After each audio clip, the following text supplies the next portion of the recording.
Chapter 675. But there was no turning back arrow. At this step no one could turn back anymore. Furin, what should be done now? Shi Qing asked carefully. Now that Qinruoqiu was not welcomed in the Qin family and the Shin family's matter had come to an end, to Qinruoqiu, it was not a solution to live like this in the future. I think. Qinruoqiu pressed her forehead tiredly. You already have a home, so now I can do whatever I want. After a few more days, I will leave the Ding capital to find a small place and spend the rest of my life in peace. She smiled bitterly. It is better than staying in this Ding capital and being ridiculed by everyone. Shi Qing's heart was relieved. It was better for Qinruoqiu to think like this. As long as there was hope, the future would get better and better. But I have to go and see Yue first. Qinruoqiu held her chest. Otherwise I will not be at ease. Just as she was speaking, she saw Hua Yi rushing in from outside with a panicked expression. Furin, it is not good. Something has happened. Qinruoqiu stood up and asked with a frown, What is the matter? Second young lady, second young lady. Upon hearing Xinyu, Qinruoqiu's heart suddenly jumped wildly. She grabbed Hua Yi's hand and asked anxiously, What happened to Yue? Hua Yi was about to cry. The matter of second young lady in the residence of Prince Qin has been discovered. When Xinyu was brought out of the residence of Prince Qin, Huang Fuhao did not stop her. Even when Xinyu was crying like a pear blossom in the rain, grabbing his sleeves and begging, Huang Fuhao only comforted her. Nothing will happen. You go with them. There was not a bit of protection for Xinyu in his words.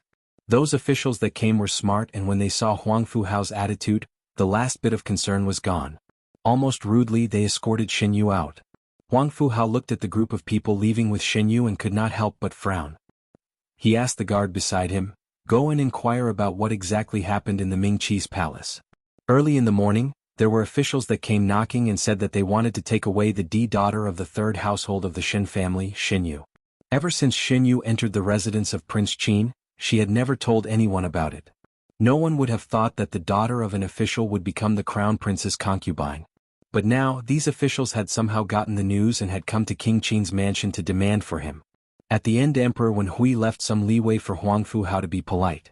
The reason for bringing Xinyu away was because Xinyu was also a member of the Shin family, thus she could not escape from the relationship, but there was no mention of Xinyu and Xin Dongling exchanging marriage. Most likely it was to deliberately avoid this problem. But how big of a storm could a concubine stir up? Just because of this, Emperor Wen Hui did not need to make such a big fanfare. Huang Fuhao thought that there must be something fishy about it. Since the other party came prepared, there was no need for Huang Fuhao to go against them.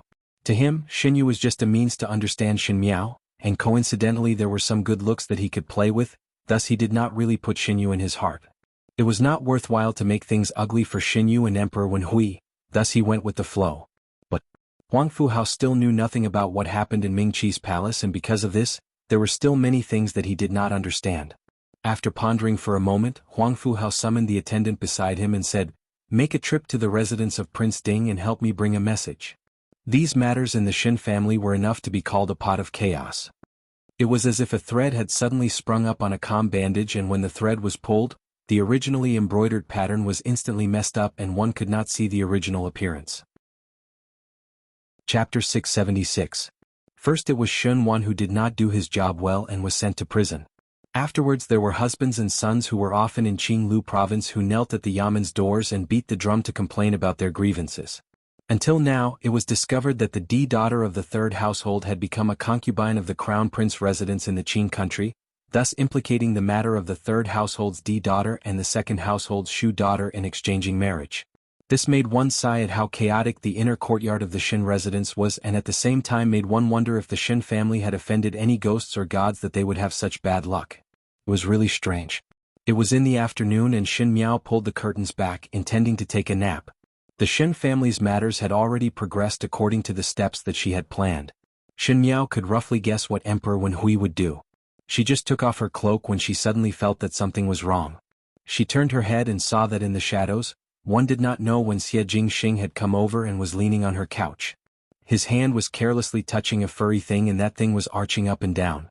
Upon a closer look, it was the white tiger that Xin Miao had seen before. The tiger seemed to have grown a size bigger, and even its fur was glossy and smooth, making it look extremely beautiful. But Xin Miao did not have this in her eyes. She took a deep breath and said, Who allowed you to go up my couch? Xie Jingxing was really taking advantage of her nose. She was used to him coming in through the window at night, and now he dared to go up her couch in broad daylight. After a few more days, would he be able to swagger in from the main doors to drink tea and the entire residence would line the streets to welcome him? Audacious to the point of being unreasonable. Xie Jingxing said, "Specially came to congratulate you. Why do you have such a reaction?" "Congratulate?" Xin Miao was startled. "What congratulation? The Xin family is in prison as you wish." Xie Jingxing released his hand and that white tiger gave an "ow" sound and happily jumped around on Xin Miao's bed. It even used Xin Miao's good quality silk bedding to grind its claws, making one feel distressed. Xie Jingxing touched his chin. Chang Ziqing's reputation is ruined, Xin Wan regretted, Qin Roqiu was implicated and Xin Yu was also in prison. No matter how one looks at it, it is a matter worth congratulating. His eyes curved and there were sparkles as he said, "Are you not happy?" Xin Miao felt a little uncomfortable to be told so bluntly about the result of scheming against others. She took 2 steps forward and grabbed Xie Jingxing's sleeves, wanting to pull him up from her couch. As she was pulling, she said, "It is enough to congratulate verbally or prepare some money as a gift. Prince Rui need not personally make a trip." "How can that show this king's sincerity?" Xin Miao used a lot of strength but Xie Jingxing did not move at all. He swept a glance at Xin Miao and said with a smile that was not a smile, "Moreover in this round you also cheated Fu Xiu, so it is even more worth celebrating." Xin Miao's heart jumped and her hands involuntarily loosened. Xie Jingxing suddenly raised his eyebrows and grabbed Xin Miao's hands and pulled her towards him. Xin Miao was caught off guard and was unsteady in front of her and fell straight forward onto Xie Jingxing's chest. The young man had a smile on his face, but his gaze was as sharp as a blade. His tone was clearly gentle like a lover's whisper, but every word he said was cold.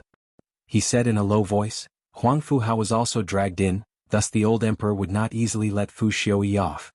This move of yours is clever, but are you not afraid of attracting fire to yourself?" Xin Miao looked up at Xie Jingxing. 2 years ago the youth was romantic and beautiful, but at the end he was somewhat frivolous. Perhaps he did it on purpose. 2 years later he was truly exposed in front of everyone, but it made one feel that he was unfathomable. It was clearly a cynical tone, as if everything in the world was just a casual smile. But the ambition that was hidden under that handsome skin was the most frightening. Chapter 677. Asking a tiger for its skin. These words appeared in Xin Miao's heart. Yes, what Xie Jingxing said was right. Qin Roqiu's and Xin Wan's internal affairs were just a prelude and Chang Ziqing only received the punishment that she deserved for being abandoned. And all of these were just a pretense, a smokescreen that she had set up for the last move. Xin Miao had never forgotten her real enemy, the most terrifying enemy, the most hated enemy, Fu Xiu. Xin Wan already had a relationship with Prince Ding, Fu Xiu, and now Xin Yu had become Huang Fu Hao's person. Xin Yu was Xin Wan's daughter, so this made one think that perhaps Huang Fu Hao and Fu Xiu had some relationship? Being overly suspicious of Emperor Wen Hui, he would definitely send people to investigate. If Huang Fu Hao and Fu Xiu really did not have any relationship, naturally one would not be able to find anything. Unfortunately, both of them had the intention to form an alliance. If Emperor Wen Hui were to investigate seriously, it was highly possible that he would find some interesting things. At this critical juncture, it was a fatal blow to Fu Xiu. His road to the Emperor, with Emperor Wen Hui's suspicions and hidden obstruction, would not be that smooth. She thought that this step was well hidden, but did not expect that the purple-clad youth in front of her could see through it in one glance, and see the crucial step that she had taken under the colorful outer shell. She wanted to get up from Xie Jingxing's body, but Xie Jingxing held her arm with one hand and the other hand supported the back of her head. Xin Miao was almost lying on Xie Jingxing's body. And when they breathed in, the distance was so ambiguous that she could hear the violent heartbeat, but did not know if it was hers or his. If there was someone coming in from the outside, Xin Miao would not want her innocence for the rest of her life. But Xie Jingxing was a frivolous person and did not feel that there was anything wrong with his actions. Xin Miao suddenly smiled and slowly opened her mouth. "Invite fire to burn one's body?" Xie Jingxing stared at her unruffled. "The fire has already found me." Xin Miao's voice had an indescribable coldness and heaviness as she said, "Does Prince Rui think that I still have a way out?" She never had a way out. Even if there was no blood feud, no Wan Yu and Fu Ming, no rebirth for revenge, Xin Xian's merits would surpass the Lord and there would be a day that the first household of the Xin family would face the end of destruction. In order to protect the Xin family, Fu Xiu would become her enemy. Of course there's a way out, the young man suddenly said. Shen Miao's fingers that were holding onto his clothes moved slightly. His side profile was handsome beyond compare, and his dark eyes were so beautiful that they could almost drown in them. His long eyelashes were slightly warm under the sunlight that seeped in through the curtains. He said indifferently, "With this king here, the fire won't burn you. If you're afraid, you can hide here." His voice was as mellow as wine as it floated into Shen Miao's ears. "This king will cut open a path of retreat for you." Shen Miao looked at him. He spoke carelessly and did things in a frivolous manner, but it always gave one the illusion that his promises were heavy and could be done as he said. But why did she suddenly feel like crying? If in her previous life in the palace someone had said to her, "Come here, I will cut a path of retreat for you," would she not walk down a dark path, and would she not end up in such a tragic state that her family would perish? The interaction between people was really strange. No matter if Xie Jingxing's words were true or false, Shen Miao's heart was gently tickled in front of her eyes. It was as if there were butterflies flying out of her heart. Xie Jingxing suddenly kept the smile on his lips and looked at Shen Miao seriously. He frowned slightly and whispered in Shen Miao's ear, "But why is your heartbeat suddenly so loud?" Chapter 678. Shen Miao fiercely pushed Xie Jingxing and sat up all of a sudden. Xie Jingxing's lips hooked up and his hands were lazily placed behind his head as he said, "Are you ill?" "It is you who are ill." Shen Miao took a deep breath and said, "Prince Rui has congratulated enough. Now one can leave. I am also a pure young lady and would not be able to marry out if seen by others." Xie Jingxing frowned. "Are you not going to be an empress? How would an ordinary person be able to marry you?" Seeing that Shen Miao was about to get angry again, Xie Jingxing then sat up and grabbed the tiger that was chasing the pendant on the couch and threw it into his embrace. He glanced at Shen Miao and laughed. "Since it is a happy event, how about I add flowers to the brocade?" Shen Miao was surprised for a moment and subconsciously looked at Xie Jingxing to ask, "What do you want to do?" "I do not see eye to eye with Fu Xiuyi," Xie Jingxing said lightly, "even though one cannot solve it together." He winked at Shen Miao frivolously. "It is not bad to throw stones when one is down." Just as Shen Miao expected, when the matter of Xin Yu being arrested and sent to prison reached Fu Xiuyi's ears, Fu Xiuyi, who would not change his expression even if Mount Tai collapsed, could not help but turn pale. Why did Xin Yu suddenly enter the residence of Prince Qin? He asked his subordinate. One heard that second Xin young lady was not willing to marry to the young master of the Wang family and exchanged the marriage with the Shu-born third young lady of the Xin residence. It was just that at that time it was not convenient to publicize such a scandal. Afterwards second Xin young lady secretly ran out of the residence and inadvertently got involved with the crown prince of Qin and became his concubine. Enough. Fu Xiuyi interrupted the attendant's words and pressed his forehead before saying hatefully, "This group of people from the Shen family. Ever since he got involved with the Shen family, nothing went smoothly for him. One had to know that a few days ago when Xinwan came over to seek shelter from him, he gave Xinwan a difficult problem and did not expect that before it started, Xinwan would fall into it. So be it, but he was also implicated. Currently Emperor Wenhui was very suspicious of him and Fu Xiuyi managed to arrange everything with great difficulty and was prepared to push everything onto Xinwan, so that Emperor Wenhui would dispel his suspicions. Who knew that at this critical juncture Huang Fu Hao would be dragged into this? On the surface it was Xin Yu's matter, but in fact it was related to the relationship between Ming Qi and the Qin country. Everyone was well aware that the Qin country and Ming Qi would most likely take the path of an alliance. Among the 9 princes, whoever was closer to Huang Fu Hao would be a thorn in Emperor Wenhui's eyes. Emperor Wenhui naturally did not wish for his son to be close to Huang Fu Hao. Emperor Wenhui hoped that in the eyes of the Qin country, he would be the only monarch. At such a sensitive time, Xin Yu was in the residence of the Crown Prince of Qin. What would Emperor Wenhui think? Would Xin Yu be a chess piece that Xinwan used to win over the Crown Prince of Qin and Xinwan was working for Fu Xiuyi? Fu Xiuyi and Huang Fu Hao were really tied together now. The more Fu Xiuyi thought about it, the more his head ached. Even if he had always planned in his chest, he did not know what to do with such a sudden situation today. After all, he did not know about the exchange of marriage between Xin Yu and Xin Dongling, and did not know that Huang Fu Hao had taken Xin Yu as a concubine. This matter came too coincidentally. A trace of ruthlessness appeared on Fu Xiuyi's cold face. There must be someone scheming behind the scenes. It is obvious that the spearhead is aimed at me. Xinwan's matter is fake and pushing me into the water is the real thing. I want to see who is the one playing tricks behind the scenes. A young advisor carefully asked, What does your highness intend to do next? Imperial father is suspicious and rashly clarifying would be self-defeating. Fu Xiaoyi said, one can only wait and see the changes. But the first thing to be clear is who is scheming behind me. Perhaps it is Prince Zhou or Prince Xian. Impossible. Fu Xiaoyi flatly denied. This is not in line with their usual style and methods. Moreover, it involves Huangfu Hao, so when they make a move, it would be hard to avoid leaving traces. If it was discovered by Imperial Father, the gains would outweigh the losses. Chapter 679. The advisors looked at each other in dismay and no longer spoke. Pei Lang stood in the middle of the advisors. Fu Xiaoyi did not have the intention to ask him, and he also did not take the initiative to speak. But he could feel Fu Xiaoyi's gaze on him from above. Looking at Pei Lang's calm face, one did not know why, but another face suddenly appeared in front of Fu Xiaoyi's eyes. That young female's face was delicate with a pair of eyes as clear as a mirror, just like a little beast that made one lovable. But she always frowned and put on airs, which made Fu Xiaoyi think of the head of the inner palace in Kunning Palace. Perhaps compared to the head of the inner palace, she showed a more noble and dignified air. A phoenix? Or a ferocious beast? Fu Xiaoyi sneered. She was only a female. Even if she had great abilities, it was impossible for her to do all these things. But even so, Fu Xiaoyi did not forget that Shen Miao might have a close relationship with that Prince Rui from the Great Liang.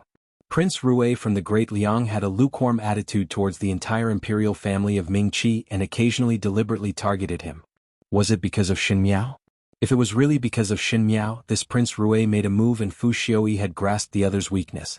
If one grasped the other's weakness, the next step would be to make a move mercilessly. This was also Fu Xiaoyi's style of doing things. He had to return the favor without hesitation so that he wouldn't waste the gift that the other party had given him. Fu Xiaoyi clenched his fists and slowly calmed down. He said, find a few people to guard the residence of Prince Rui and keep watch day and night. He slowly glanced at the advisors and lightly said, we will also double the number of guards in our own mansion. Don't let a fly in and don't let a mosquito fly out.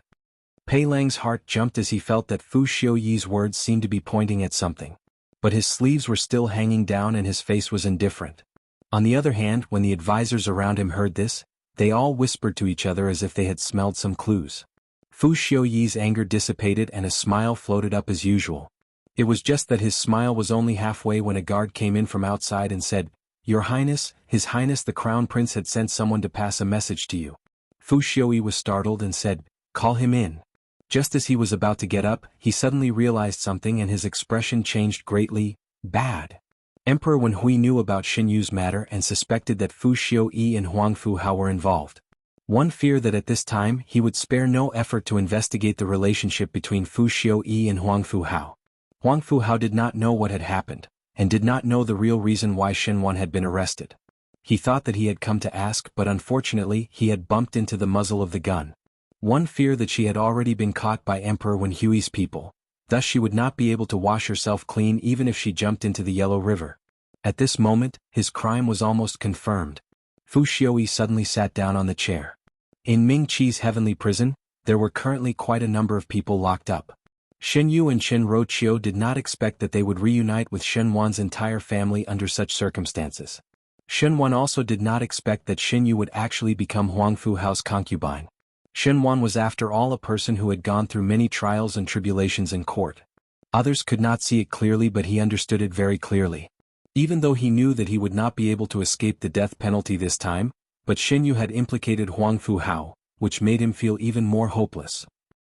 Emperor Wen Hui would not deal with Huangfu Hao because Huangfu Hao was the crown prince of the Qin country. Fu Xiaoyi could also think of ways to protect himself. Fu Xiaoyi had many capable people under him, and because of suspicions, he would punish a prince, unless Emperor Wen Hui was not afraid of the world being in chaos. Saying it this way, the one that could be sacrificed was the Shen family. Shen Yu's heart was afraid and angry. When she entered the prison and was locked together with the Shen family's females, she anxiously pulled Shen Roqiu and asked, Mother, why are we also arrested? Do we not have any relations with the Shen family? What exactly is going on? When Cang Ziqing saw it, her heart was somewhat refreshed. She originally regretted that she picked the Shen residence. Not only did she not gain riches, she also wanted to lose her life and future. So to speak, Shen Yu who left home and Shen Roqiu who was divorced were instead lucky. Originally Zhang Ziqing did not need to be involved in these matters, but the more she thought about it, the more unwilling she was. She did not think that Xin Yu and Qin Roqiu would be sent over, and Zhang Ziqing was extremely happy.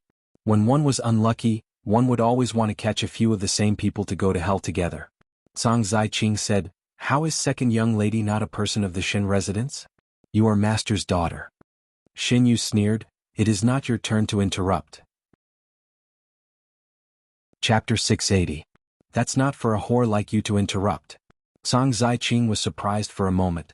She had long known that Xin Yu was not as refined as she looked on the surface, but did not expect that Xin Yu's mouth would be so powerful. She subconsciously looked toward Xin Wan, but what surprised her was that Xin Wan did not even look at her, as if he turned a deaf ear to Xin Yu's words. When Xin Yu saw Zhang Ziqing's appearance, she said proudly, "Why? You still want my father to speak up for you? Now who in the entire capital does not know that you, Zhang Ziqing, are used shoes that were slept with in the Lu province? It is said that prostitutes are heartless and actors are unrighteous. Seeing that you claim to be well-mannered and bite on words, why are you also as shameless? You are not even as good as the top courtesan in the brothel." "What nonsense are you talking about?" Zhang Ziqing's heart jumped and subconsciously replied. She had always been locked up in prison and knew nothing about the outside world. She did not know that the matter of her in the Lu province had already spread out, and now the entire Ding capital was treating her as a joke. "You do not know?" Xin Yu was angry in her heart and simply used words to provoke her. "Your husband and son in the Lu province missed you so much that they specially came to the Ding capital to look for you." Xin Yu looked at Shen Wan maliciously. She was also quite resentful towards Shen Wan and continued to speak unhurriedly, that Tianli had already knelt at the Yaman's residence's entrance and beat the drum to complain of injustice, saying that our Xin residence had forcefully snatched a commoner's wife. Zhang Ziqing's body trembled and knew that she could no longer hide it but looked towards Xin Yu. Seeing that Shen Wan did not have much surprise on his face, she asked in a trembling voice, You already knew about it?" "What?" The one who spoke was old Xin Foran, who had been staring at the other side. She thought that Xin Yu and Zhang Ziqing were not on good terms, so she said those humiliating words. Now she finally recovered and asked in a sharp voice, "You have married before? You still have a son?" Zhang Ziqing did not answer, but Qin Roqiu, who was watching coldly at the side, smiled. "Mother still do not know. The daughter-in-law that you have carefully picked for your son is now someone from other families. The Xin family raises daughter-in-law for other families, and this Zhang Ziqing's son, after all, is not surnamed Xin. The things that are said about the Xin family outside are really wonderful. Mother should also listen to it." Xin Gui was also shocked by this sudden news. Zhang Ziqing finally recovered to her senses and looked at Qin Roqiu before sneering. She no longer concealed her docile look and smashed the pot. "So what if I have married before? So what if she had a son? How could the Xin family be as clean as you said? It's just a pot calling the kettle black. What's more, I didn't even enjoy a few days of happiness after getting married, and now I have to suffer. It's hard to say who's the one who's going to suffer." When old Xin Foran heard it, anger rose in her heart. Being locked up in prison without rhyme or reason, she was half afraid and half irritated. She had no way to vent her anger, and Zhang Ziqing had hit the tip of the spear. Without saying a word, she pounced on Zhang Ziqing and scolded as she pulled Zhang Ziqing's hair. "Slut! I'll let you cheat the Xin family. I'll let you cheat the Xin family. Shameless." How would Zhang Ziqing be someone who would meekly submit to adversity? If one were to say that she had designs in the Xin residence so she could keep a low profile, now that her mask had been pierced, she could not care so much. She immediately started fighting with old Xin Foran. Even though old Xin Foran was old, when she fought, she still had the shrewdness of her youth, as she had mingled in the streets before. Zhang Ziqing was young and vigorous, but she had always prided herself as a scholar and did not fight with others, thus she was not able to gain any advantage. As both of them were fighting, they were cursing at each other and both were in a mess. When Xin Gui saw the situation, he wanted to pull them back, but males and females were separated in the prison. Thus the spirit was willing but the strength was insufficient. It was even more impossible for Xin Yu and Qin Roqiu, who were locked up together, to pull them back. Qin Roqiu looked on coldly and Xin Yu even laughed out loud. All of this abnormally stopped when Zhang Ziqing cried out in pain. Chapter 681. Old Xin Foran pushed Zhang Ziqing away. Her face was full of nail scratches and her hair and clothes were in a mess, but she looked at the person on the ground in satisfaction. Zhang Ziqing was curled up on the ground with her body bent over. She hugged her lower abdomen and her face was contorted in pain as she moaned loudly. Below her, a pool of blood gradually flowed out. She actually had a miscarriage in prison.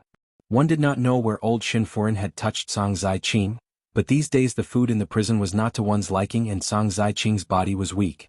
Most likely when she was fighting with old Shinfurin, she was injured in the abdomen. Shin Gui was at a loss as he looked at Shinwan, but saw that Shinwan's gaze did not change at all as he looked at Chang Zai-Ching painfully rolling on the ground, like he was looking at a stranger. As for old Shinfurin, she looked at Song Zai-Ching almost crazily and scolded, "Slut! All of you deserve to die. Bitch." Shin Yu was somewhat afraid of blood and seeing that there was more and more blood below Chang Zai-Ching that the ground was dyed red, she gradually started to be afraid and squeezed closer to Qin Roqiu. Qin Roqiu hugged Shin Yu tightly and looked at Chang Zai-Ching as the corner of her lips slowly rose. Song Zai-Ching's consciousness was somewhat fuzzy from the pain.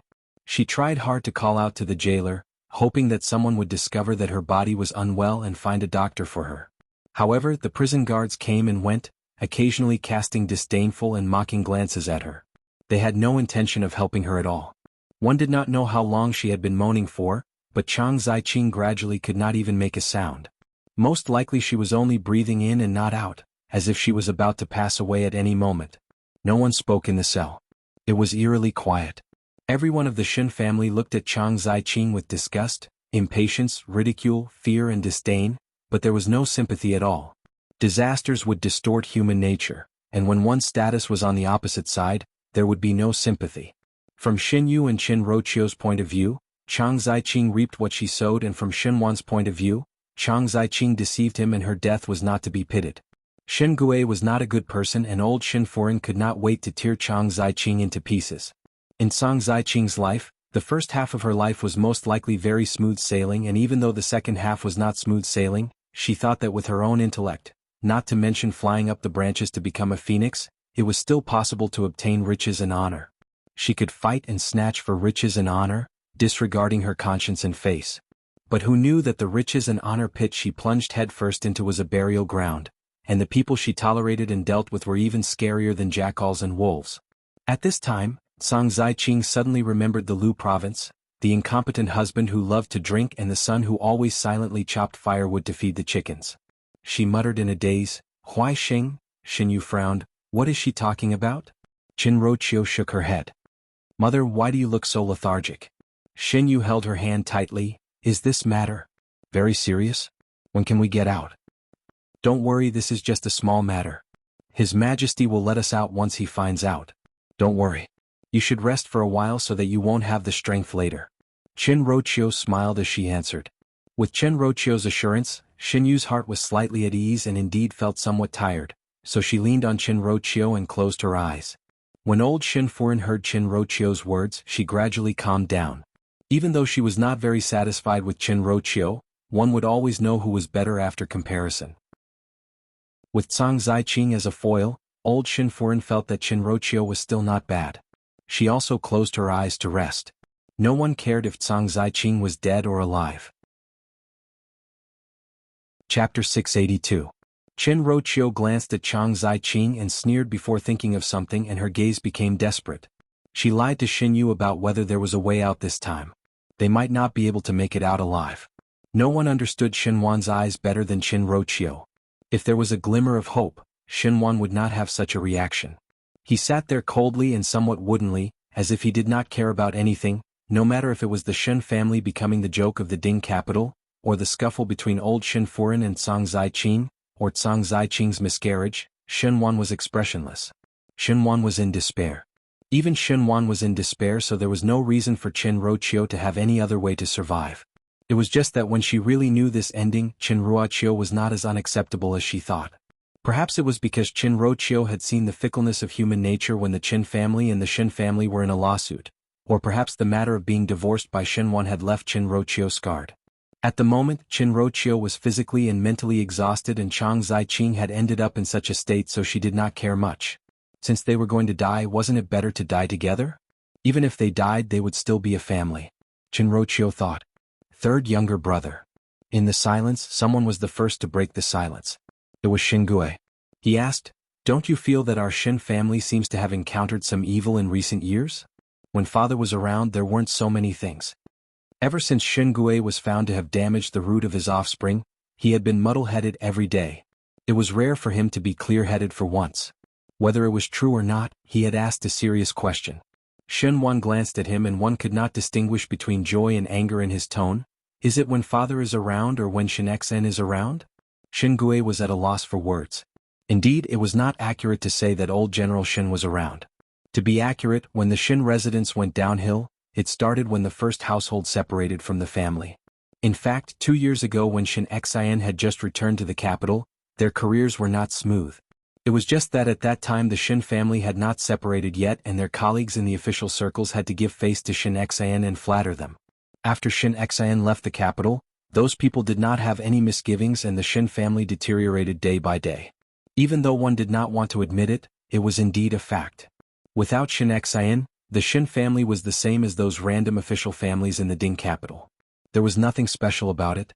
However, Shen Wan's words didn't mean what he said on the surface. Shen Gui asked hesitantly, "You are saying that someone is scheming against our Shen family? You were also schemed against this time?" Shen Wan smiled strangely, but no one knew what he was smiling about. Could it be that Shen Xen caused trouble behind the scenes? Shen Gui suddenly understood. Chen Roqiu, who was sitting quietly at the side, opened her mouth at this time. That little slut that Luo Shuiyan gave birth to is very evil. Did you all not discover that as long as one is related to Shen Miao, one would not end up well? Shen Wan and Shen Gui looked at Chen Roqiu at the same time.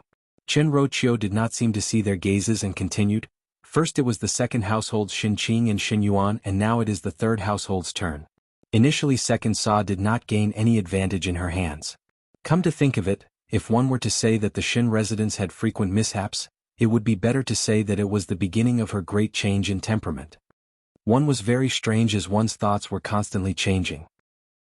In the past in Shen Wan and Shen Gui's eyes, Shen Miao at most had a little cleverness, but how would she have such great ability? But now that she had fallen to such a state and hearing Chen Roqiu's words, it was actually so.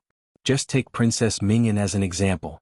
Did she not also inexplicably die after forming enmity with Shen Miao? Until now there was no investigation of the reason. Chapter 683. Chen Wan said in a deep voice, just based on her alone she would not be able to do this, unless there is an expert guiding her from behind, or she found a backer. One fear that it is not that Shen Miao found a backer. Shen Gui pondered, it is the Shen family that found a backer. He seemed to have thought of something and slapped his knee. Why didn't Shen Xen fall to his death on the battlefield? I was just saying why was everything going wrong for so many years, so it was because Shen Xen was causing trouble behind the scenes. He said it righteously but did not mention how many times the Shen family had caused trouble for Shen Xen. No matter what, this matter is more or less related to Shen Xen. At this time, Chen Roqiu calmed down and the words that she said were more pertinent and useful. Otherwise it would not be that when something happened, the entire Shen residence was implicated but only the first household was safe and sound. Everyone fell silent. After a long while, Shen Gui fiercely gritted his teeth and said, since that's the case, then we have to drag them down with us this time. Even if we are unable to obtain any benefits, their first household should not think of having an easy time. He looked at Shen Wan, third younger brother, let's think of ways to get Shen Xen involved. No.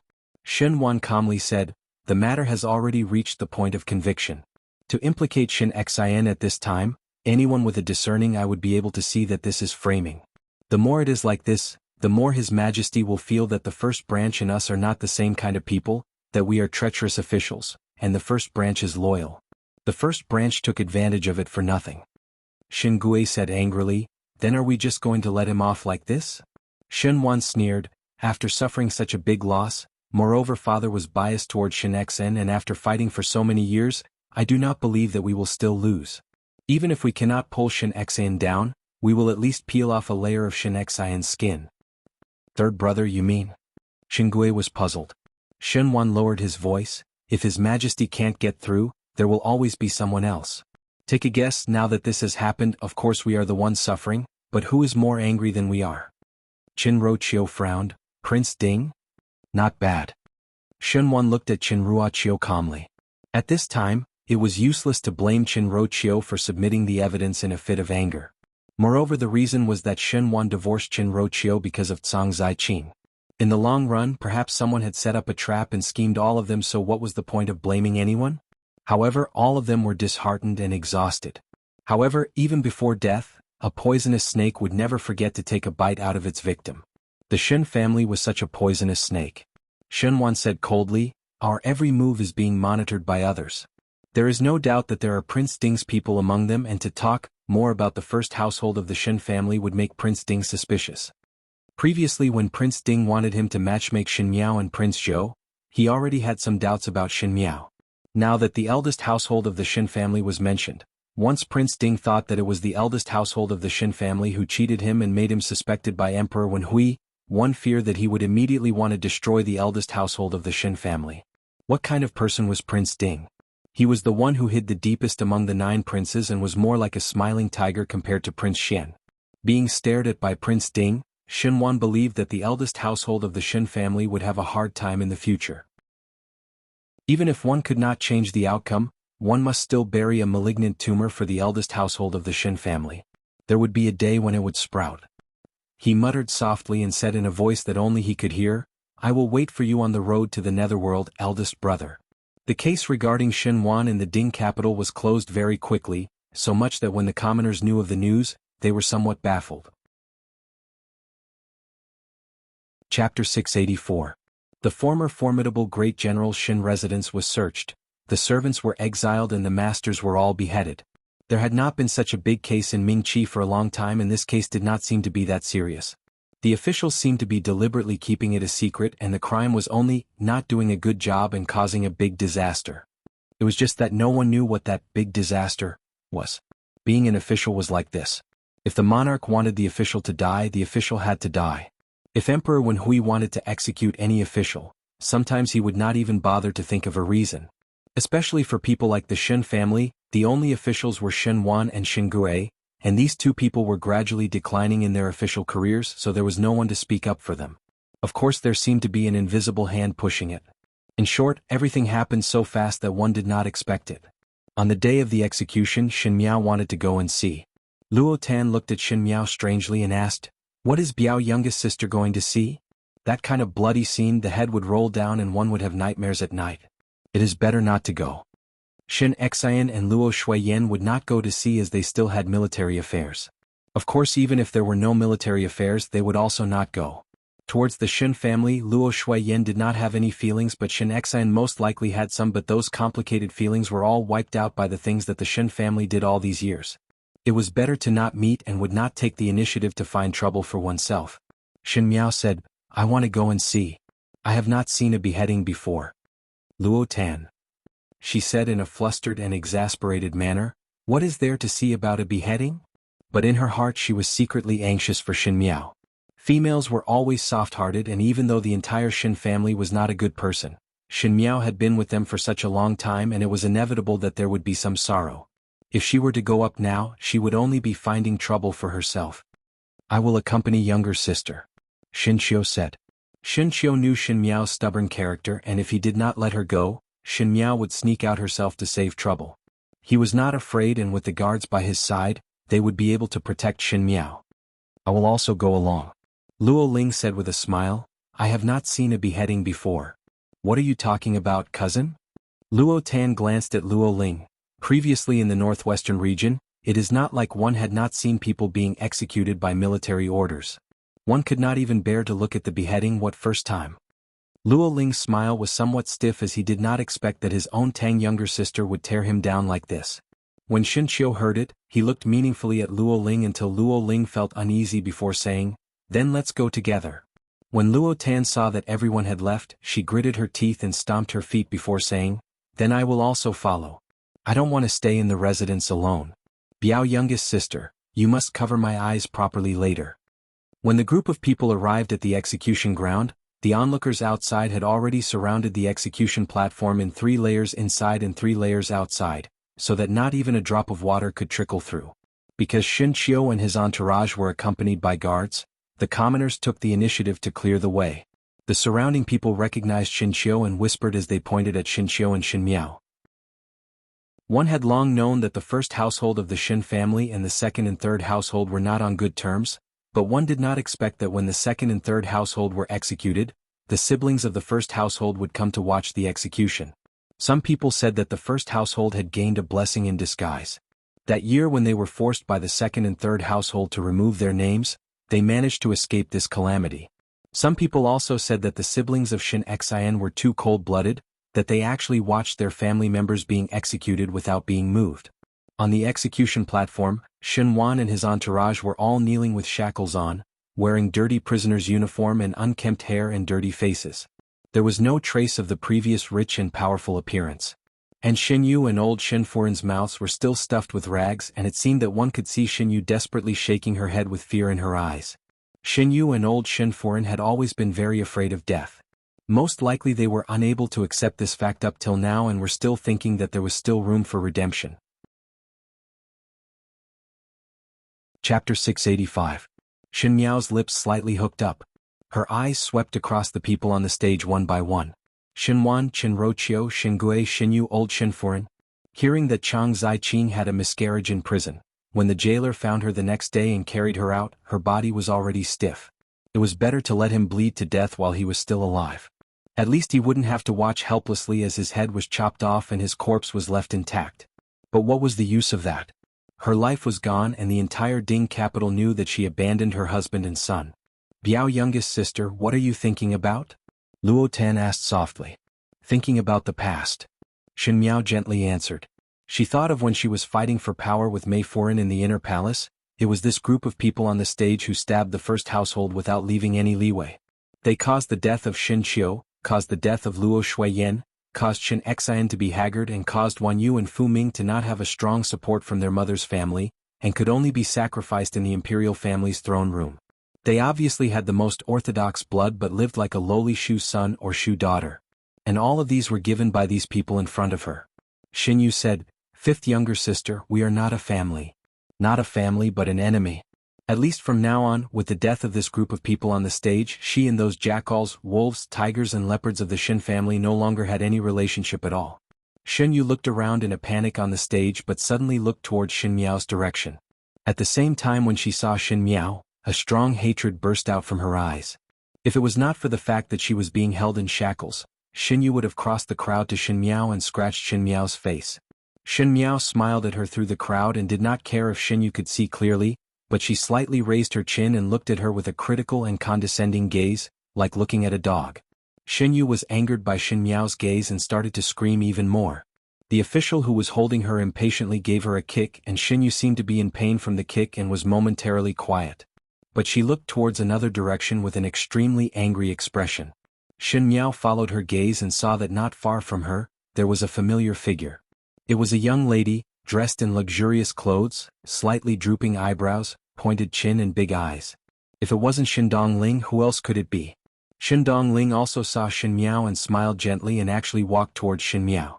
When he was near, he bowed to Shin Miao and softly said, "Fifth younger sister." Then he looked at Shin Qiu and said, "Eldest brother." Shin Qiu nodded indifferently. Shin Miao however carefully sized up Shin Dongling. Shin Dongling was originally good-looking and had the same looks as Wan Yinyang, 3 points of delicateness and a few points of coquettishness. With such looks there were actually very few that could be the main room. Most of them were concubines who had such appearances. When marrying a wife one must choose a virtuous one, but when marrying a concubine one must choose a charming one. In the past, Shin Dongling was always submissive in the Shin residence and was always patient and obedient. Her good looks were also wasted by that gray and loose clothes. Looking at it now, perhaps it was because she had taken good care of herself, her face was so tender that water could be squeezed out of it. Her gaze was also moist and moving. She wore bright clothes that accentuated her slender figure. She was a vivid and charming beauty. Looking at the entourage beside her, it seemed that Wang Bai treated her well. Otherwise he would not let a married female like her show her face in public so casually. Because Shin Dongling rarely left the courtyard in the Shin residence, not to mention going out, thus the surrounding commoners did not recognize her. Luo Tan looked at Shin Dongling with some curiosity. Shin Dongling looked at Shin Miao and said with a smile, "One did not think that one would be able to meet fifth younger sister here. It is really fate." Shin Miao smiled gently. Shin Dongling's attitude was very natural and there was no trace of sorrow in her expression. One heard that Wan Yinyang was also fetched out and was sold off by the Wang family. But Xin Gui, who was on the stage, was Xin Dongling's father, and Xin Dongling did not have any trace of change in expression. When she was chatting with Xin Miao, it was as if she was watching a flower viewing banquet. Upon closer inspection there was even some joy. "I am here to seek pleasure." Xin Miao looked at Xin Dongling. "What is third older sister here for?" When Xin Dongling heard it, she covered her mouth and smiled unhurriedly. It was completely different from the past. Now her every move was overflowing with charm, like the young Wan Yinyang, and there was no trace of timidity in the past. She said, "Fifth younger sister seeking pleasure, I dare not." Xin Dongling looked at the stage, only heard about the interesting matter in the Ding capital and came to have some fun and to be happy. Just as she finished speaking, one heard the executioner on the stage throwing down a sign and said, "The time has arrived." Execution. A few streaks of blood spurted out at the same time. Xin Dongling used a handkerchief to cover her mouth and widened her eyes with a look of pity as she softly said, "Really pitiful." "Yes." Xin Miao said calmly, "Really pitiful." Chapter 686. Yes. So pitiful. Both of their mouths were saying pitiful people, but there was no trace of emotion on their faces.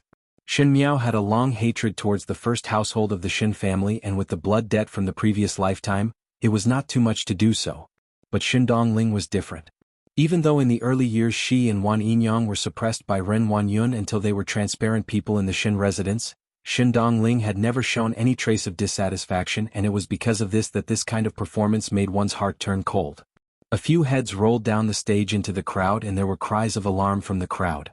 The timid females had already covered their eyes and screamed.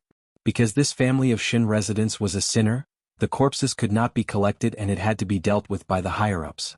To say to deal with, it was more like burning it clean. Seeing the movements of the officials moving the corpses, Xin Dongling seemed to have lost interest and smiled at Xin Miao. "Originally in the residence, because my health was not good, I did not walk around with fifth younger sister. Now that I am married, it is even more inconvenient. But my heart is still thinking about fifth younger sister. If fifth younger sister is interested in another day, why not come over to the Wang residence for a visit?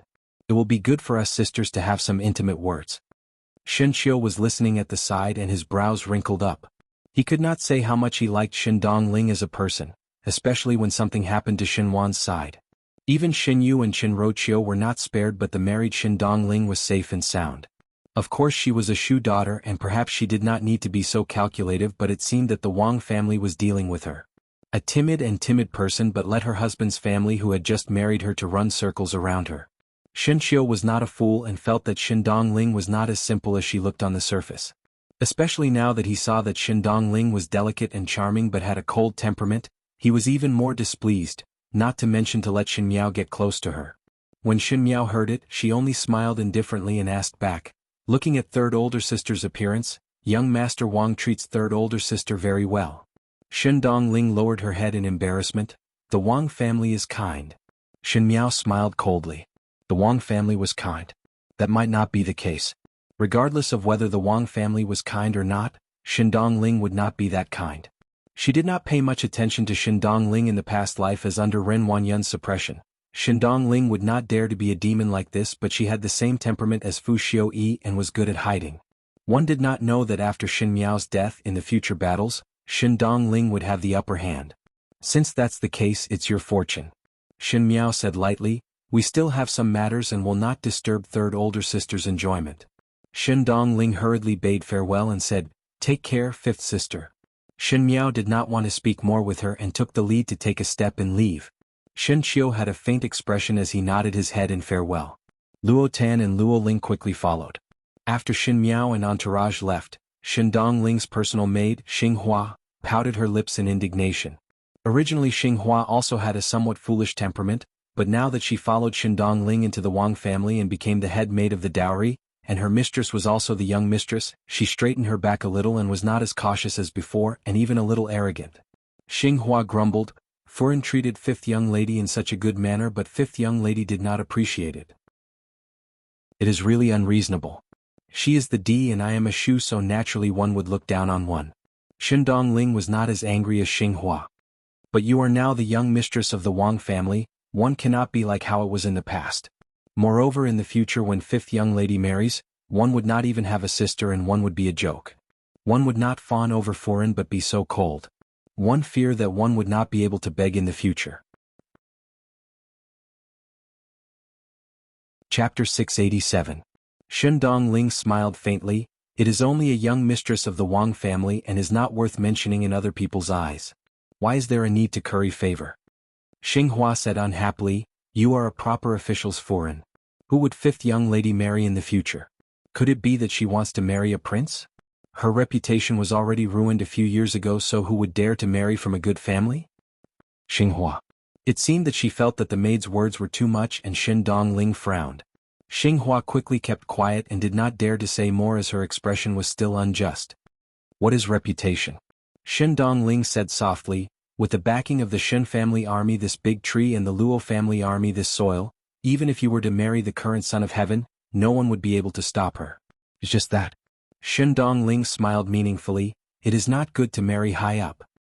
At the other end, Luo Tan was pestering Shen Miao to ask, youngest Biao sister, is that your Shu younger sister? From what I see, she is not as weak as what others say, like a transparent person.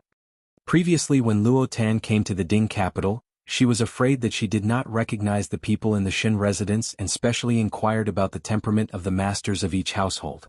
Regarding Shen Dongling, there was the least information because this third young lady had such a transparent person's temperament and would not leave the courtyard all day and was very lowly. Luo Tan was still sighing in her heart. Because the younger generation of the Luo family were all mischievous, especially Luo Tan and Luo Qian, this pair of siblings, thus she really could not imagine Shen Dongling's life. Who knew that upon seeing today, it was not like what the servants said.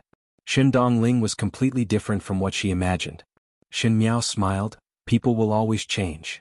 Luo Tan thought for a moment and agreed, that's right. Now that she is married, her husband's family likes her, that's why she has changed. She then sighed, it's really hard to be the same person as before. Shen Miao was somewhat amused by her attitude. Shen Qiu asked, younger sister, after watching the execution, can one return to the residence now? In the end, he still had lingering fears about Shen Miao being inexplicably kidnapped. Just as Shen Miao was about to answer, she suddenly heard a clear voice, older sister Shen. Shen Miao looked back. The person who came was a young master who looked like he was carved out of jade. He wore a pine green satin robe, and pine leaves were embroidered on the edges of his robe. It was very unique. This young master was about 11 or 12 years old, and could already be considered a young boy. His features were also very handsome, but for some reason there was a hint of childishness to them. Even though one could only wear a crown when one was 20 years old, he still wore a small jade crown with 2 ribbons hanging beside his ears. At his waist was a gourd made of jade. White and tender, she was so cute that she looked like someone who had walked out of a painting. Luo Tan's eyes stared straight. All the children in the Shaochun city were all naughty monkeys, how could there be such cute and beautiful ones? Moreover, the decent actions made people's hearts melt. Even Luo Tan, who had no patience for children, was attracted to this young boy, let alone others. Luo Ling and Shen Qiu were somewhat surprised as this youth seemed to be rather familiar with Shen Miao. Shen Miao frowned and felt that there was some familiarity between the young boy's brows, but she could not think of who it was. That young boy originally thought that Shen Miao would quickly call out his name, but did not expect that Shen Miao would only look at him in a daze. Thus he walked over to Shen Miao's side. He was not as tall as Shen Miao and had to raise his head slightly, thus he stared at Shen Miao. Just when Shen Miao wanted to say something to break the silence, she heard a chuckle from the side. Fifth Shen young lady, eldest Shen young master. The person who came was wearing a lake blue robe and the style of the clothes was exactly the same as the young boy in front, but this person was much older than the young boy. He had the appearance of a youth and his brows and eyes were similar to the young master. The brows were handsome and the smile was elegant. Shen Miao and Shen Qiu knew this person. It was Su Ming Feng from the residence of the Count of Ping Nan. Chapter 688. Second younger brother is mischievous and not sensible. One hoped that he did not offend fifth young lady. Su Ming Feng smiled. Shen Miao almost bit off her own tongue. That little gentleman looked at her somewhat angrily and Shen Miao asked, Su Ming Lang? 2 years of not seeing each other and you do not recognize me? Su Ming Lang said angrily, did you not say that you would bring me a gift when you return? Shen Miao only felt that it was somewhat inconceivable. 2 years ago, Su Ming Lang was still a plump glutinous rice dumpling. He could not be considered handsome or beautiful. At most he was fair and tender like the one in front of her. But 2 years had passed. Who was this handsome young man in front of her now? Why did he lose so much weight? It was said that a female changes 18 times from womanhood, a male also changes 18 times from womanhood. Su Ming Lang was still sulking. Luo Tan at the side could not help but touch Su Ming Lang's head. Luo Tan liked good-looking things and was extremely curious to see such a good-looking little gentleman like Su Ming Lang. Now looking at Su Ming Feng, she was outspoken and said carelessly, "Worthy to be two brothers. Both are equally good-looking." Su Ming Lang's mind was on the matter of Shin Miao not recognizing him. It was Su Ming Lang who had never met such a straightforward female before. After being praised like this, he could not help but not know whether to laugh or cry. Shen Qiu and Luo Ling also quickly greeted the two brothers. Shin Miao looked at Su Ming Lang and smiled, "The gift is in my residence and will be sent over to you." Ever since she followed Shin Xian back to the Ding capital, there were all sorts of trivial matters and Su Ming Lang was really forgotten by her. She also did not see Su Ming Lang, and now that Su Ming Lang seemed to have changed into another person, she could not help but sigh with emotion. Perhaps a child's body was growing and would change every day. Thinking about Wan Yu and Fu Ming, she was still a little big when she left, and when she returned she almost could not recognize them. Su Ming Lang was someone who did not hold a grudge, and when he heard that, his dissatisfaction was swept away. Su Ming Lang asked, "Is older Shin's sister here to go shopping?" Su Ming Feng smiled awkwardly. He naturally knew that today was the day of the Shin family's execution. Originally the first household and second household of the Shin family were not on good terms. Not far from here was the execution ground, so it was assumed that Shin Miao was here to observe the ceremony. But these words could not be said to his second younger brother. Shin Miao said, casually strolling around, "Now it is time to return to the residence." Su Ming Lang obediently nodded his head, "Then remember to give me a present." Su Ming Feng gave him a slap on the back of his head, and Su Ming Lang covered his head and glared at him. She then turned her head to look at Shin Miao and was about to bid farewell to Shin Miao when her eyes suddenly froze and pointed to the bracelet on Shin Miao's wrist. "Shin older sister, this jade bracelet of yours looks like the tiger head bracelet that older brother Xie made." Everyone was taken aback by his words. Shen Qiu and Luo Ling did not know about the tiger head bracelet, and Luo Tan was somewhat curious, but Shin Miao had a guilty conscience. Su Ming Lang said it naively but saw Su Ming Feng frowning. On that snow-white wrist, there was indeed a jade bracelet. The quality of the jade was very good. Its entire body was emerald green, like a spiritual plant that grew deep in the mountains. However, there wasn't just one jade bracelet. It was actually split into two at the head like a pair of double bracelets. There were no traces of carving on it, and it was natural. There was only a small tiger head carved on the protruding part of the head. Even though Shin Miao felt that it was like a cat. That was one of the jewelry pieces that Xie Jingxing had sent over. Shin Miao originally felt that those jewelry were either rich or expensive, and each had their own strong points. If it was possible, it would be good to wear all of them. Who knew that when Guyu saw it, she said, "Young lady cannot wear all of these on the body. These jewelry are too expensive. It needs to be matched with gorgeous clothes. If it is simple, it would appear nondescript." Chapter 689. Shin Miao was discouraged. Xie Jingxing did not lack money, but after gifting so many expensive-looking jewelry, could it be that she had to specially buy a batch of gorgeous clothes for these jewelry? Even if she bought it, she would find it cumbersome to wear. After thinking about it, he felt that this jade bracelet was the simplest. There were needles hidden inside, so it looked relatively simple. Even so, Luo Shuiyan still praised the water quality. It could only be said that Xie Jingxing's gift was the same as him, not knowing how to be low-key. While she was slightly distracted, Su Mingfeng's expression became solemn, and before Shin Miao could react, he held Shin Miao's hands and said, "One have offended." Shin Miao subconsciously wanted to withdraw her hand, but Su Mingfeng held it very tightly. Moreover, he did not directly hold Shin Miao's wrist, and there was a layer of sleeve separating it, making the posture very strange. Shen Qiu and Luo Ling's eyes turned cold at the same time. Shen Qiu said, "Gentleman Su, you are too impetuous." Su Ming Lang's eyes widened. This was probably the first time he heard someone say that his big brother was rash. But Su Mingfeng quickly released his hands and cupped his hands towards Shin Miao. Just now this one was rude. Apologies. After all, he did not do anything, so Shin Miao would not mind about these. She just did not know what Su Mingfeng had discovered. In the next moment, she heard Su Mingfeng asking, "One dare to ask, fifth young lady, where did this tiger head bracelet come from?" Shin Miao's heart thumped, and Luo Tan and the rest were already dumbfounded. Su Mingfeng was a dignified male. Why would he ask where did the accessories on a female's hands came from? Even Su Minglang's gaze towards Su Mingfeng was somewhat strange. Su Mingfeng was unmoved and still looked at Shin Miao seriously, as if he was very insistent on waiting for Shin Miao's answer. Shin Miao regained her senses and smiled. I bought it from a traveling merchant who came from afar.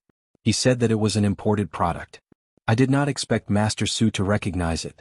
Is this bracelet called the Tiger Head bracelet? Su Mingfeng's expression was somewhat disappointed for a moment, but in a moment he picked himself up and said, correct. It is called Tiger Head Hoop. Is Fifth Miss willing to part with this Tiger Head bracelet and sell it to me? Cough cough. Luo Tan choked on her own saliva. The people in the Ding capital were so strange that the handsome youth in front of them actually liked to buy female jewelry. It was said that some rich families had some strange hobbies. For example, some people liked to collect women's undergarments, and some people liked to put on women's rouge. It seemed that young Master Su liked women's jewelry. Su Minglang, eldest brother, do you want to buy this tiger head bracelet for a young lady? Upon hearing this, Shin Qiu and Luo Ling instantly understood, and Luo Tan was also surprised. So it was not that she liked it but wanted to buy it for her beloved young lady. As Shin Miao's thoughts turned, she smiled slightly and said, this is after all my personal jewelry. No matter if it is bought, sold or gifted, it would not be appropriate for it to be in the hands of an outsider. If you won it you I won. Ling Chin Su I of Ling of Chin of I that. I and I. Shin that she. Shin had she and said. Even to. If I give my own jewelry to an outsider, what would others think? No way. Shin Qiu also nodded his head, correct. This matter concerned his younger sister's reputation. Not a single jewelry could go wrong. Su Mingfeng could only smile awkwardly. Since that is the case, then one can only regret. After saying a few more polite words, Su Mingfeng brought Su Minglang to bid farewell to Shin Miao and entourage. Just as they were about to leave, Su Mingfeng suddenly thought of something and looked at Shin Miao. He hesitated for a moment before asking, has fifth young lady seen the little Marquis of the residence of the Marquis of Lin and the Xia family? Chapter 690. Shin Miao was startled, and the few people around her were also startled. Everyone knew that Xie Jingxing had been dead for 2 years. Was this Su Mingfeng crazy? Shin Miao laughed in spite of herself. How can I see that the little Marquis of the Xia family died young? Does young Master Su have some prejudice against me and is sincerely cursing me? Su Mingfeng no longer said anything, and this time he really brought Su Minglang far away. When the crowd could no longer see both of their figures, Luo Tan then touched her shoulders and said, have goosebumps all over. Youngest Biao sister, why would that person ask you if you have seen a dead person without rhyme or reason? Shin Miao said, he must be possessed. I think so too. Luo Tan deeply agreed. Shin Qiu frowned, less contact with the Su family in the future. What did he say that Shin Miao had seen a dead person, and where did she see it? Why did he want to see it? For no rhyme or reason one would get a body full of bad luck. But why did he ask you? Luo Tan asked curiously, could it be that youngest Biao sister and that little Marquis Xie have any friendship? Absolutely no connection and do not have any contact. Shin Miao answered with 8 words. Luo Ling looked at her in surprise. What Shin Miao did not know was that on this day Su Mingfeng, who saw the tiger head bracelet on her wrist, was restless the entire day. Even Su Yu also sensed that something was wrong with Su Mingfeng and even asked him what was wrong. Now the Count of Pingnan's Su family had tried their best to keep a low profile, and everyone knew that the court was in a turbulent situation and one should not get involved in the muddy waters. Now the Su family was used to such carefree days, and Su Mingfeng did not enter officialdom, so who was he showing a straight face to? When Su Mingfeng ate, he only vaguely said a few words and hastily took 2 bites before returning to his room. Su Yu and Su Furen looked at each other in dismay. Su Furen asked, what is wrong with him? Su Yu shook his head. Su Furen simply asked her youngest son, Su Minglang, Minglang, who did you meet with when you went out with your eldest brother today? Su Minglang said heartlessly as he picked up the food, one met with older sister Shin. Older brother asked older sister Shin for jewelry, but older sister Shin did not give. Older sister Shin said that it was against the rules and older brother was not happy. Madam Su and Su Yu gasped. Su Minglang's words were without rhyme or reason, but in their ears, it was that Su Mingfeng was close to the young lady of the Shin family, and the young lady of the Shin family felt that her reputation was damaged and Su Mingfeng was angry? Su Foreign put down her chopsticks and asked, "Let me ask you, the older sister of the Shin family that you mentioned, is it the fifth young lady of the Shin family?" Now that the second and third household of the Shin family were executed, naturally it would not be Xinyu. Shin Qing had died 2 years ago. Shin Dongling had exchanged marriage to the Wang family, and the unmarried Shin family's older sister was Shin Miao. Forgive Su Foreign for thinking of the formidable great general Shin family first, since the Shin family was the most famous in the Ding capital. Su Minglang nodded his head hard. This time Su could no longer sit still. He pointed at Su Minglang with a trembling finger and said, "Your big brother is asking for jewelry?" Su Minglang's head nodded like a chicken pecking at rice. The couple looked at each other and saw the disbelief in each other's eyes. Logically speaking, Su Mingfeng would be 23 soon after the new year, and normal people would have already gotten married and would have a son earlier. But one did not know what was wrong with their own family's head that he was not willing to marry. In the early years there was Xie Jingxing from the residence of the Marquis of Lin and who followed Su Mingfeng. Su was not worried at all, as he knew that Xie Jingxing was someone who amused young ladies, and it would not be wrong to follow the Xie Jingxing. Once Xie Jingxing died, his own son could directly become a monk. In these 2 years he did not see anyone who was interested in any young lady. No matter if one had high standards or not, if this carried on, the Su family's husband and wife would suspect that Su Mingfeng was gay. Chapter 691. Now hearing Su Minglang say that both husband and wife were half gratified and half in a difficult position. She was gratified that Su Mingfeng was still a normal male and liked females. The difficult thing was that Su Mingfeng took a fancy to any family's young lady, but it was Shin Xian's daughter. Shin Xian held great power in his hands, and by marrying Shin Xian, if one day Emperor Hui was prepared to deal with Shin Xian, the Su family would also be unlucky. Could it be that he had managed to escape from one pit of fire with great difficulty, but now he was going to jump into another pit of fire? Just thinking about it gave him a headache. It was still Su Foreign who was considerate and said, "Don't be anxious, Minglang's words are unclear. If Ming Feng really liked the young lady of the Shin family, he would definitely express it. Jin Feng, go and call all the servants in eldest young master's courtyard. I have something to ask them." In the room Su Mingfeng was pacing back and forth. He was not mistaken. Even if it was only for a short period of time, it was enough for him to see and feel clearly. The jade bracelet on Shin Miao's wrist was obviously the tiger head bracelet. There were a total of 2 tiger head bracelets. One was in the hands of Princess Rong Xan and the other appeared on Shin Miao's wrist. Su Mingfeng had always thought that the second one would not appear because Xie Jingxing was dead. Under the heavens, only Xie Jingxing knew how to make tiger head bracelets. At that time, Su Mingfeng and Xie Jingxing were still miserably green youths who walked around Mahjong Tai. One day she saw Xie Jingxing holding something that looked like a bracelet and rubbed it and even ridiculed him. In fact, he was very curious in his heart. Su Mingfeng understood Xie Jingxing. Even though Xie Jingxing was handsome and beautiful and frivolous, he had no interest in these gorgeous ornaments, not to mention female items. Under his curiosity, Su Mingfeng asked, and Xie Jingxing rolled his eyes at him and only said that it was a concealed weapon. Afterwards Su Mingfeng pestered Xie Jingxing until he was impatient, so Xie Jingxing showed him that the bracelet was made into 2 bracelets that were connected together. There were hidden weapons inside, and there were poisonous needles that could be used for self-defense.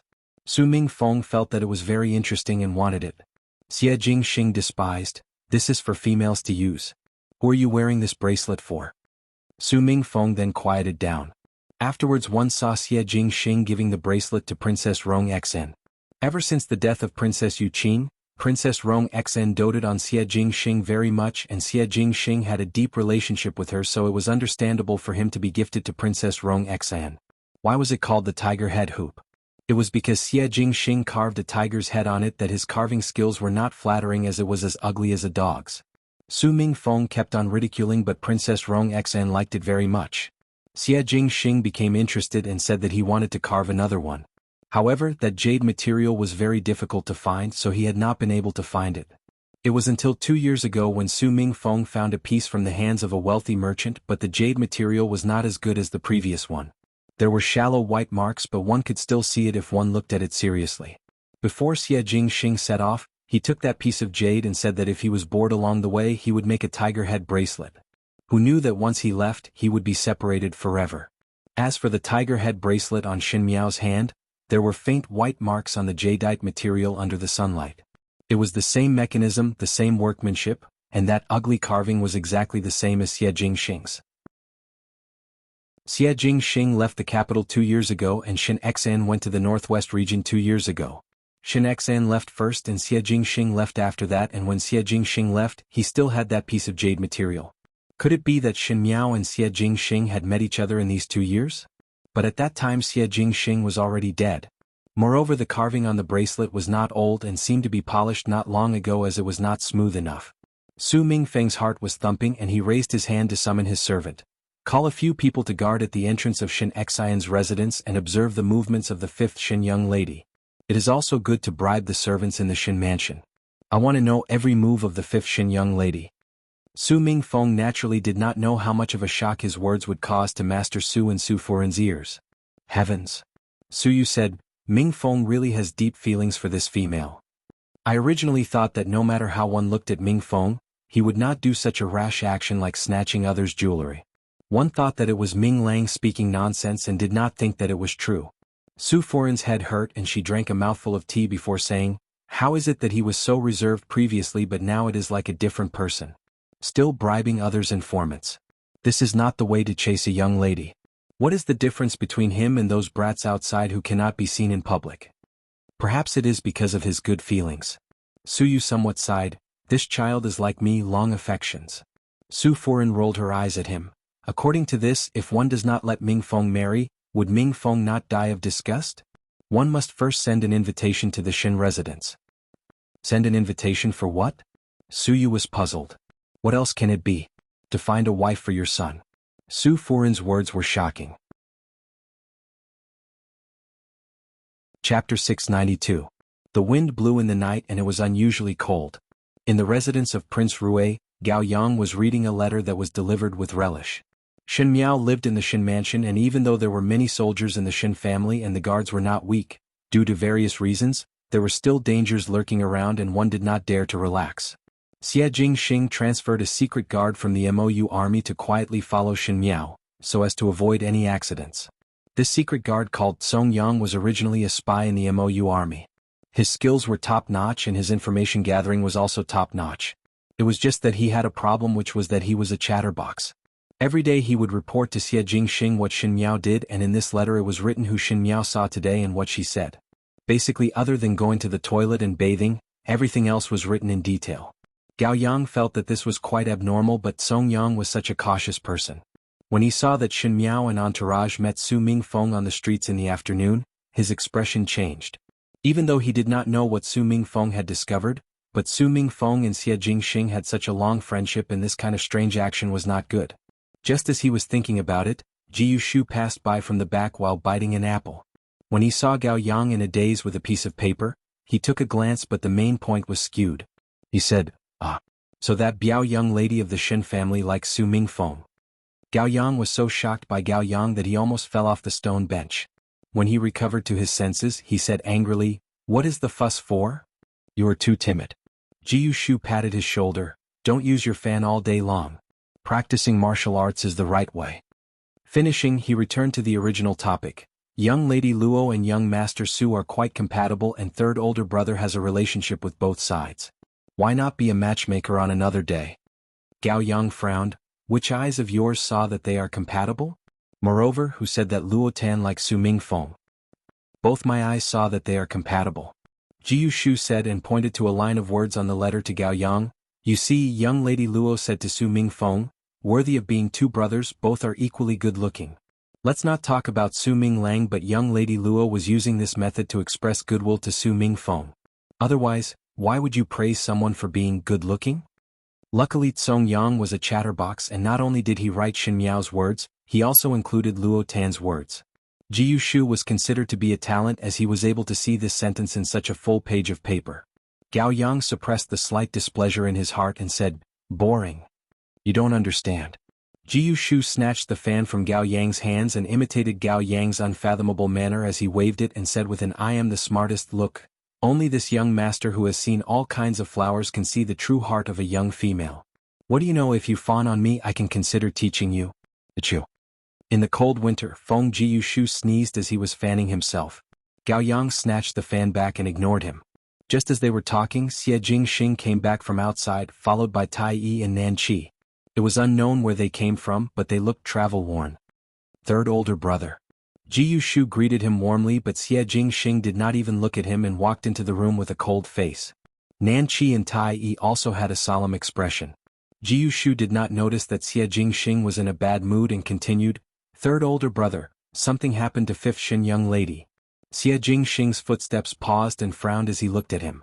Gao Yang also looked at Ji Yushu. Ji Yushu cleared his throat and said seriously, "Just looked at the news that Song Yang sent back for you. Today when fifth Shin young lady went out, she met with a lecher and that lecher touched fifth Shin young lady's little hand." Chapter 693. Gao Yang face-bombed and heard Ji Yushu asking again, "Does third older brother know who is this audacious lecher?" Naturally, no one responded to him, causing Nan Qi and Tai Yi to be extremely nervous. Fifth Shin young lady was the person that their master fancied, so who had the guts to actually touch fifth Shin young lady's hand? Ji Yushu said heartbreakingly, "It is Su Ming Feng." It was third older brother's sworn brother, Su Ming Feng. We're all brothers, yet he actually tried to steal third brother's woman. How heartless, unjust and shameless. Nan Qi and Tai Yi were stunned, Xie Jingxing's eyes were cold and Gao Yang simply used his fan to cover his face. He did not want to see Ji Yushu's demonic behavior in front of so many people. The lamp was as small as a bean and Shin Miao was bored to death reading under the lamp. From time to time she would raise her eyes to look at the windows. In the cold weather the windows were wide open. Shin Miao guessed that Xie Jingxing had planted people in the Shin mansion but she did not care. Shin Xian and Luo Shuiyan usually did not work in the residence, much less Shin Qiu. There were no secrets in the Shin mansion so it would not matter if Xie Jingxing's people came. Moreover there was an additional person to guard the door so one could just treat it as a free guard. Since Xie Jingxing's people were paying attention to every move at this end, the action of opening the window should be reported to his master that she had something to wait for Xie Jingxing. Shin Miao thought left and right and felt that it was not a good thing to meet Su Ming Feng on the streets today. Su Ming Feng and Xie Jingxing's relationship was very good. One had to know that when Su Ming Feng died, only Xie Jingxing dared to collect his corpse and was not afraid of the wrath of the imperial family of Ming Qi, thus one knew that both of them were best friends. Since they were best friends they understood each other. Today Su Ming Feng noticed her bracelet and said that it was a tiger head bracelet. It was definitely not something that was said casually and definitely had some relation with Xie Jingxing. Shin Miao also did not know how many people in Ming Qi knew about Xie Jingxing's identity. But seeing Su Ming Feng's performance today, Su Ming Feng did not know about it. If Su Ming Feng knew that Xie Jingxing did not die, one did not know if there would be trouble in the future. As he was lost in his thoughts, he heard a sound from the window. He looked up and saw that the purple-robed young man had already entered the room with ease. He even closed the window to prevent the wind from blowing in. Xie Jingxing strode over and sat in front of the table. The tea on the table was still warm and not cold. Xie Jingxing poured himself a cup of tea. It was so familiar that it was as if he was in his own house. Shin Miao ignored the strange feeling in her heart and also drank a mouthful of tea before saying, "Today I am looking for you because of a matter." "What is it?" Xie Jingxing curled his lips and asked. After hesitating for a moment, Shin Miao then said, "Su Ming Feng might have sensed that you are still alive." Xie Jingxing was silent. Shin Miao stretched out her wrist and the jade bracelet on her wrist was lustrous and translucent, making her wrist look even more slender and fair. She said, "Today Su Ming Feng saw this bracelet on my hand on the streets and said something about tiger head bracelet, and asked if I have seen you before. I think that there should be some origin. Perhaps he also guessed that you are still alive." Xie Jingxing frowned slightly. He was originally born well but his usual smile that was not a smile made one feel intoxicated. At this moment when he did not speak, one would feel a cold feeling hitting one's face. Shin Miao thought that Xie Jingxing was now a great young person and with the identity of Prince Rui, he had to wear a silver mask so that others would not discover his true identity. Who knew that her negligence would be detected by Su Ming Feng? Even if Su Ming Feng was Xie Jingxing's good friend, it was inevitable that he would be used by others. If it brought trouble to Xie Jingxing had helped her so much and she would be giving trouble to Xie Jingxing. Shin Miao's heart felt a little guilty. She deliberated, why not? Think of a way to remedy it. Chapter 694. Impossible. Xie Jingxing flatly rejected her proposal. Su Mingfeng and I have known each other for many years and his character is cunning and intelligent. It cannot be hidden.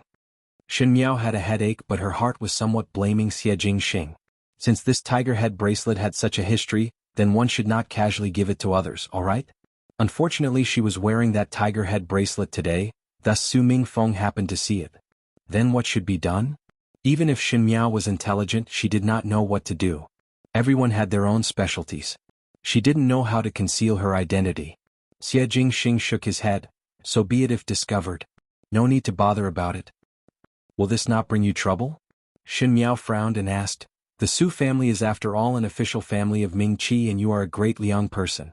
Perhaps he would think that you are a spy sent by the enemy country. There will be endless troubles. It was not that Shen Miao thought badly of others but it was like this.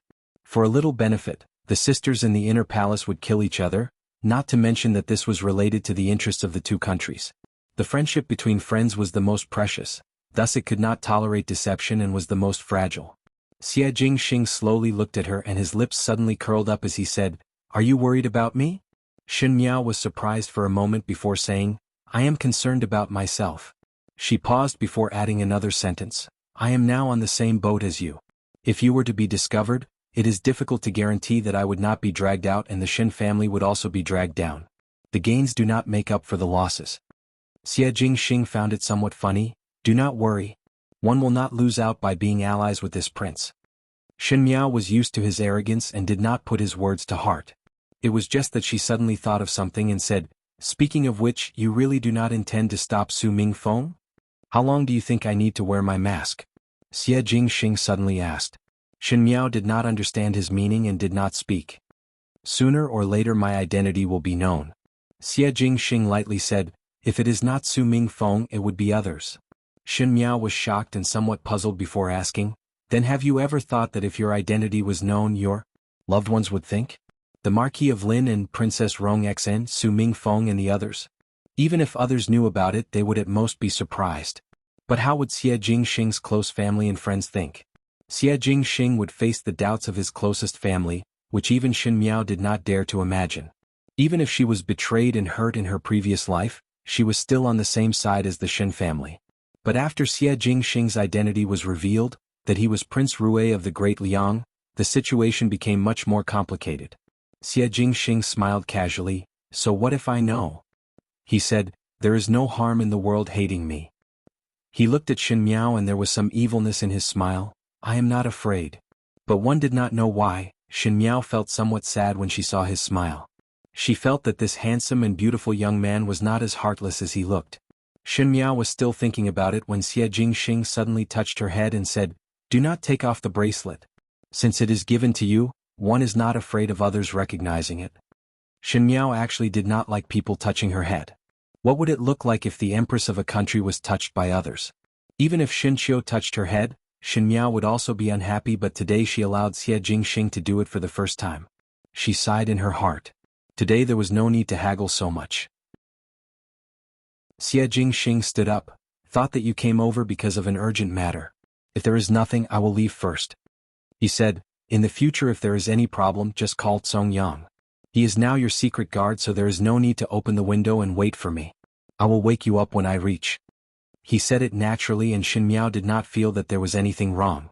It was until Xie Jingxing left that Shen Miao felt that these words were too ambiguous.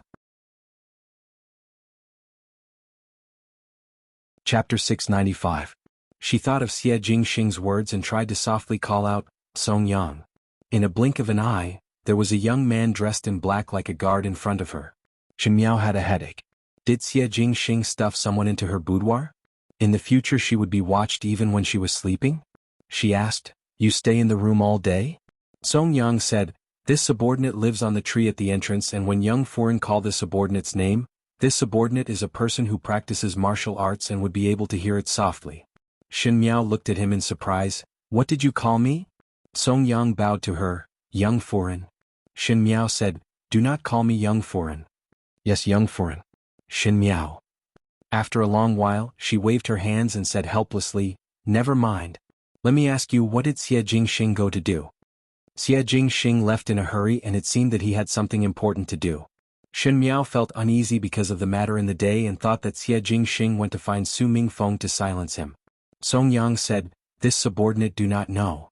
Shen Miao took a deep breath. Xie Jingxing did not send a secret guard but sent someone to monitor her.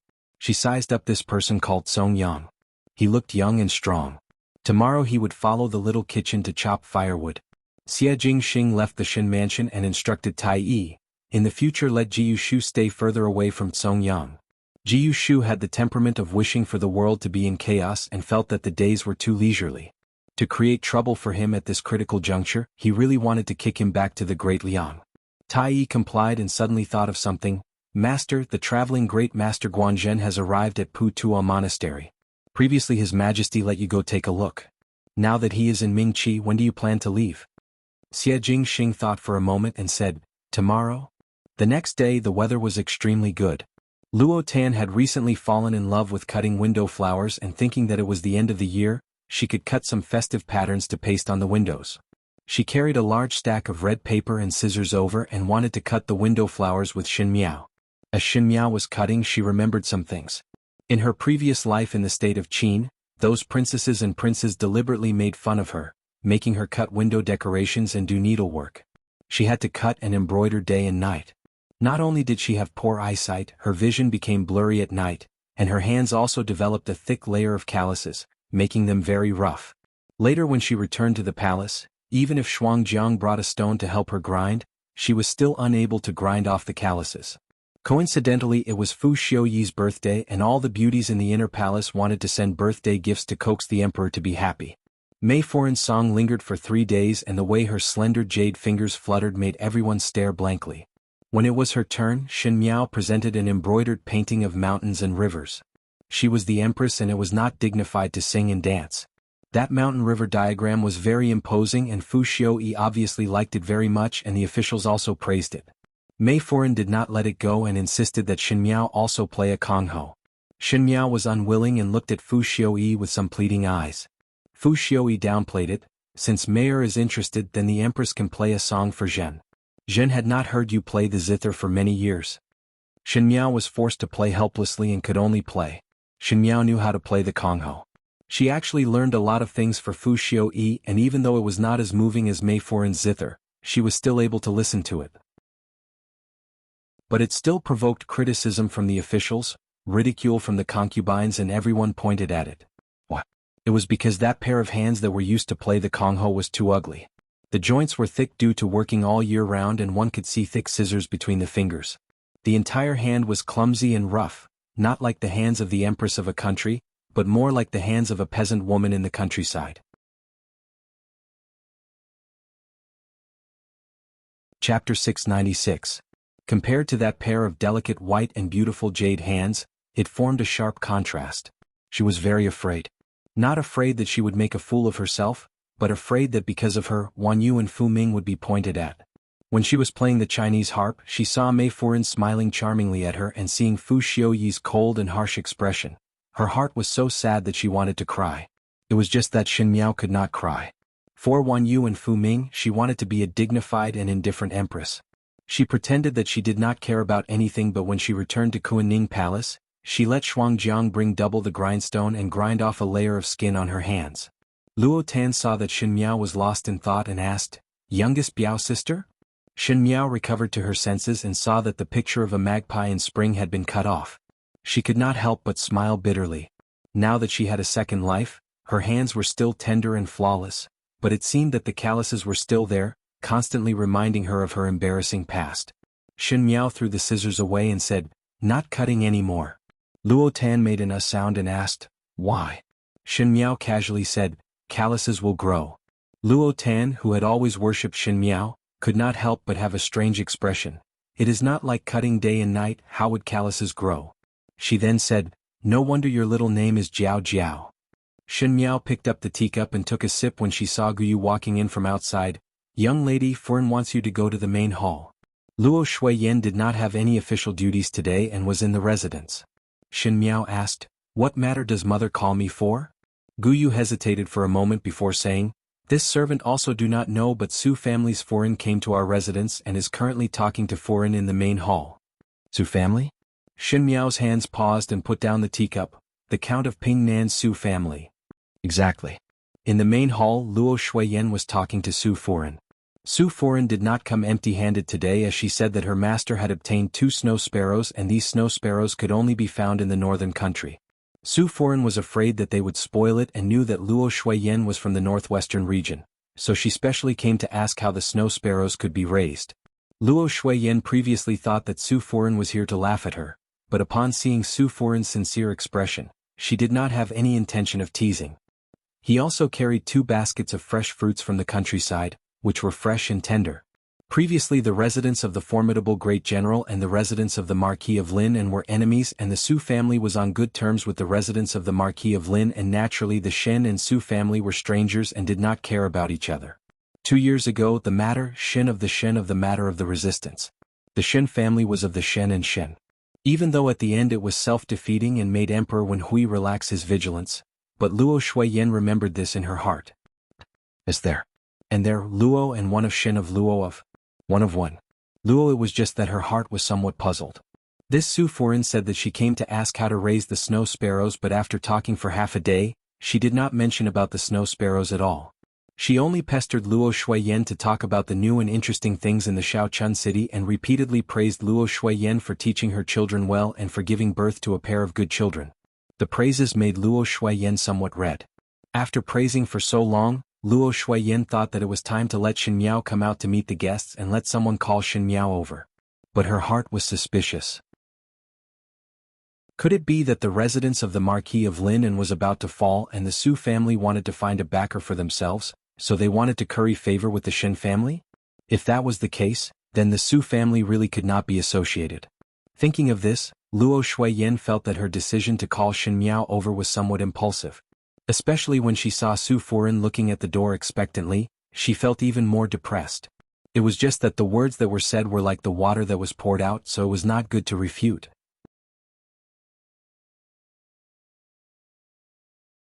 Chapter 697.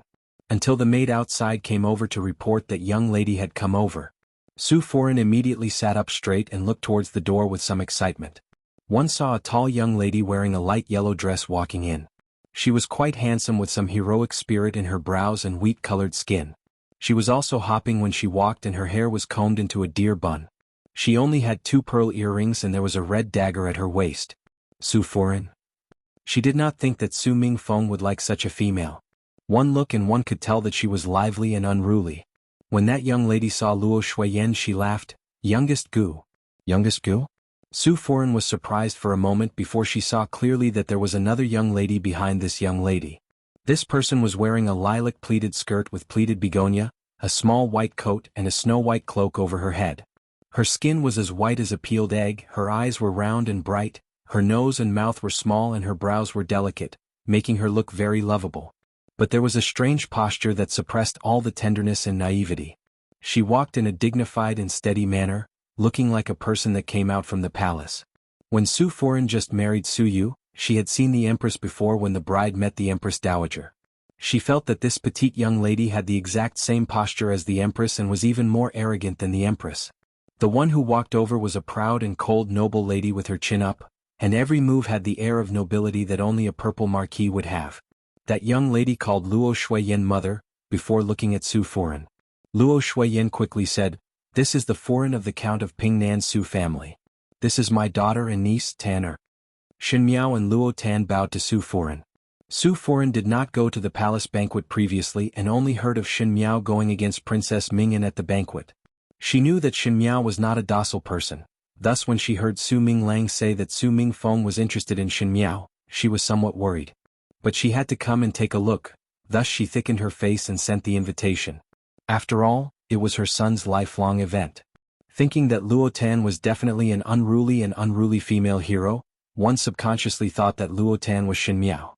One did not think that after seeing the real person, one then felt that it was the complete opposite of the truth. She smiled as she took out 2 pouches from her sleeves and stuffed it into Shin Miao's and Luo Tan's hands. Shin Foreign really know how to raise people. This biological daughter and biological niece are both better looking than the other. Just now when I walked over, I was still wondering where this immortal daughter came from. Shin Foreign is really blessed. Luo Tan and Shin Miao looked at the pouch in their hands and were somewhat at a loss. It was not the new year, so why would they give a pouch? It was still alright if they were familiar with each other, but Shin Miao knew that the Su family and the Shin family did not have any relation.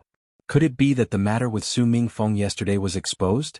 But even if it was exposed, what did it have to do with Su Foreign coming to the Shin residence? Luo Shuiyan also looked at the pouch and was somewhat stiff. Just as she was about to open her mouth to decline, Su Foreign held her hands down and said, "If you were to decline, I would be angry. I saw that these two young ladies are beautiful and well-mannered, thus my heart likes them very much. It is just a little greeting gift. Everyone said that Shin Foreign is forthright, so why be so stingy?" She sighed again. "It would be good if I had 2 daughters." Luo Shuiyan was really confused by Su Foreign today and could only go along with her words. "What are you saying?" "Foreign have 2 sons in the residence and they are also very outstanding." "How are they outstanding?" Su Foreign shook her head. "Ming Lang is very stubborn and mischievous. Every day he does not think of making progress and only know how to follow his father to mess around. I heard that your Chioer was very sensible at a young age and my heart is very envious." "Isn't there still Ming Feng?" Luo Shuiyan smiled. "The eldest young master in the residence is a young talent."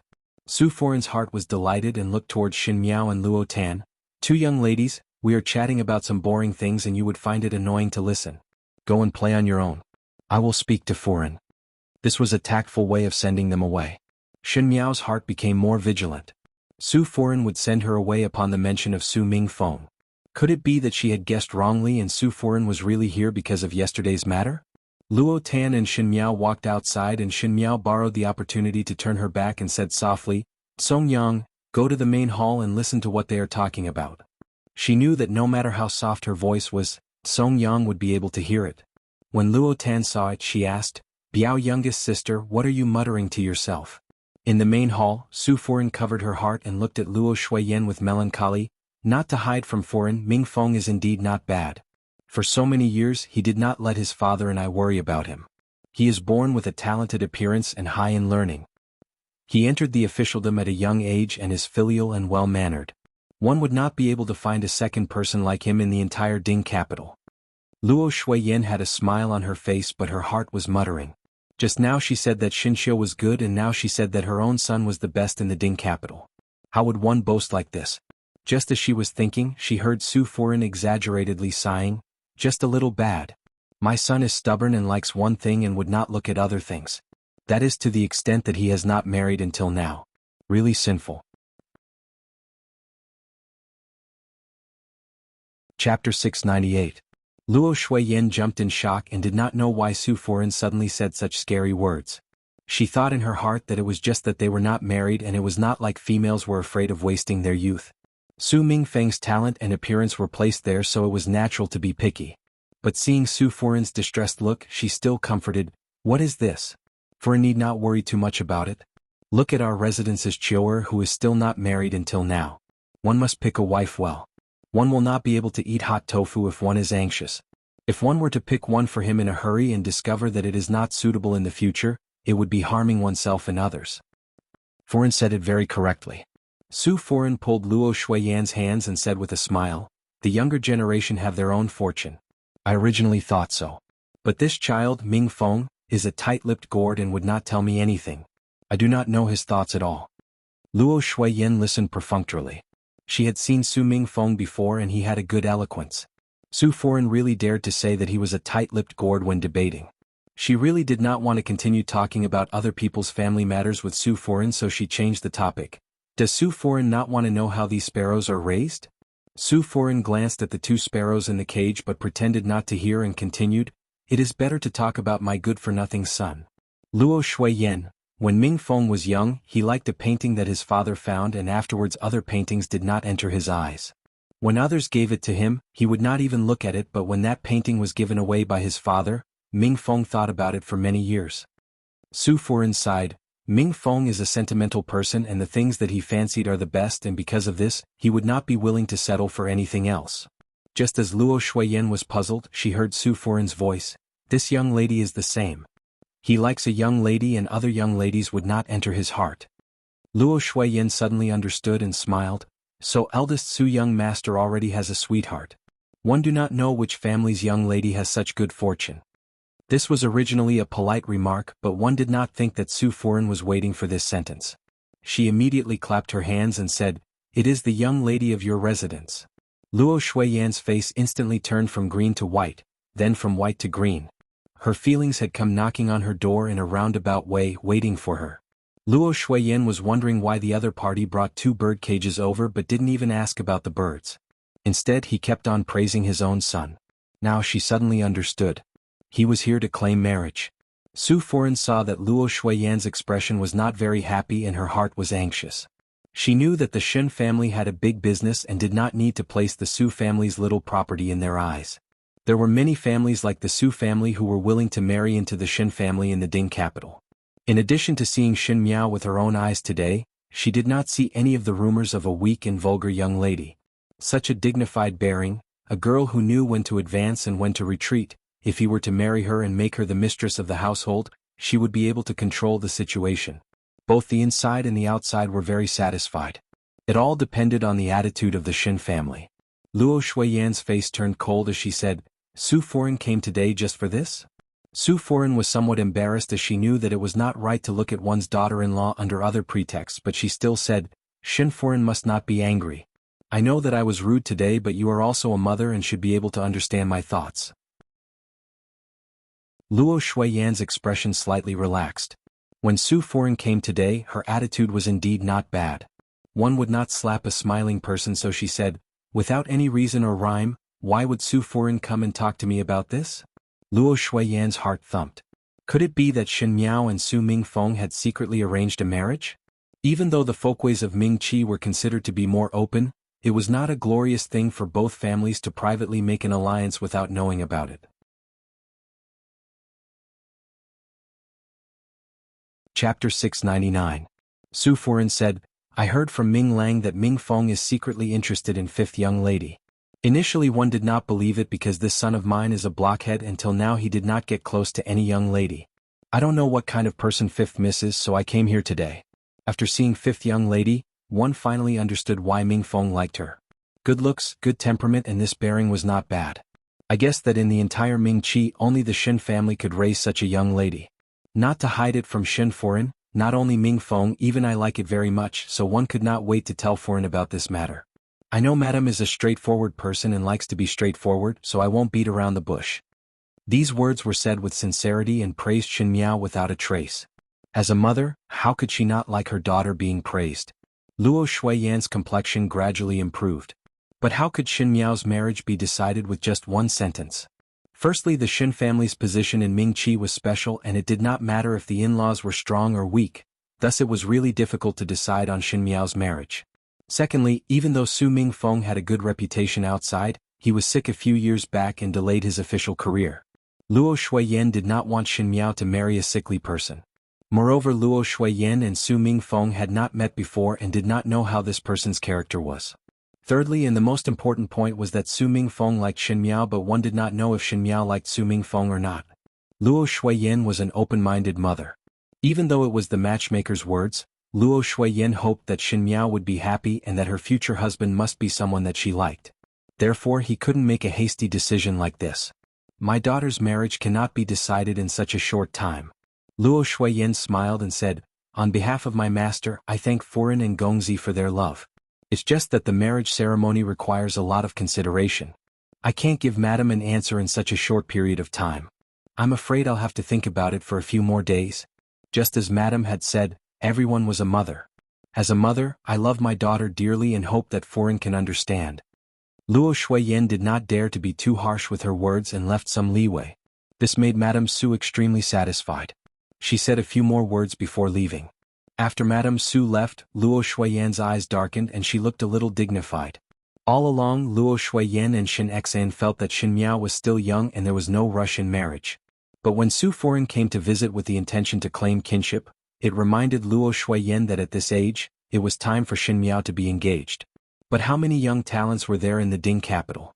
Luo Shuiyan planned to wait for Shen Xan to return before telling him about this matter. At the same time, she would get someone to make a booklet so that she could look around. Madame Su returned to the Su residence. For the first time, Master Su didn't go fishing and play with the birds. Instead he stayed in the house. Seeing that Madame Su had returned, she immediately went forward to massage Madame Su's shoulders and ordered a maid to serve tea. Old Master Su was like a mouse seeing a cat when he saw Madame Su, and the surrounding servants were already used to it. Master Su asked, "How was it? What did Shin Furin say?" "I didn't agree, but I didn't say I wouldn't agree either. I think I still need to think about it." Su Furin said, "After all, I went over so abruptly today. Moreover, the Shin family is not an ordinary family, so it is not a bad thing to think a little longer." "Still need to think." Su Yu's face fell. "What is there to think about?" Su Furin found it funny. "Could it be that you think that if I go over today one would agree?" "Why not agree?" Su Yu asked. "What is not good about Ming Feng? Is there a second young talent like Ming Feng in the Ding capital? Whoever's young lady marries to Ming Feng, that is a blessing cultivated in the previous lifetime." As he spoke, he suddenly thought of something. "Wait, how about fifth Shin young lady?" Chapter 700. He finally remembered to ask about this matter. Master Su had seen Shin Miao at the palace banquet and felt that Shin Miao was not bad, just that her character was a little too strong. However, most men could not accurately judge a woman. This kind of thing had to be done by the woman. That was why Madame Su came out and looked at this future daughter-in-law with a critical gaze. "So you wanted to hear what Madame Su thought of Shin Miao?" Su Furin drank a mouthful of tea and said, "Ming Feng's foresight is indeed not bad. I see that this fifth Shin young lady is much better than most of the young ladies in the Ding capital." There was no need to talk about her temperament, and since she was a young lady taught by Shin Xian, it was assumed that her character would not be bad. That kind of bearing was rare, like that of a noble from the palace. But there was one point. One fear that Ming Feng would not be able to tame this kind of young lady. But it is also good. Ming Feng's temperament is gentle, and with such a strong foreign as the matriarch of the household, this residence can be controlled. It is very good. It was rare for Su Yu to hear Su Furin praise a person like this, and his heart started to mutter. Wasn't it said that mothers-in-law were extremely picky with their daughters-in-law? Could it be that his wife was too gentle? Su Ming Feng returned from outside, and just as he was about to step into the main hall, the corner of his clothes was pulled by someone. When he looked back, it was Su Ming Lang. Su Ming Lang looked at him seriously. "Eldest brother, you must not go in and create trouble, lest you ruin your lifelong event." "My lifelong event?" Su Ming Feng was puzzled. "What lifelong event?"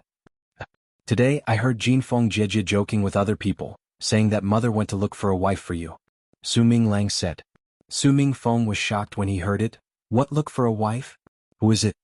Su Ming Lang said, "Isn't it Shin family's older sister? Mother went to the Shin family to look for a wife for me?" Su Ming Feng raised his voice. Su Ming Lang jumped in shock and said hatefully that iron did not become steel. "Isn't it just marrying a wife? In the future, when older sister Shin becomes my eldest Sa, she would not be able to see your actions." He patted Su Ming Feng's arm. "Really envy you." The Su family came to the Shin mansion to find a wife for Su Ming Feng. On the surface, no one knew about this matter, but in fact there were many people who knew about it. Shin Xian and Luo Shuiyan discussed for a while and really started to seriously look for young talents in the Ding capital for Shin Miao, and even considered if they should let Shin Miao participate in a few flower banquets. Shin Xian also let Shin Qiu pay attention to the youths in the capital who were of the same age as him. The Shin mansion had already created such a big movement. If the residents of Prince Rui did not know about it, then it would not be justifiable. When Xie Jingxing returned to the residence of the Qin prince, he was faced with Ji Yushu's provocation of wanting the world to be in chaos. Song Yang didn't know where he got the news from, but he jumped up and down with a letter in his hand saying, "Third brother, the Su family has come to propose marriage. What are you still waiting for?" He paused before continuing, "Still not going to find trouble with Su Ming Feng?" Gao Yang's face also revealed a worried look. Su Furin knows how to conduct herself well in the Ding capital and is on good terms with many Furins. The Su family's reputation is also not bad, and if Shin Xian feels that Su Ming Feng is not bad, perhaps he would agree to this marriage. Xie Jingxing swept a glance at the letter and knew the contents of the letter like the back of his hand, and felt a headache. Su Ming Feng's way of doing things was more dependable, but he had a pair of parents who were too jumpy. Now that they had come to propose marriage, one could not predict what shocking things they would do. Moreover, Ji Yushu was still fanning the flames at the side and said with an indignant face, "What a good Su Ming Feng. Initially when he was with third older brother he called each other brothers and even had such a long friendship. Now that third older brother has changed his identity, he quietly went out to poach. His schemes are really deep. Ancestors said that a long journey tests the stamina of a horse and time reveals a person's heart. So this Su Mingfeng is this kind of person. Third older brother, you should break off all ties with him.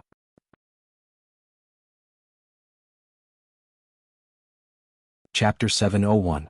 Gao Yang really could not listen to Ji Yushu's nonsense and said, now it is better to find another method. The Su family's matter was a small matter, but the Shen family had already started to search for a husband for fifth Shen young lady. We do not have much time in Mingqi, so if you want to do it, settle it earlier. When these words were said, Xie Jingxing's expression turned cold. Ji Yushu did not detect it but had an inspiration and said, I have an idea. The few of them looked at him together and Ji Yushu said, since third older brother is a dead person in their eyes, why not pretend to be a ghost at night and appear in Su Mingfeng's dreams? Just say that Shen young lady is the person that third older brother fancied and wanted to have a ghost marriage. Su Mingfeng would be scared and naturally would not dare to have any ideas on fifth Shen young lady. I third older brother, don't go. Listen to me finish. Gao Yang shook his head and sighed. Stupid. Xie Jingxing returned to the study and sat down in front of the table. His brows were tightly knitted and no one knew what he was thinking about.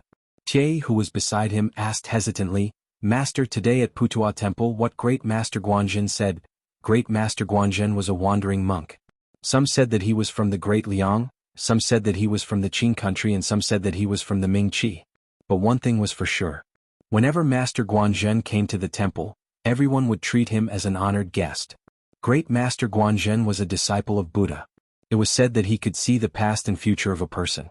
This was naturally an exaggeration, but Great Master Guanzhen's prophecy was extremely accurate. He once predicted a flood in the Great Liang. Emperor Yongle tried to persuade Master Guanzhen to stay, but Master Guanzhen refused. 2 years ago when Xie Jingxing returned to the Great Liang, Emperor Yongle wanted to find Master Guanzhen to take a look at Xie Jingxing's physiognomy, but at that time Master Guanzhen had already left the Great Liang and no one knew of his whereabouts. He didn't expect to meet him here. In the daytime when they arrived at Putua Temple, Xie Jingxing did not say anything but Reverend Guanzhen had already guessed his identity. No one knew how he managed to guess it. And the prophecy for Xie Jingxing was, Army Destroyer Ziwei, ferocious dragon subdue the heavens. He was using his life to decide the overall situation. The meaning of this explanation was that Xie Jingxing was a very important person. He alone could affect the entire situation.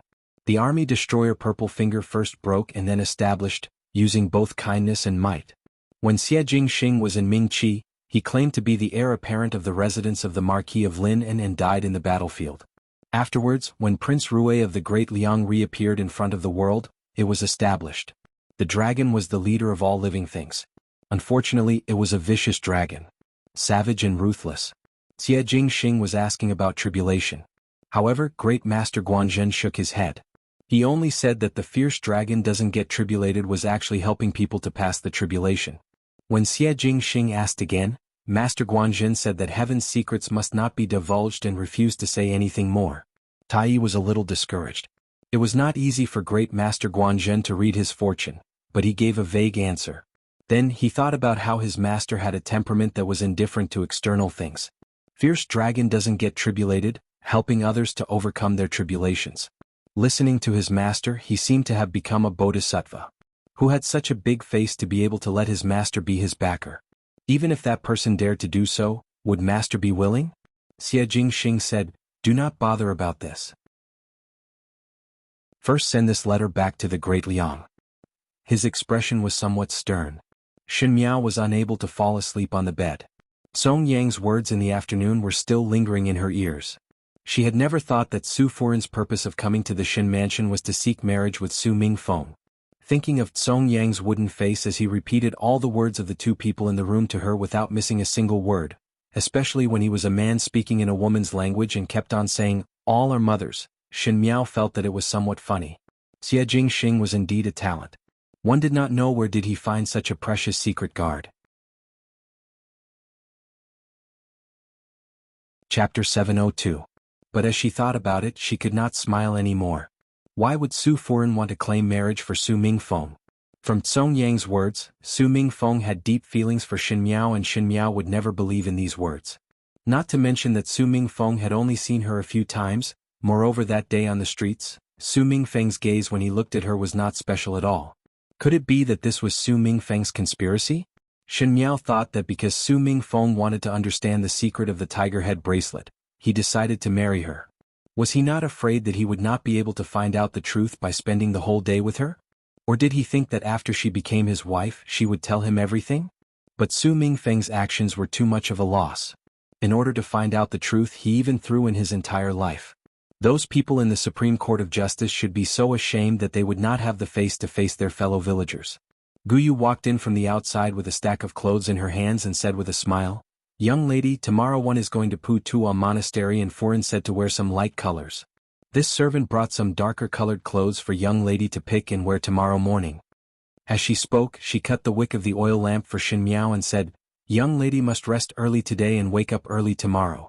One fear that there is a long way to go." Xin Miao felt helpless when this matter was mentioned. In the evening, Luo Shuiyan's maid came over to tell Luo Tan and Xin Miao that she would bring the three of them to Putua Monastery to offer incense. Luo Tan had never been to Putua Monastery before and was naturally very happy, but Xin Miao was somewhat lacking in interest. Putua Monastery was considered a famous monastery in the Ding capital and was located halfway up the mountain in the northern part of the city. It was said that the Bodhisattvas and Buddhas there were very spiritual, and the most spiritual was the Tree of Cultivating Destinies. The young female used copper coins to exchange for some red ropes from the monks in the temple and tied the red ropes to a pouch and threw it up the tree. If the red ropes and the pouch were not thrown down, it meant that the Yu Lao had heard the female's prayers and would bring a good marriage for the female. Xin Miao had also gone to that Tree of Cultivating Destinies in her past life, and in order to be able to tie the knot with Fu Xiao Yi, she bought 100 red ropes in one go and threw it up. Afterwards this matter was accidentally spread by Xin Qing and Xin Yu, and it became a joke in the Ding capital. Therefore Xin Miao did not like the Tree of Karma that much. If she did not hear Su Furen and Luo Shuiyan's conversation from Songyang today, Xin Miao would not have thought of anything and would only feel that it was nearing the end of the year and Luo Shuiyan really wanted to go and offer incense. But after knowing what they said in the main hall, Xin Miao understood that Luo Shuiyan did not want to offer incense but obviously wanted her to throw the red rope on the Tree of Cultivating Destinies. Xin Miao's heart was extremely unwilling and even thought of pretending to be sick. But this would be too deliberate, and Luo Tan was in high spirits and Xin Miao was easily soft-hearted towards Luo Shuiyan. Thinking that it was just to throw the red rope, she could only agree. However, he still felt a little uncomfortable in his heart. This night Xin Miao did not sleep well. She had several dreams during the night, and in her dreams she was standing under the Tree of Cultivating Destinies and throwing the red rope up. Luo Shuiyan bought an entire bucket of red rope for her, and Xin Miao's arms were sore from throwing it, but all the red ropes with her markings were all gone. There was nothing on the ground or on the tree. Just as she was feeling astonished, she saw a purple-clad youth sitting on the tree with a bunch of her red ropes in his arms. His lips hooked up to her with a smile that was not a smile and asked, "Who are you going to marry?" Sword-like eyebrows, a straight nose, thin red lips and a pair of peach blossom eyes that were as sharp as a blade. It was Xie Jingxing's face. Xin Miao suddenly woke up from her dream and could not fall asleep no matter what. She managed to endure till dawn, and when Jingzhi came in she was shocked and asked, "Why did young lady not sleep well last night? Her eyes are all black." Chapter 703. Xin Miao waved her hands. She only felt that this dream was strange and had some unknown shame and indignation, so she simply did not say anything. After eating and washing up, one went out of the door and saw Luo Shuiyan and the rest waiting in the hall. What made Xin Miao surprised was that other than Luo Tan, Xin Qiu and Luo Ling were also there. Luo Shuiyan said, "Since it's an incense offering, the younger generation should all go together to pray for the blessings of Buddha." Xin Xen said, "Then I will also go along." "Why are you going?" Luo Shuiyan hated that he didn't understand her meaning and said, "You don't have to go." Xin Qiu was puzzled why his father could not go, but Xin Miao understood in her heart. It seemed that Luo Shuiyan not only wanted her and Luo Tan to throw the red ropes, most likely she also wanted Xin Qiu and Luo Ling to throw it. After all, Xin Qiu and Luo Ling had reached the age to marry. But wasn't the Tree of Cultivating Destiny something that only women could throw? If it was really hung up, could it be that Xin Qiu and Luo Ling would become cut sleeves in the future? Xin Miao could not help but shiver. Without wasting too much time, everyone quickly set off. The distance between Putua Monastery and the Shin Mansion was somewhat far. If they set off in the morning, it would be close to noon when they arrived. Along the way, Luo Tan was in high spirits and kept asking Luo Shuiyan if Putua Temple was really so magical. As Luo Shuiyan spoke, she indeed led the topic to the Tree of Karma. When Luo Tan heard the news about the Tree of Cultivating Destinies, she found it very interesting and said, "This is somewhat similar to a custom of our Shaochun city, but since Putua Monastery is a famous monastery, then this Tree of Cultivating Destinies should be very efficacious." She shook Shin Miao's arm. "Biao, youngest sister, how about we also go and throw the red rope? Aren't you not in a rush to marry?" Shin Miao looked at her from the corner of her eyes. Luo Tan lightly coughed twice. "Even so, when in Rome, do as the Romans do." Luo Shuiyan also said, Jiao Tan, when we arrive at Putua Temple, the two of you should also throw the red rope. Whether you are going to marry or not, you will be able to gain some good luck, won't you?" Luo Tan excitedly complied. Luo Tan had long known of her mother's plans and had no choice but to comply. But it was said that they were on their way to the ancient temple that had existed for hundreds of years in Mingqi. In one of the meditation rooms, the incense was curling up, and at the moment there was a 70-year-old monk sitting there. This monk had a kind and benevolent countenance. He really looked like a disciple of the Buddha. He wore a red kasaya and held a string of Buddhist beads in his hand. The young monk beside him asked, "Master, we've been waiting here for several days. Will the fated one really come?" "This poor monk has been waiting here for many days for her arrival," the old monk said lightly. "But I've waited for a long time." The little monk was only in his teens and was at the age where he was curious. He quickly asked, "When will he come?" The old monk did not speak and only silently turned the Buddhist beads in his hand. Suddenly, he stopped turning the Buddhist beads and repeatedly stroked a round Buddhist bead between his fingers. After a while, the old monk smiled. "In a moment," he said. When Shin Miao and entourage reached Putua Monastery, it was not even noon. Perhaps it was because the horses ran hard today, or the coachman drove the carriage well, or the road was much smoother. In short, the journey that would normally take 5.5 hours was completed in less than 4 hours today. The few of them jumped off the carriage, and Shin Xiu and Luo Ling also flipped off their horses. They saw that in the middle of the mountain in the lush forest, there was an ancient temple. Because of the layers of clouds, it was like a fairyland. In addition to the distant Buddhist sounds, one could not help but feel a sense of awe. Luo Tan sighed, "Really has the style of a famous temple." Luo Shuiyan instructed, "Xiu or Linger, both of you dismount first. I will bring Tanner and Jiao in." After Shin Xiu and Luo Ling left, the guards of the Shin residence followed Shin Miao and entourage. Luo Tan saw a tree that was hung with red ropes from afar and said, "This is the Tree of Cultivating Destinies? Youngest Gu, quickly come and see. It is so big." Luo Shuiyan smiled, "Let us first go and buy the red ropes." Shin Miao followed behind both of them and felt helpless in her heart. Luo Tan ran very fast and Luo Shuiyan had a fiery temperament, thus Shin Miao was left behind. But with the guards of the Shin residence and Song Yang in the dark, Shin Miao was not worried at all. When she followed Luo Shuiyan and the rest into a Buddhist hall, Shin Miao's skirt was suddenly pulled by someone. She turned back to look and saw a person in Taoist robes squatting at the side of the threshold. How would there be people from the Taoist sects in a Buddhist place? This Taoist priest's clothes were tattered and there was a lot pot in front of him and a horsetail whisk in his hand. One did not know why, but it was somewhat comical. He was around 40 years of age and had a small mustache as he looked at Shin Miao with bright eyes. "Young lady, this poor Taoist sees that your glabella is dark and one fear that there will be a bloody calamity. There are green circles under your eyes and there will be trouble with peach blossoms. Do you want this poor Taoist to read your fortune? Where did this lunatic come from?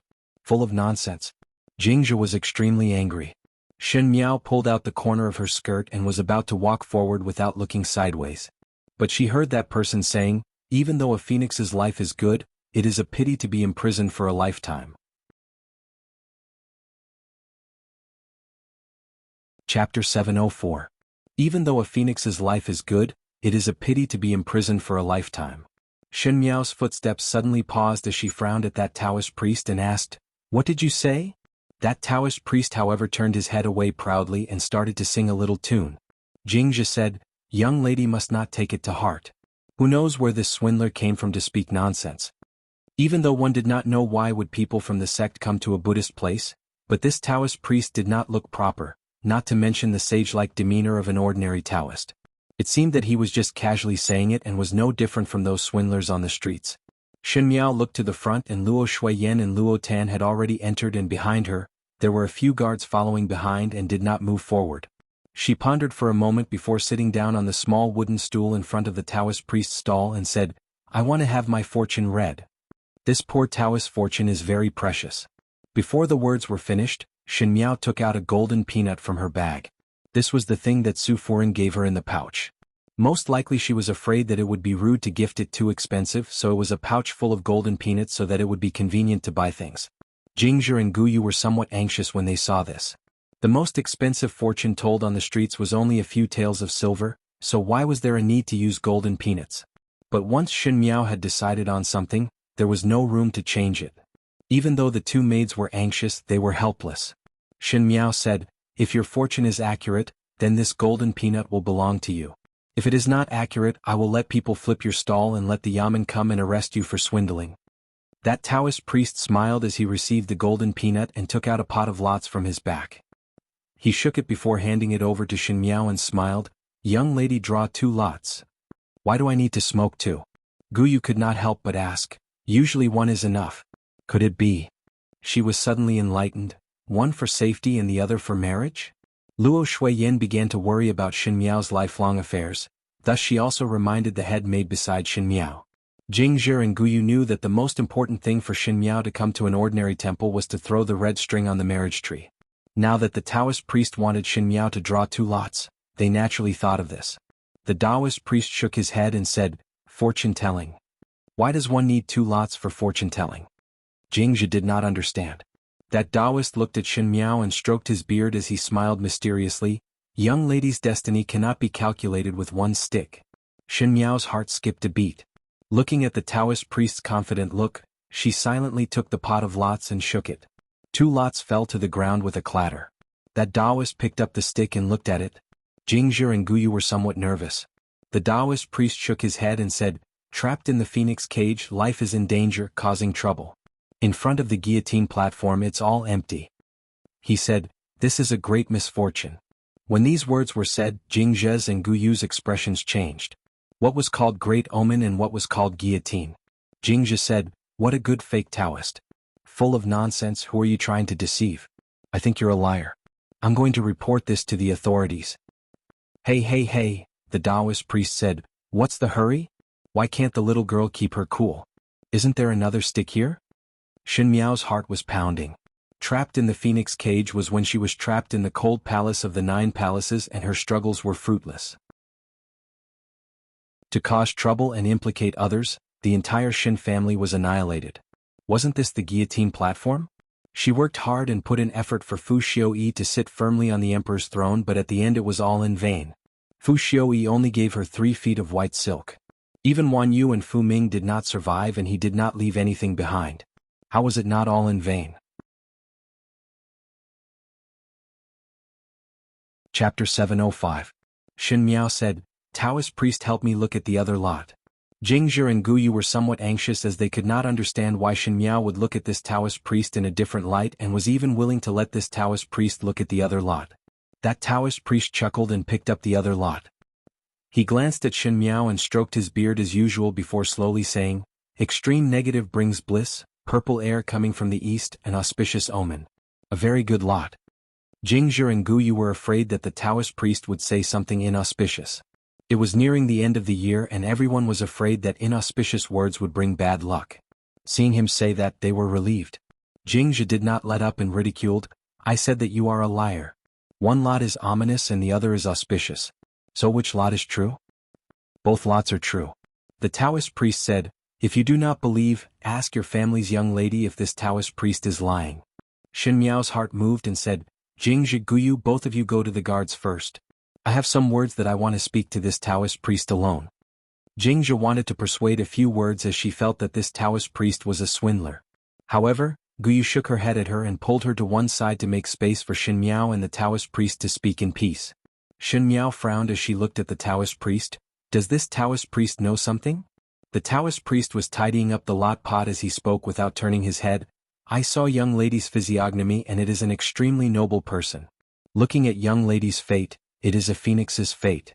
It should be a life of glory and splendor with fine food and silk clothes. Unfortunately, one's fate was changed. Shen Miao said, "What changed one's fate?" Her voice was somewhat urgent. The Taoist priest stopped his actions and looked at her. Young lady's fate is very strange. There will be a big calamity in one's life, and after passing through this calamity, one would naturally have a smooth life. But the first lot that young lady drew did not pass through this calamity. "What is my calamity?" Shen Miao asked. "A true phoenix and a fake phoenix. The fake phoenix snatched the true phoenix's fate and fortune, and the true phoenix was imprisoned." Shen Miao only felt that her heart was about to jump out of her throat. Real phoenix, fake phoenix, could it be that she was the real phoenix, and as for the fake phoenix, could it be Mei Foran? Mei Foran gave birth to Fu Sheng, and Fu Xiuyi loved Fu Sheng so much. In the past lifetime, Fu Ming died and she also died, so Fu Xiuyi would make Mei Foran the Empress, and with Fu Xiuyi's love for Fu Sheng, perhaps he would pass the throne to Fu Sheng. Wasn't this the same as having one's fate stolen? Shen Miao said, "Priest said the first lot, then in the second lot, can my calamity be passed? With your abilities it's impossible." The Taoist priest shook his head and said, "But you're lucky to have a benefactor in your life." "Benefactor?" Shen Miao asked, "Who is my benefactor?" "This noble person has fate with you. He is the life of a vicious dragon. A vicious dragon subduing the heavens, a phoenix trapped in a cage. He can save you, and you can also dispel his evil energy. If you meet this person and borrow his power, Miss Fate will return to its rightful place. What you have lost, you will definitely gain." Shen Miao asked, "Where is this noble person? How can I find him?" The Taoist priest smiled, "Far at the horizon but close at hand." This meant that he did not want to say more. Shen Miao's eyes flashed and asked again, "There is another question. Ordinary people can only draw one lot, but why do I have two lots? Is this the will of heaven?" She had been reborn, and every time she thought about it, there was a feeling of unreality. She feared that one day when she woke up, she would still be in that quiet cold palace and all of this was just a dream. Since this strange priest who came from nowhere was somewhat accurate, perhaps he knew a little. Heaven and earth are heartless and treat all living things as dogs. Young lady's two lots were requested by someone for young lady. Chapter 706. There is someone? Shen Miao caught the crux of the Taoist's words. Who is that person? It is someone who owes you a lot. The Taoist stood up from the ground and patted the dust off his clothes. The mysteries of heaven must not be revealed. Today this poor Taoist and young lady have already revealed too much, and any more would cause one's good fortune to be cut. Young lady should not ask any more, and remember, the past is like a dream, one must not be entangled. When one is at the peak of prosperity, purple air comes from the east. Finishing, he waved his horsetail whisk and walked away in big strides. Shen Miao stood at the same spot in a daze until Jingzhe and Guyu walked to her side. Jingzhe said, "Strange atmosphere. One do not know where it came from. Is there no one in Putuo Monastery to manage it?" Shen Miao felt that she had seen some secrets, and there was an indescribable feeling in her heart. Just as she was thinking, Luo Shuiyan and Luo Tan walked out from inside. Luo Tan was holding a small basket in her hands, and on top of it was a big pouch connected to a red string. She said with a smile, "Biao, youngest sister, let's go and hang the red string. Why are you lagging behind?" Luo Shuiyan also said, "Just now I heard that there was a reverend preaching in the meditation room, so I wanted to call you over to listen. But when I turned around, I saw you behind me. I don't know what you were doing that took you so long. Do you still want to listen?" Shen Miao just listened to the Taoist conversation, and her mind was strangely confused. How would she still have the mood to listen to the monk preaching? She shook her head, "Not going." "Then let us go hang the red string first." Luo Tan was very excited and pulled Shen Miao forward. In the meditation room that Luo Shuiyan passed by, the old monk's action of knocking the wooden fish paused. The little monk asked, "Master, it is already past noon. Did Master not say that he would come? Is he coming or not?" Master Guanjin stood up from the meditation mat and shook his head, "Not coming." "Not coming?" The little monk was surprised. "Why?" "She met someone else." The little monk was puzzled. Why not come after meeting someone else? Did Master not specially wait for her here? If she did not come, then all these days of waiting would be wasted. No matter. Master Guanjin put his palms together. She also met a fated person. This is cause and effect. Shen Miao and Luo Tan went outside and arrived under the Tree of Cultivating Destinies. The Tree of Cultivating Destinies was originally a huge sweet-scented osmanthus tree. It was extremely thick and sturdy, but now, its branches could not be seen clearly. They were all covered by the purses hanging from the red strings on the tree. Luo Ling and Shin Xiu did not come at the end since this was for females to use. Luo Tan scooped up a red string and passed it to Shin Miao. Biao, youngest sister, write your name on the pouch and throw it up the tree. If it is hung up, it means that the Yu Lao has heard your prayers and will arrange a good marriage for you. Luo looked at Luo as he said and said, Biao ao Biao. Biao Biao Shin Shin. Luo said Shin of Shen. Is Biao. Luo Tian of Shin Shen. Yang of, Jis, of, but, Ji, Jio. Jio. Luo Shuiyan also said, Jiao, write some and throw them up. Don't be afraid. Shin Miao was somewhat picky as she looked at the basket of red ropes. Since she could not win against Luo Tan and Luo Shuiyan, she could only pick one and write her name on the pouch. When Luo Tan saw this, she said, Biao, youngest sister, you took too little. This one cannot be thrown up. Take a few more and these will be enough. Luo Shuiyan also said, Jiao, one is not enough. Shin Miao felt that she did not want to throw any of them. Moreover, she was still thinking about the Taoist priest's words. How could she have the mood to do this? Thus, she just casually threw them away. Chapter 707. One will definitely not be able to hang. It is better for you to. Why did it hang? Luo Tan cried out in surprise. Luo Shuiyan was also very surprised. Generally speaking, the more red ropes one threw up, the higher the possibility of it hanging on the branch. If one could not hold it, one would not be able to throw it up. Who knew that Shin Miao casually threw it up and it actually hung up? Not only that, it was a high branch and it was hung so firmly that one feared that it would not fall even if the wind and rain hit. Biao, youngest sister, you are too lucky. Luo Tan grabbed Shin Miao's arm and said excitedly, Look, that branch is so high that it means that the person that Biao, youngest sister, is going to marry must be a dragon or phoenix among men. The branch is also so stable that it means that this marriage is in the bag and is very good. Who would not like to hear the words of good fortune? Luo Shuiyan's face also bloomed into a smile. Jiao's throw is not bad. I also said that if you could not hang it up, I would think of ways to help you hang it up.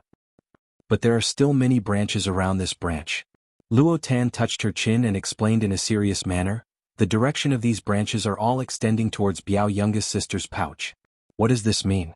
This means that Biao, youngest sister, has more than one marriage. Youngest Gu, this is a good thing. One family has a daughter and 100 families will seek for it. Future brother-in-law will have to face hardships in the future. Luo Tan said as she laughed. Shin Miao said, nonsense. But in her heart she thought of that priest's strange words. Green under the eyes, the difficulty of peach blossoms. She could not help but feel uneasy in her heart. Could it be that it was really said correctly? She secretly despised herself in her heart. Now that she did not even see a single peach blossom leaf, where was the difficulty of peach blossoms? It was just that Luo Tan was talking nonsense and she had treated it as the truth. This day passed exceptionally quickly and Luo Tan later hung a lot of her own red ropes up, prayed to Buddha, offered some incense, donated some incense and ate the vegetarian dishes in the temple before returning. When they returned to the Shin mansion, it was already evening and everyone was tired after a day, so they all went to rest early. Shin Miao, however, repeatedly thought about the words that priest said in the day. There was a calamity in her life, and a benefactor came to her rescue. Who was that benefactor? Who was the one who asked for 2 divination sticks for her? Or rather, who was the one who asked for a chance to be reborn? Her loved ones from her previous life had almost disappeared before she died. Shin Miao thought that even after she died, there would not be anyone to collect her corpse. Who would be so omnipotent? With such abilities and such a friendship, why did he ask for her to be reborn in this life? He never would have thought that there would be such a person. Shin Miao suddenly remembered something and said, Song Yang. A black-clothed man suddenly appeared in the room. Shin Miao face-bombed and only felt that Xie Jingxing's secret guards were so elusive that even her mistress would be shocked. She said, You are not allowed to tell Xie Jingxing about today's matter and what the priest said to me. She added another sentence, If you tell Xie Jingxing, I will say that you have molested him. Song Yang, remember that, Shin Miao threatened. Every day in the Ding capital there were numerous people who were worried about all sorts of trivial matters. Young females were worried about getting married, Young people were worried about obtaining scholarly honors, the elderly were weak and the young were childish. All of them were bustling about for benefits. Some people schemed for small benefits, some gambled for great wealth, and there were even some who bet their entire family's life but looked at the whole world. In the imperial family of Ming-Chi, as Emperor Wen Hui's health deteriorated day by day, the princes became more and more restless. Prince Zhou's faction was arrogant and Prince Li's faction's actions were not small. Originally one thought that number 9 was content with his lot, but in the end with the Shin family and the Qing country's matter, no matter how one calculated, the crown prince was the weakest. Chapter 708. Emperor Wen Hui sighed and his brows were shrouded with a layer of declining air. Most likely he had been ill for a long time as his complexion was not good. Usually when he got angry in the throne room, it was just a forced appearance as there were quite a number of people eyeing this position covetously. If he were to fall, the court would be in chaos and one feared that there would be a loophole for those who had intentions to take advantage of it. When one was young, the princes were still young and did not feel anything, but when one grew older, one would be shocked to find out that one was not raising sons but a pack of wolves. Now that the young wolves had grown up, some things became uncontrollable. How is the crown prince's health recently? Emperor Wen Hui asked Su Gongong, who was beside him.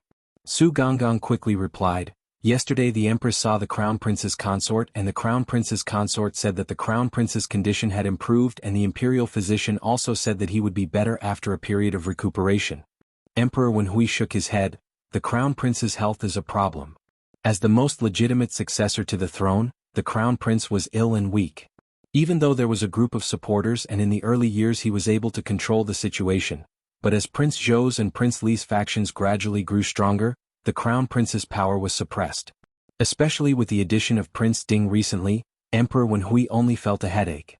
Fortunately, even though the crown prince was ill and weak, he had given birth to the imperial grandson early, so that even if Emperor Wen Hui passed away and the crown prince was ill, as long as the imperial grandson was slightly older, then the imperial grandson would be able to succeed the throne. Imperial physician Su's eyes and nose looked down, as if he did not sense Emperor Wen Hui's intention. But his heart was very clear that Emperor Wen Hui was most optimistic about the crown prince. There was no other reason. One was that the crown prince's succession was justified and the second was that the crown prince's health was not good, so relatively, he was the least threat to Emperor Wen Hui. Unlike the other sons, Prince Zhou's faction was so arrogant that they had no one in their eyes.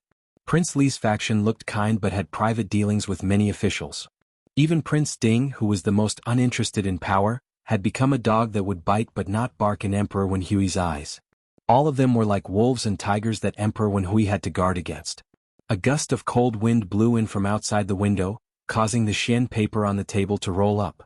Seeing this, Imperial Physician Su quickly got up to close the window and said, "It's late at night. Your Majesty should sleep early." At the same time, the crown prince that Emperor Wen Hui was talking about was talking to someone. If anyone saw it, they would be shocked. The person who was talking to the crown prince was not anyone else but Prince Ding Fu Xiaoyi. Of these two people, one was the legitimate crown prince in Emperor Wen Hui's eyes and the other was the dog that bites but does not bark, in the prince's hearts.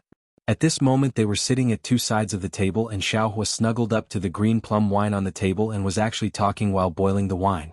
The crown prince said, "Don't take this matter to heart, ninth brother. Imperial father only misunderstood you because he believed the slanderous words of a lowly person. As time passes in the future, the misunderstanding will be resolved and he will naturally treat you the same as before. Ninth brother, why must you give up on yourself?" Fu Xiaoyi shook his head. "Eldest brother, do not know the bitterness in my heart. An unexpected calamity has come and it is unavoidable. I am an idle person and have no interest in power or wealth. I just want to live a free life. In the past days, other than the matters in my hands, when have I ever interfered in other matters? But when the Shin family's matter happened, Imperial father still suspected me. This father-son relationship is just too cold." Ninth younger brother speak cautiously. The crown prince jumped in shock and quickly stopped Fu Xiaoyi's unfinished words. "There is no lack of parents in the world. You are Imperial father's son, so Imperial father will not do anything to you. If one wants to blame those lowly people." The matter that they were talking about was the matter of the Shin family being searched and confiscated. Even though Emperor Wen Hui hid it strictly, the various princes had informants in the palace. Moreover, with Shen Wan opening his mouth, The princes were very clear about the real reason of the Shin family's case. It was because of this that the princes looked at Fu Xiaoyi differently. Originally, when the various princes fought for the heir apparent, they were fighting to the death and thought that the ninth prince had no great ambitions and was only happy being an idle Wuxia. Thus they did not deliberately target Fu Xiaoyi, who knew that when the matter came out, it was discovered that the other party had a chess piece buried in the dark. The most taboo thing in a fight was that the enemy was in the dark while one was in the light. Especially when it was a fight for the world, it was a big matter that one's life and family's lives would be lost if one was not careful. Prince Ding had been watching the fight in the dark for a long time. Perhaps he wanted to be the fisherman who benefits when the sandpiper and clam fight.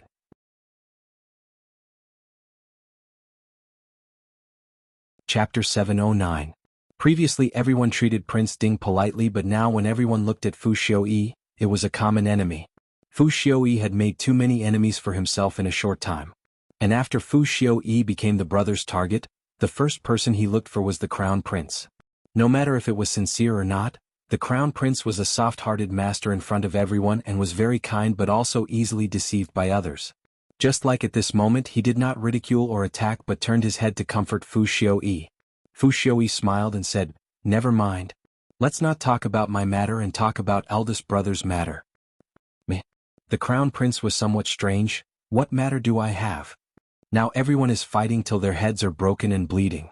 Eldest brother is obviously the most legitimate successor but was suppressed by others. This is not a good sign. Fu Xiaoyi smiled. Initially I did not want to participate in these matters and deliberately avoided it, but did not think that others would come knocking on my door. Since it is so, it is better to take the initiative to come in. I intend to support eldest brother.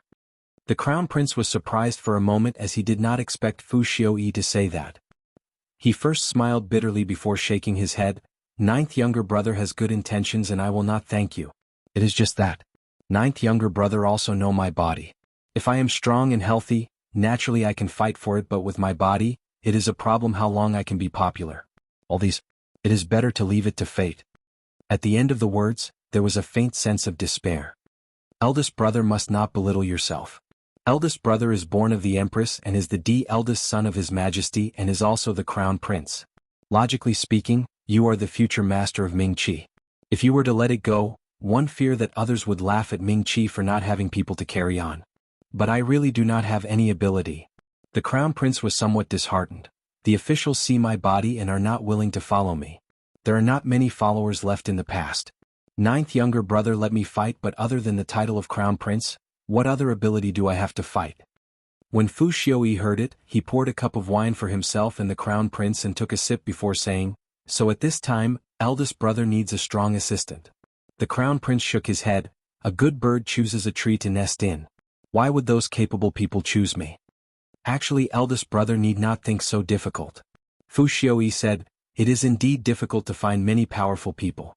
But to put it simply, as long as he could find a powerful helper, there was no need for other followers. In other words, as long as we find this person, the rest of the officials will also follow big brother." Ninth brother, you're right? The crown prince said doubtfully. Formidable great general Shen Xn. Fu Xiaoyi answered. The crown prince paused. Shen Xn holds the military power in his hands, and at the front is the Shen family's army charging and at the back is the Luo family's army. After leaving the capital for 2 years, his prestige among the commoners did not decrease, and even the Qin country and the Great Liang have to be somewhat courteous. With General Shen's help, everyone would naturally have a higher opinion of the crown prince's strength. People always seek to go up, water flows down, so followers will naturally come after hearing the news. When the crown prince heard Fu Xiaoyi's words, he smiled. Ninth younger brother said correctly. But ninth younger brother must know that now General Shen's reputation is illustrious and everyone's favorite. The rest of the brothers also think so, but why did the Shen family army choose me? Because you are the crown prince. Fu Xiaoyi said calmly, if the rest of the brothers choose General Shen, one fear that they will violate imperial father's taboo, but eldest brother is different. You are the rightful successor to the emperor's throne and also the son that imperial father values the most. If General Shen falls into your hands, it would be something that imperial father would be happy to see. To others it would be a disaster, but to you it would be a blessing. Such a big military power cannot fall into the hands of an outsider. The crown prince no longer laughed because Fu Xiaoyi's words were very reasonable. Emperor Wen Hui was suspicious, for example Prince Zhou or Prince Li, or even Prince Ding Fu Xiu. If he obtained Shen Xian's support, it would be a disaster for them, as Emperor Wen Hui would look at them with unfriendly eyes. But the Crown Prince was different. Emperor Wen Hui despised the Crown Prince's power for being too weak and unable to balance the other princes, not to mention that the Crown Prince was the future Crown Prince in Emperor Wen Hui's heart, so naturally he hoped to have a strong arm. But why would General Shen choose me? The Crown Prince still shook his head as if he did not agree with Fu Xiuyi's words. He said, participating in these matters is risky. General Shen does not need to wade into these muddy waters and he can live freely. Fu Xiuyi smiled and said, General Shen does not need to choose eldest brother, but young lady Shen can. The Crown Prince was surprised. Fu Xiuyi lightly said, the fifth young lady of the Shen family, the pearl of General Shen's palm, should be at the age of engagement.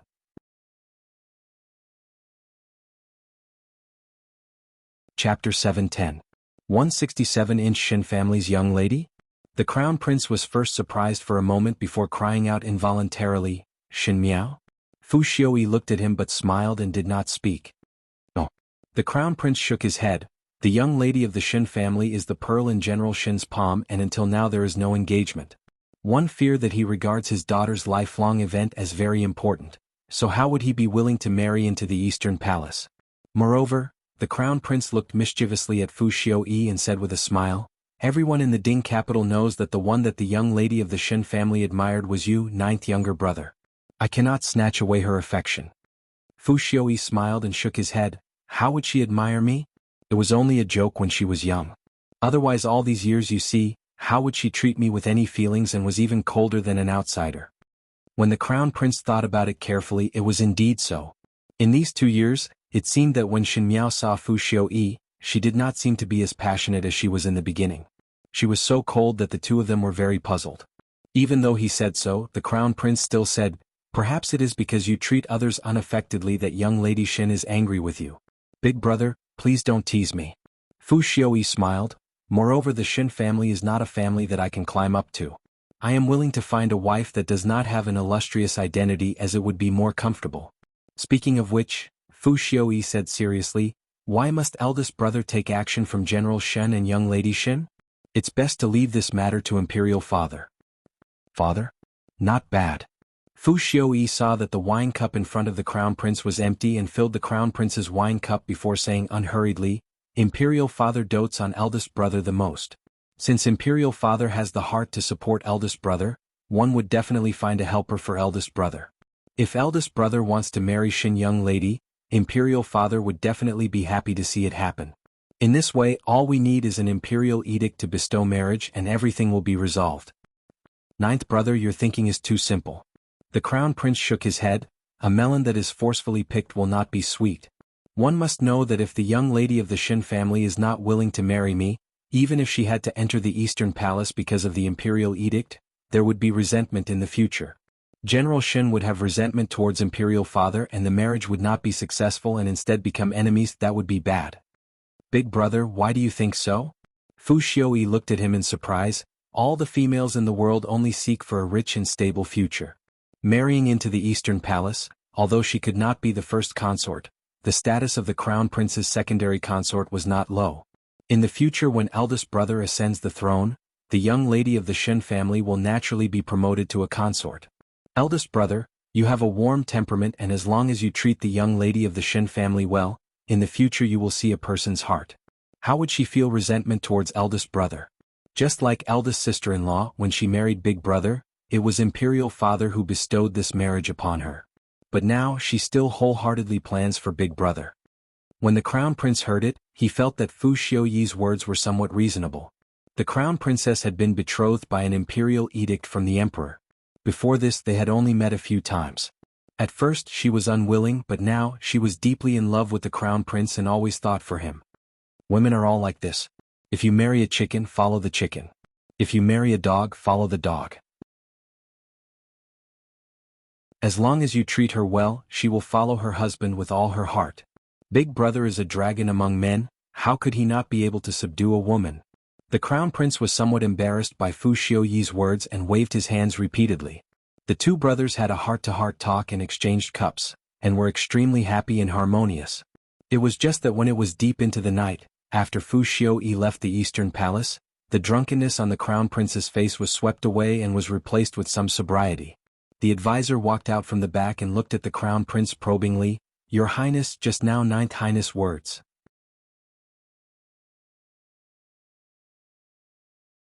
Chapter 7:11. Ninth younger brother is trying to steal a peach to exchange a plum. The Crown Prince smiled and drank a cup of wine. He smiled and said, "He does have some courage. Now that father is suspicious of him, he actually dares to come to the Eastern Palace to express his goodwill and try to curry favor with us." Looking at it this way, it was us brothers who had underestimated him. "Then what does your Highness think about the Ninth Highness's proposal to let your Highness and the Shin family?" the advisor asked. The Crown Prince put down the wine cup in his hand and a flash of light flashed in his eyes. "Even though his heart is not right, there is a plan that can be used. I really need the strength of the Shin family. Shin Miao is a good chess piece and there is no harm in marrying her back." He smiled again. "Since she is not bad, there is no harm in coaxing her." The advisor nodded his head. "Your Highness has decided to agree?" The Crown Prince looked at the wine pot on the table.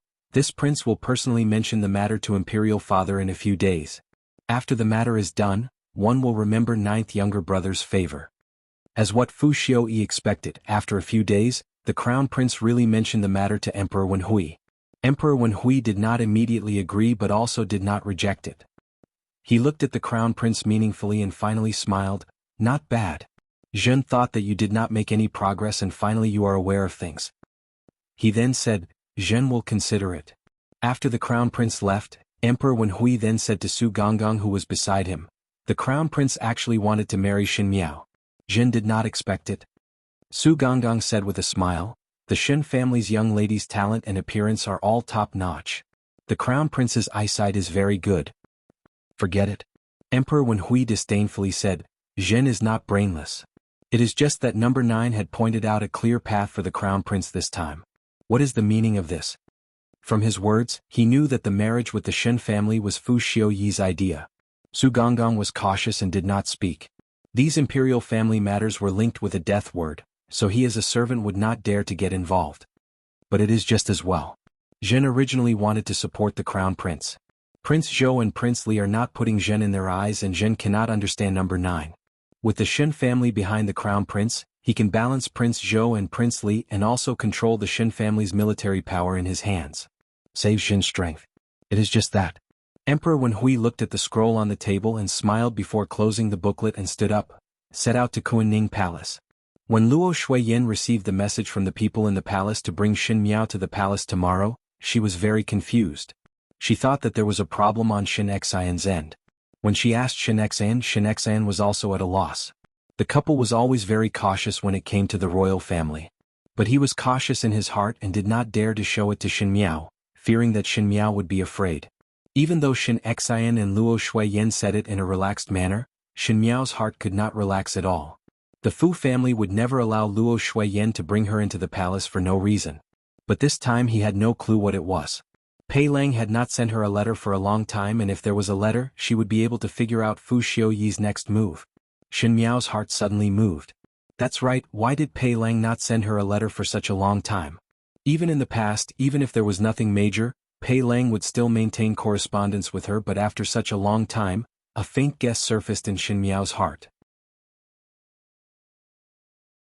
Could it be that Pei Lang could not write to her anymore? Did Fu Xiuyi discover anything? Her heart was getting more and more confused.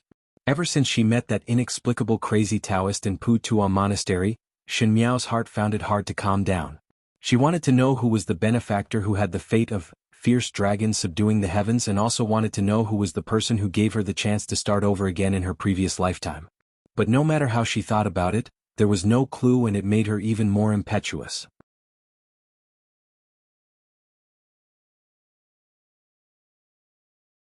Chapter 7:12. Shin Miao involuntarily looked up at the window and saw that the window door was tightly shut. Xie Jingxing once said that in the future there was no need to open the window and he would be able to come but these few days Xie Jingxing did not appear.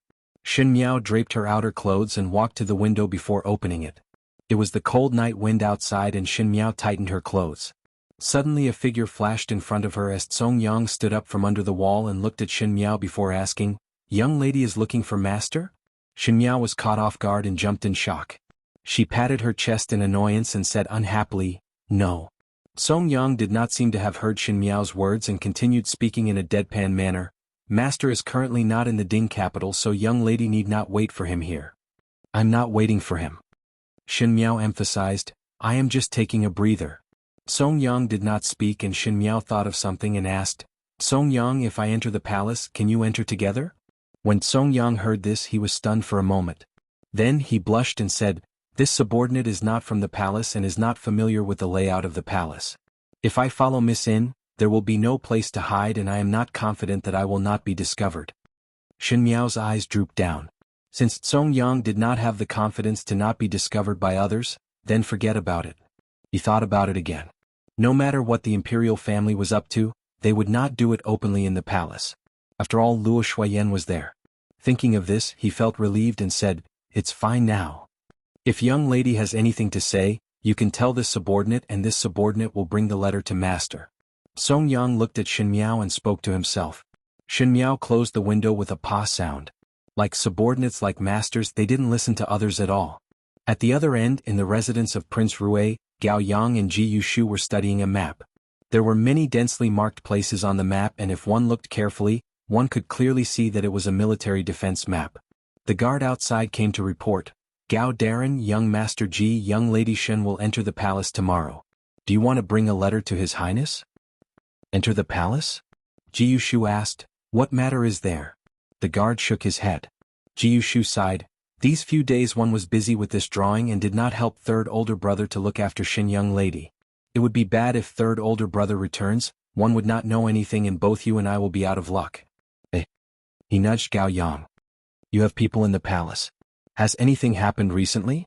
It's nothing. Gao Yang thought for a moment and said, don't bring it into the letter yet. He's busy with work and it's not good to be distracted. Since there's no news from Song Yang, it shouldn't be too serious. If something really happened, we'll just have to stop it. The guard received the order and left. Ji Yushu looked at Gao Yang. Why do I feel that your method is not appropriate? What's wrong with it? Gao Yang said impatiently, look at the picture. Ji Yushu muttered, anyway, if anything happens and third older brother asks why I did not inform in time, I will just say that it was you who instructed. On the second day, Shen Miao followed Luo Shuiyan into the palace. Every time he entered the palace, something would happen. Luo Shuiyan was somewhat vigilant, but Shen Miao was used to it. Because she already knew that the Tian family did not have good intentions, it made her less nervous. The palace maids brought them directly to Kuaning Palace. When they reached Kuaning Palace, the first thing they saw was the Empress who was sitting on the main seat. The concubine sitting beside the Empress had a gentle smile and her clothes were elegant but simple. It was Consort Dongshu. The Empress and Consort Dongshu? Shen Miao's heart suddenly jumped up. The Empress was the birth mother of the Crown Prince and had a conforming husband and wife relationship with Emperor Wenhui. But the Empress herself most likely came from a wealthy family and had a smooth journey. At the current stage, she was wholeheartedly focused on the Crown Prince's body and had no heart to fight for power in the inner palace. It was said that she was swift and decisive, but at the end she could not win against Consort Dongshu, who was the most inconspicuous.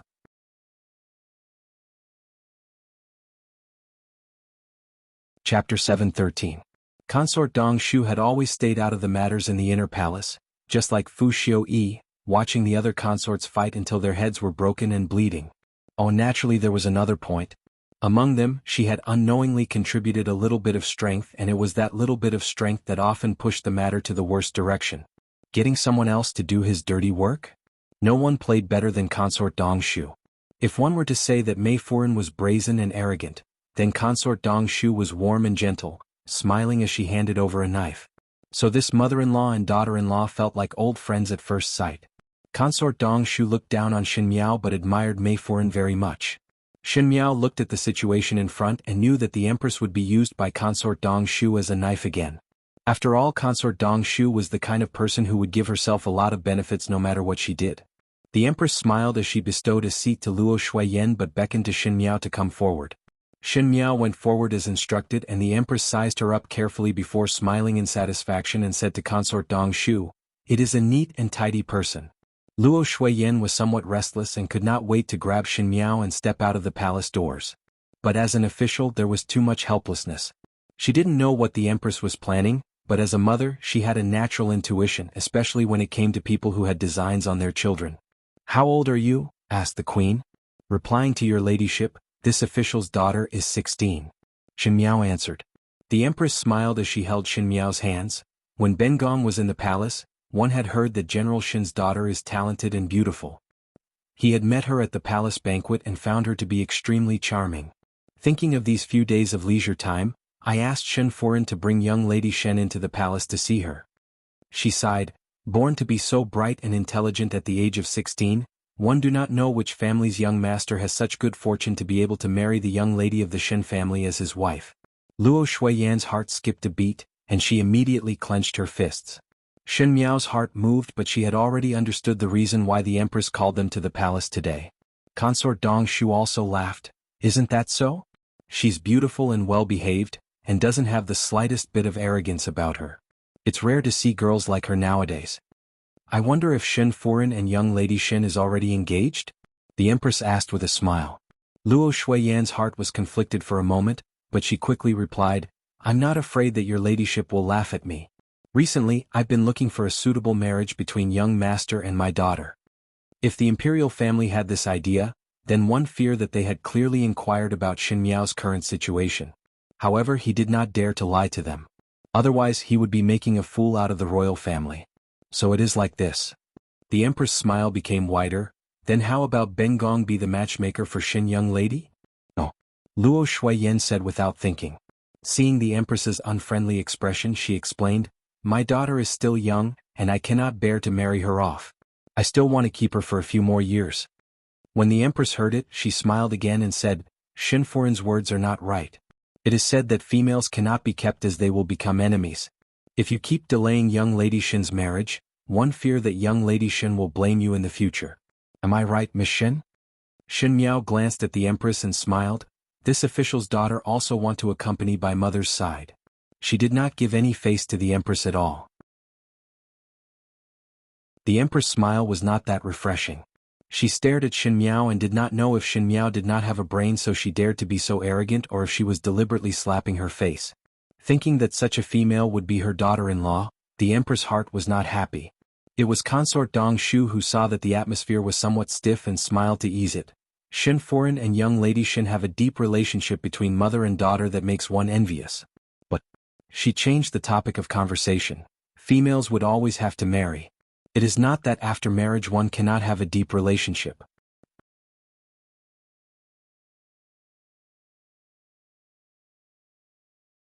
Chapter 7:14. These words were said to smooth things over, but unfortunately Luo Shuiyan and Shen Miao did not continue Consort Dong Shu's words. Consort Dong Shu's heart was somewhat surprised.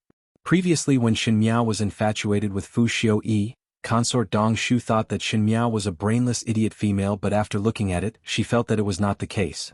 One felt that Shen Miao was after all somewhat intelligent and was able to distinguish between what was important and what was not. Who knew that after seeing them today, they were indeed the biological daughter of Luo Shuiyan. Both mother and daughter were equally unruly and unmoved by force or persuasion. The Empress also did not seem to be used to deliberately getting close to others, especially when the other party's attitude was not warm. But today she only wanted to break in advance, and let the Shen family be prepared. Actually, the Empress did not care what the Shen family's attitude was.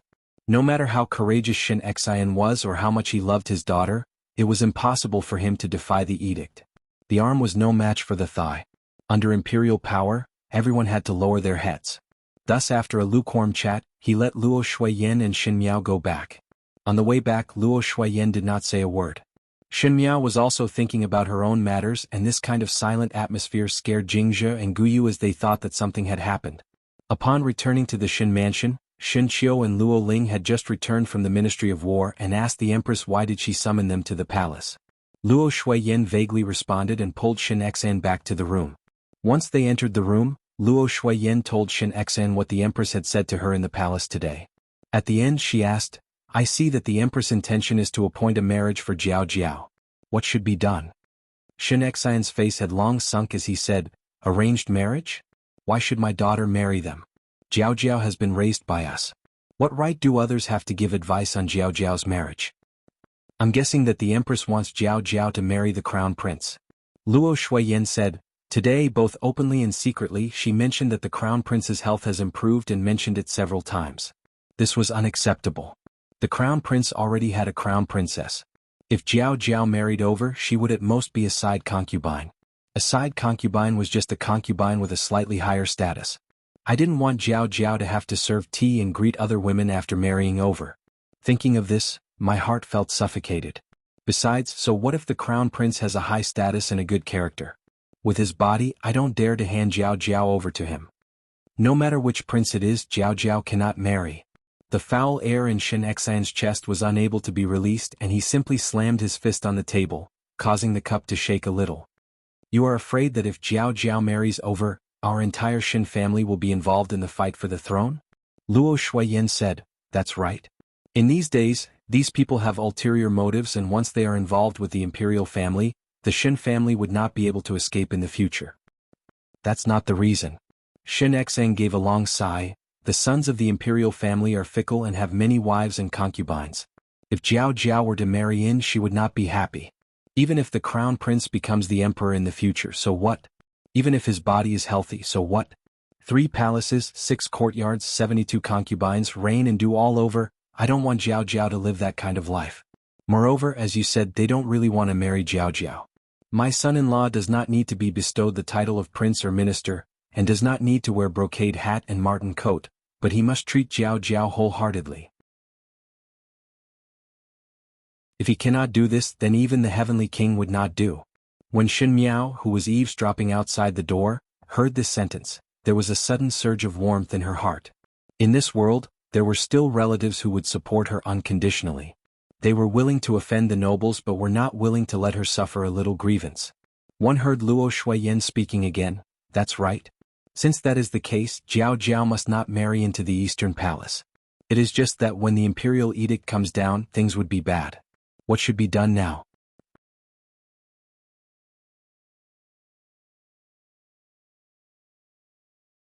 Chapter 7:15. Shen Xan frowned and thought for a while before saying, before the imperial edict comes, quickly marry Jiao Jiao off. However, in such a short period of time, even an engagement would be very difficult. He also didn't know what kind of person the other party was. No matter what, tonight I will get people to look for some young talents and if there are some with good character as long as Jiao Jiao is not disgusted, then settle it first. Shen Xan said, in short, one cannot let Jiao Jiao marry into the imperial family. Shen Miao did not know what kind of feeling she had in her heart. The voices in the room gradually became smaller and should be discussing which young talents were reliable. Shen Miao straightened up and was about to turn around to return to her own room when she turned around to see Shen Qiu and Luo Ling standing behind her. Both of them were frowning and one did not know when they stood there and how much they heard. Shen Qiu pulled Shen Miao and walked out. Until they walked to Shen Miao's courtyard, Shen Qiu and Luo Ling entered the room and let the maids out before closing the door. Younger sister, the Empress wants to bestow marriage to the crown prince? It seemed that he had heard it. Shen Miao did not intend to hide it and nodded her head. Shen Qiu slammed his fist on the table and gritted his teeth. You're going too far. Shen Miao laughed in spite of herself and said, how many people want to climb up the high branches of the Eastern Palace, but when it comes to you, it becomes bullying. Eldest brother's eyesight is too high. In this way the entire Ding capital's people are not able to enter your eyes. Shen Qiu unhappily said, Jiao Jiao, why are you so big-hearted? I am worried for you but you are actually laughing at me. Luo Ling looked at Shen Miao and asked warmly, what does Biao younger sister think of this matter? Shen Miao shrugged her shoulders, one has to do one's best and know one's destiny. Biao younger sister does not object? Luo Ling's tone was somewhat inexplicable. Father and mother have already found a way out for me. Shen Miao said indifferently as if the discussion was not about her marriage. She said, find some young talents that I find suitable, and quickly get engaged before the imperial edict reaches the Shen mansion. That will do. She smiled and said, don't worry. My taste isn't as high as big brother's. It shouldn't be difficult to find a suitable one. Shen Qiu mumbled, don't know which family's brat got the advantage. Shen Miao pretended not to hear it. Luo Ling walked a step closer and asked, if one is not found suitable or before that, the imperial edict comes down, what about Biao younger sister? Shen Qiu said, Biao younger brother, how can you say such unlucky words? Luo Ling however was still staring at Shin Miao, as if he was persistent in seeking an answer from Shin Miao. Shin Miao smiled and said, then marry. Mimi. Shin Xiu shouted. Otherwise what? Shin Miao said, could it be that the entire Shin family have to bear the crime of defying the edict and be annihilated? Because of me all my loved ones are implicated? Just because I was stubborn and refused to marry, my family suffered because of me. Big brother, is this what you want to see? Brother, let me ask you, if you were me or if the Empress wanted to marry you, what would you do? You would also say that you would rather die than marry? Shin Xiu fell silent. If it was him, he would accept this marriage for Shin Miao and his parents. If sacrificing himself could bring peace to the entire mansion, Shin Xiu felt that there was nothing he couldn't do. Big brother will be like me, right?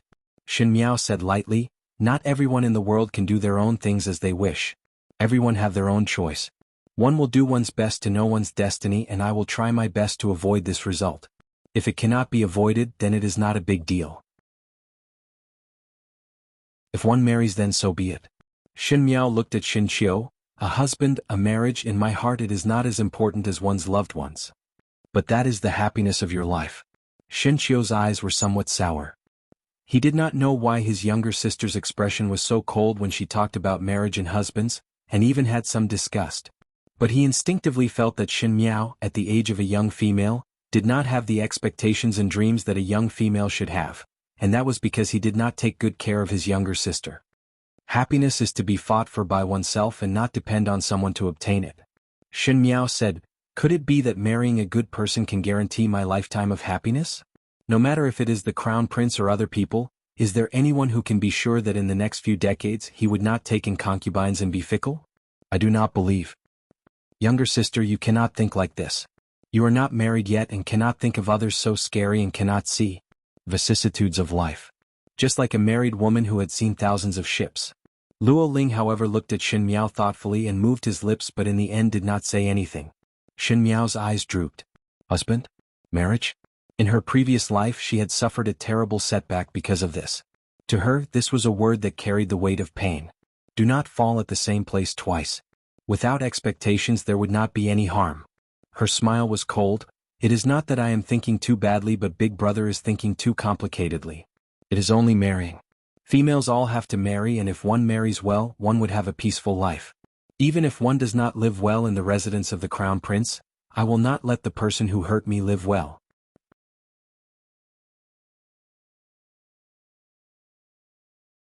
Chapter 7:16.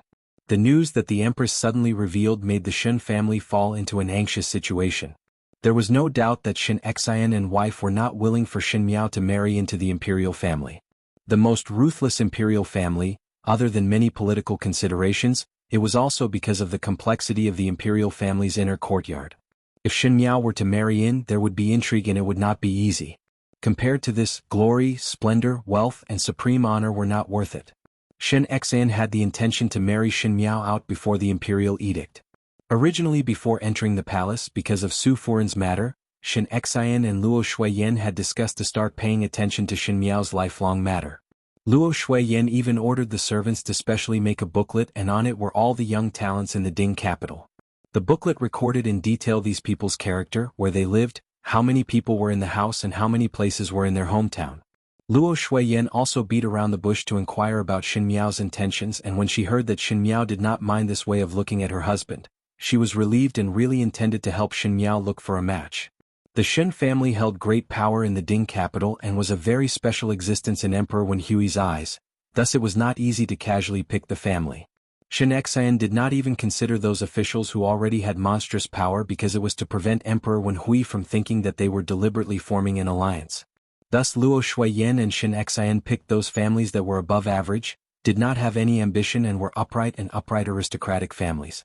Shin Qiu was a forthright person and had a group of good brothers in the Ministry of War that could help him to inquire about these people's character in private. Shin Xian and Luo Shuiyan had such plans for Shin Miao, but it was out of their expectations that whenever Shin Xian revealed a little bit of intention to marry, the other party would smile and decline. It was either that their son was already engaged or that they were not in a hurry to marry a wife. Shin Xian had a violent temper and also loved Shin Miao in his palms.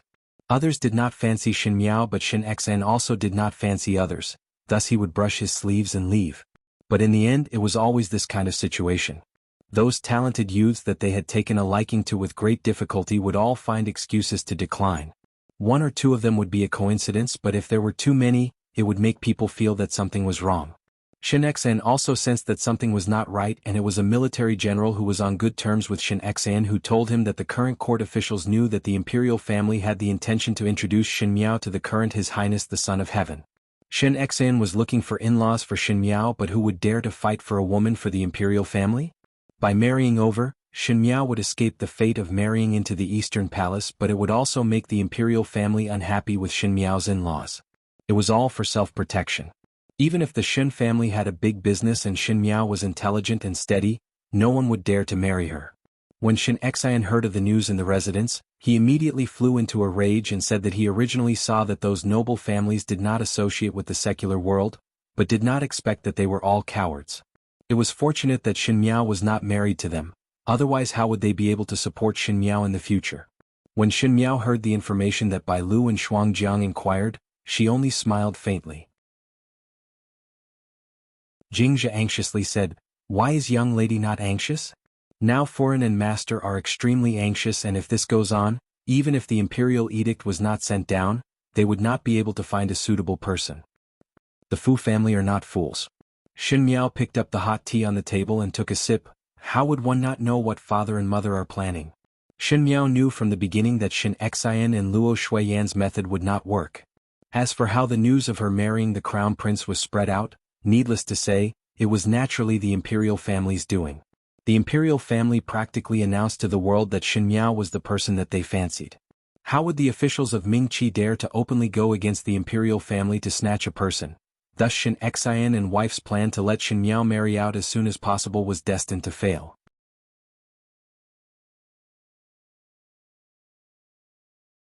Chapter 717. Gu Yu's throat was somewhat sour as she said, "Could it be that young lady really want to marry His Highness the Crown Prince?" As personal maids, even though Jingzhe and Gu Yu could not understand what Shin Miao was thinking, they could more or less feel some of Shin Miao's feelings. For example, Shin Miao did not like the imperial palace at all and did not like the people in the imperial palace. Now if Shin Miao were to marry into the Eastern Palace, she would definitely not be comfortable. Shin Miao said, "Let's go and see." But in her heart she was thinking that she would never want to marry again in the imperial family of Mingqi. It was just an imperial edict that could control him and control the land. If it was really not possible, she would ruin her own reputation. The Fu family kept saying that they wanted the Shin family's military power, but they dared not show their true colors to the outside world. When Shin Miao's reputation was ruined, if the crown prince still insisted on marrying her, it would be too unsightly. Which was more important, a green hat or military power? From Shin Miao's understanding of the Fu family, it was definitely the military power that was more important. But if he really did not hesitate to wear a green hat to marry her, the commoners would not feel that the Fu family had deep sentiments but would feel that the imperial inner palace was in a mess. Even if the Fu family did not have the hearts of the people, they would not dare to let the rumors spread. It was just that. Shin Miao stared at the floating tea leaves in the teacup and her reputation would similarly be ruined. Fortunately she did not have any sisters and would not implicate her sisters to be ridiculed like her. Unfortunately, Shin Xian and the rest would definitely suffer the finger-pointing of others. But this was the last resort and also the only way. Shin Xian and Luo Shuiyan did not know that Shin Miao already had her own ideas and were still thinking about finding a good husband for Shin Miao. But the imperial family's message had already spread out and even the Iceman did not dare to accept the Shin family's business. Thus the Shin family was recently deserted. Shin Qiu almost went to kidnap a good friend to marry Shin Miao. After being stopped by Luo Shuiyan, Shin Qiu, Luo Shuiyan and Shin Xian sat in the room and when they talked about Shin Miao's marriage, their faces were filled with worry. Luo Shuiyan said, "This move of the imperial family is really too despicable. Previously there were so many people who wanted to claim marriage with us but now they all took a detour. What is this?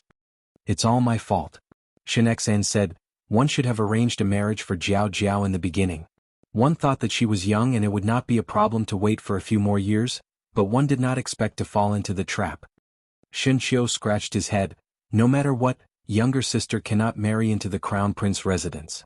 A girl raised by our generals Fu, why should she be someone's side fei? We even have to pick and choose to be the main wife, how could she be someone's side fei?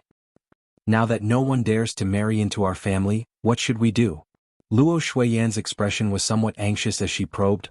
Why not go outside the Ding capital to look for a suitable family? Xinqiu was surprised. Mother, you want to marry younger sister far away? Luo Shuiyan said in a bad mood. I also have no other choice. One fear that all the officials in the Ding capital know about this matter, and perhaps it has spread outside of the Ding capital. One have to find some remote places that do not know about this matter. No. Shin Xen flatly refused. If one were to marry far away, it would only inconvenience Jiao Jiao. Moreover, the mountain is high and the road is far. If the in-laws bully her, what can be done if we are far away in the Ding capital and are unable to help? Luo Shuiyan was annoyed. This cannot be done, that cannot be done. What do you say? Xinqiu sighed. In the end, these people in the Ding capital are afraid of implicating themselves. Could it be that there is no male who values younger sister more than his own life? Seeing Luo Shuiyan staring at him, Xinqiu quickly added, other than me and father. Just as he was speaking, one saw Luo Ling walking in from outside. Luo Shuiyan called him to sit down and asked eagerly, Linger, have you found a suitable family today?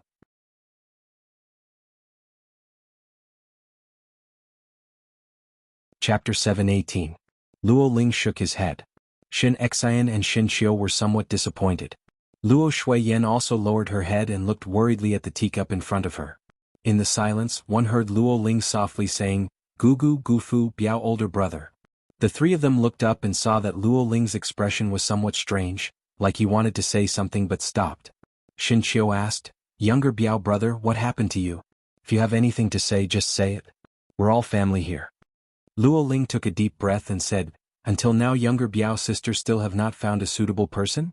Luo Shuiyan shook her head and said, these people in the Ding capital are all afraid of the imperial family finding trouble with them, and can't wait to stay far away from the Shin family. It is really too difficult to find a suitable person who is willing to marry Jiao Jiao at this juncture. Then, Luo Ling paused for a moment before plucking up his courage to speak, I am willing to marry younger Biao's sister. As soon as these words were spoken, the room immediately became silent. Even the servant girls at the side didn't dare to speak and quietly retreated to the side. Xinqiu and Shin Xian stared closely at Luo Ling, but Luo Ling seemed to have suddenly gained courage and continued to speak. I know that my right hand is not good now, and in terms of family background and looks, there are many people who are better than me in the Ding capital, but I am willing to marry younger Biao's sister.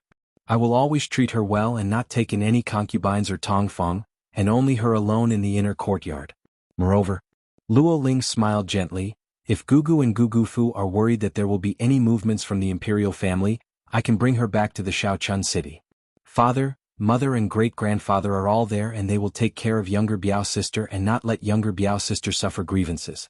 Gugu and Gufu will be able to return to the Shaochun city to visit Biao younger sister during the next expedition. Biao younger brother, you? Xinqiu was speechless. Not only Xinqiu, Luo Shuiyan and Shin Xian were also stunned. Luo Ling's words were said in a plain and simple manner, and there were no fancy promises, but it was in sincerity. Before that, it was not that Luo Shuiyan did not think about these two children, but seeing that Xin Miao seemed to only have a sibling relationship with Luo Ling, she did not think more about it. But now the circumstances were different. Compared to the crown prince, Luo Ling was the best ending. It could be said that Shin Xian and wife watched Luo Ling grow up. His character was upright and gentle and was good at accommodating others, so he could accommodate Xin Miao. He was also her eldest brother's son, which was equivalent to a family. If Xin Miao were to marry over, she would not have to suffer any difficulties from her father-in-law and mother-in-law. With Luo Lianying's and Madame Yu's love for Xin Miao, one could say that they would be biased towards Xin Miao. The most important thing was that Luo Ling could bring Xin Miao back to the Shaochun city. The heavens were high and the emperor was far away, so no matter how dissatisfied the imperial family was, they would not be able to do anything, so it was just right for Xin Miao to avoid the limelight. As the fight for the throne between the princes became more intense, the situation in Mingqi became more complicated and the Ding capital became more dangerous. Shin Xen himself could not leave the Ding capital due to his military power, but he did not wish to involve his pair of children into the dangerous whirlpool. Xinqiu was a male and had entered officialdom, so he could no longer escape, but for Xin Miao, Shin Xen always hoped that she would be able to lead a peaceful and smooth life. Marrying into the Luo family was indeed a good choice. Shin Xn stared at Luo Ling and his words were somewhat sharp. Linger, now you marry Jiao Jiao in order to solve the difficulties, but one cannot guarantee that in the future you will meet a young lady that you fancy. What will you do at that time? There was some probing meaning in these words, but Luo Ling suddenly blushed. His face was slightly red, but he still insisted, one would not meet a young lady that I fancy? The one that I fancy is only younger Biao's sister. When Xinqiu heard it, he was suddenly overjoyed and patted Luo Ling's shoulder. So to say, you have long fancied younger sister? Luo Shuiyan was also somewhat surprised. Luo Ling's character was gentle and self-restrained and did not reveal his emotions. Even though he treated Xin Miao well on normal days, Luo Shuiyan thought that it was just an elder brother taking care of his younger sister. She did not think that Luo Ling would have such intentions.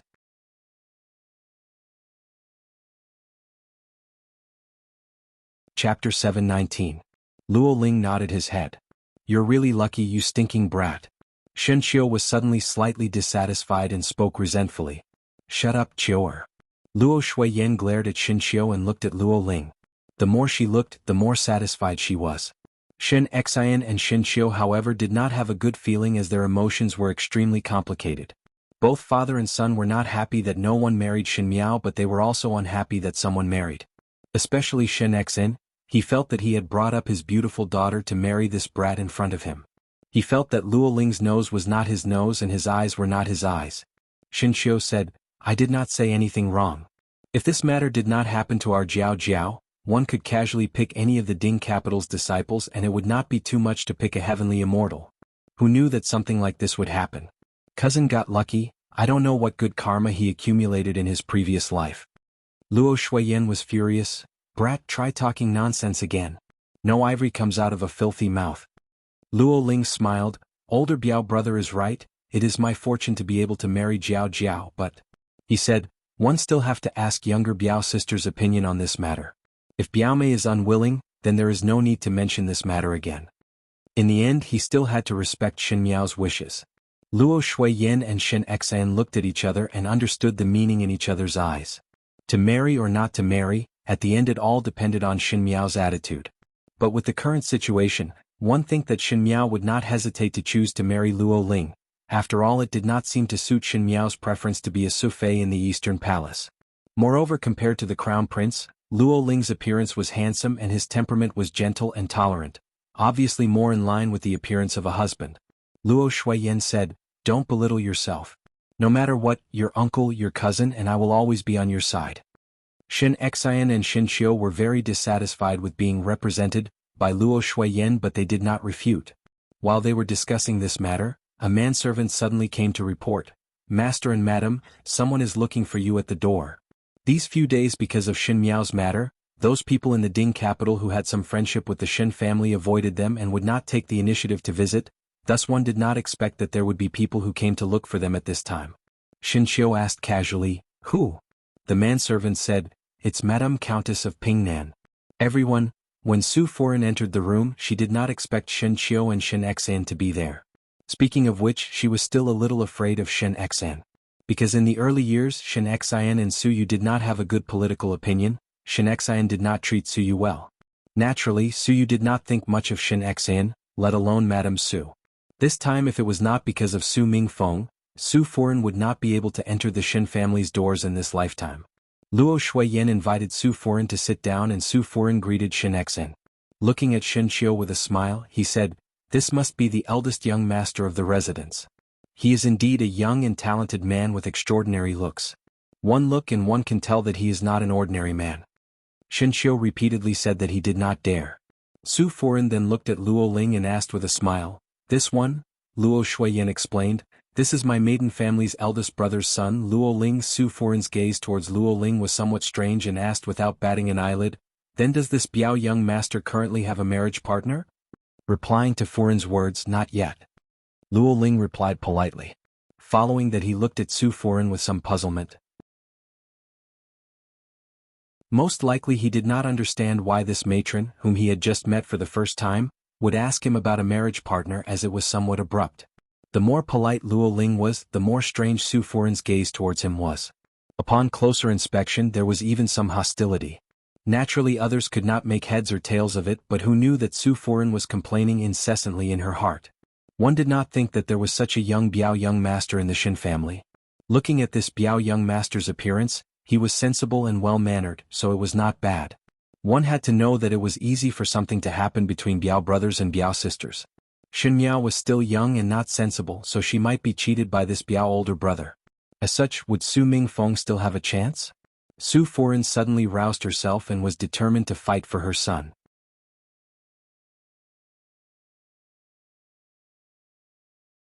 Chapter 720.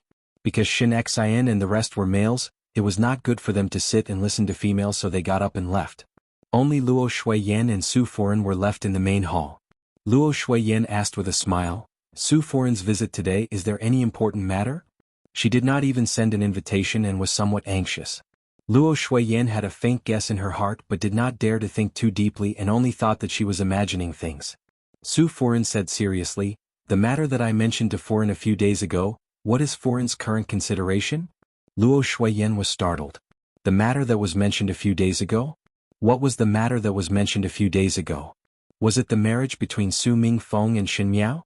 Luo Shuiyan could not help but be somewhat frightened as she said, "Could it be that Su Foran did not hear the recent rumors in the marketplace?" Even though she also hoped that there would be people coming to marry Shin Miao, and the more the better, so that Shin Miao would have more choices, but she did not wish to hide it from the other and let the other be unlucky, thus her words were frank. Su Foran said, "What rumors?" Luo Shuiyan's heart hardened and simply said, "It is the rumors that the crown prince has the heart to marry our daughter into the residence." "So it is this matter." Su Foran smiled, "I heard about it. The young lady of the Shen family has outstanding character and looks that even the imperial family keeps thinking about her." When Su Foran said this, there was no trace of shyness in her expression and was even more magnanimous than Luo Shuiyan. Luo Shuiyan was somewhat unable to understand. Was Su Foran's heart a little too big? Did she not understand the meaning of the imperial family's preference for Shin Miao, or did she not care at all? "After hearing about this matter, are you still considering the marriage between the young master of the Su family and my daughter?" Luo Shuiyan asked. "Naturally one has to consider." Su Foran nodded her head. "One cannot be so overbearing. One cannot only let the Su family fancy young lady Shin and not allow other families to fancy young lady Shin, right? Foran, our Su family's temperament is honest and sincere and not so overbearing."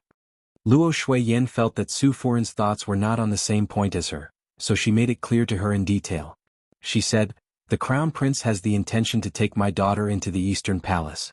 Because we are both mothers, I won't hide it from Foran. My daughter doesn't want to be a side fae, so she wants to get married early. However, since this rumor had already spread out, those who had been looking for her previously tried their best to reject it. Madam also understands that whoever dares to marry my daughter at this time would be going against the imperial family and angering the imperial family. I'm afraid they will suffer in the future. Madam Su, do you understand what I mean now? Do you still want to get married?" His words were sincere and he didn't hide anything. He directly exposed the disadvantages to the other party. Madame Su, on the other hand, slowly smiled and said, "Madam, do you think I am an idiot and can't even understand such a small matter?" Luo Shuiyan was even more confused now. Why did he still want to get married after knowing the disadvantages? Is the Su family not afraid of getting into trouble? "I won't hide it from Madam," Su Foran said with a smile. "The current situation in the Ding capital is too complicated. My master often say the words avoid calamity, avoid calamity. Most likely he is thinking of not coming out to avoid these worldly matters. In the past 2 years, the Count of Pingnan's family had already withdrawn from the affairs of the imperial court. Speaking of which, since they had pretty much cut themselves off from the official family, they did not have to worry so much about doing things. The reason why I wanted this marriage was naturally because I know of the dangers involved. But who let Mingfeng like it?" Luo Shuiyan's eyes widened and cried out involuntarily, "Like?" She had always thought that the words that Su Foran said that day were just polite words or something that was made up to brush her off. Now looking at Su Foran's expression, it did not seem to be fake. "Of course," Su Foran said, "if it is not because Mingfeng likes it, why would I keep pestering Madam?" She sighed, "I have never seen Mingfeng like any young lady before, but know that this son of mine is a stubborn one. Once he likes something, it would be too late to change it. Since he likes Shin young lady, it would be very difficult to like other young lady in the future. One fear that he would walk into a dead end, it would be better to fulfill his wish. Su Furen looked down at her fingertips. Because of the Su family's relationship, Ming Feng can only hide and not be able to display his skills in his career. It is already us who have let him down. If one were to not let him have his wish in the marriage, Master and I would feel that we owe him and would not be able to make it up in this lifetime.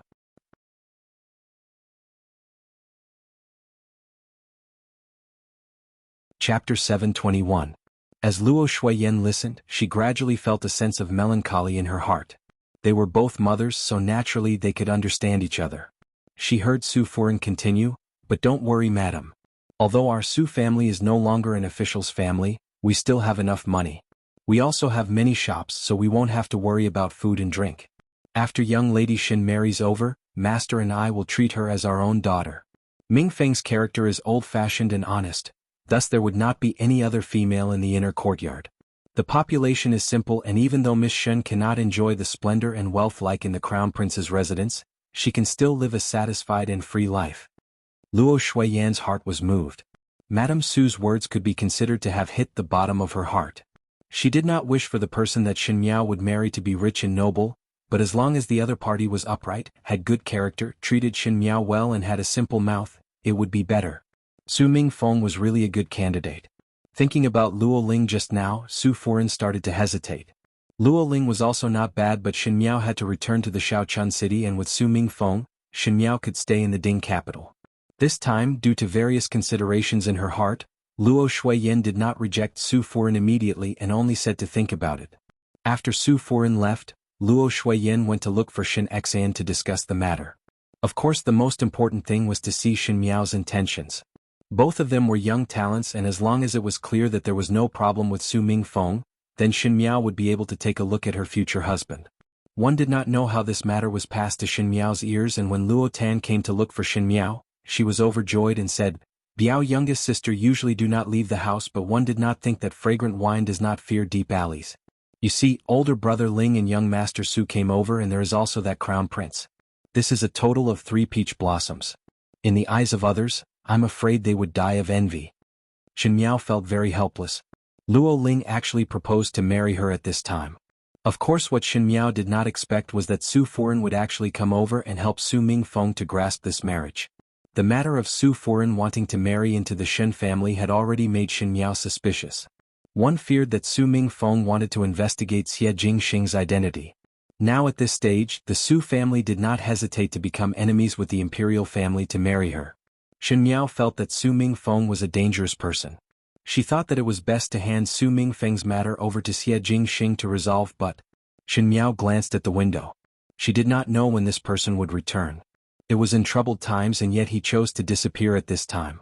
Without any reason, Shen Miao was somewhat dissatisfied in her heart. Luo Tan continued, "Previously, when we were hanging the red rope on the tree of cultivating destinies in Pu Tua Temple, the red rope that Biao youngest sister threw was at a good place. At that time I took a look, there were a lot of side branches extending towards the red rope. I am afraid they are the peach blossoms of today. I think these 3 peach blossoms are not enough, maybe there are 6, 7 or 8 more." Shen Miao said as she picked up the teacup, "Do you think that one is cutting window flowers and one can have as many as one want?" Luo Ling had a kind character, and the Su family was a wonderful family. It was already rare to find 2 people who were not afraid of becoming enemies with the imperial family, so how could there be others? But thinking of what that crazy Taoist said before, one feared that there would be difficulties with peach blossoms. One's heart could not help but jump. Could it be that the Taoist was right? Luo Tan continued to talk to herself. But Biao youngest sister's red rope finally landed on a high branch, and that high branch should be your final destination. One do not know who is my brother-in-law? Shen Miao took a sip of tea and absent-mindedly listened to Luo Tan's serious nonsense. It would be good if it was Prince Rue. Luo Tan clapped her hands. "Then I will rise with the tide and be Prince Rue's sister-in-law." Shen Miao was drinking tea and sprayed out a mouthful of tea and almost choked herself. But one did not expect that Luo Tan's words would come true. Shen Miao's peach blossoms did not come, but when they came it was astonishing. Merely 3 was indeed underestimated.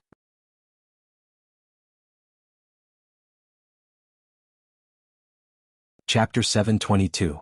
On the morning of the 2nd day, a special guest came to the Shen mansion. The person who came was not someone else but Feng and Ning. Ever since the matter of Xin Miao and Luo Tan being kidnapped, Feng and Ning really took the initiative to visit and apologize. Xin Xian and wife were forthright people, and moreover the matter at that time could not be blamed on Feng and Ning and could only be blamed on those robbers. Even though Xin Xian and wife expressed that it was not a big deal and Xin Miao and Luo Tan did not take it to heart, Feng and Ning seemed to be very guilty. Other than sending people to deliver some small things every 3 to 5 days, she did not visit again. Most likely it was because she felt that she did not have the face to face Xin Miao and Luo Tan. Luo Tan sent an invitation to Feng and Ning which Feng and Ning tactfully rejected. One did not expect that she would take the initiative to visit today. When Luo Tan heard that Feng and Ning came, she was very happy and pulled Xin Miao to the front hall. In the Ding capital, other than Xin Miao, Feng and Ning was Luo Tan's only friend. Out of the two of them, one was bold and straightforward while the other was forthright and uninhibited. They were like-minded. Because of the previous matter, Luo Tan had not seen Feng and Ning for a long time and was somewhat impatient. When they reached the main hall, one really saw Luo Shuiyan talking to Feng and Ning.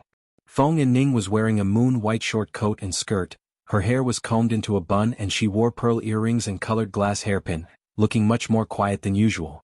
Luo Tan was the first to call out, "Feng and Ning," and ran over. But Xin Miao noticed that in the position beside Feng and Ning, there was a young man in his early 20s. This young man had delicate features and was wearing a green robe that fitted his body. He had a gentle demeanor and was very courteous. Seeing that Xin Miao was looking at him, he nodded his head to Xin Miao with a very thorough etiquette. There were some similarities between his brows and Feng and Ning's.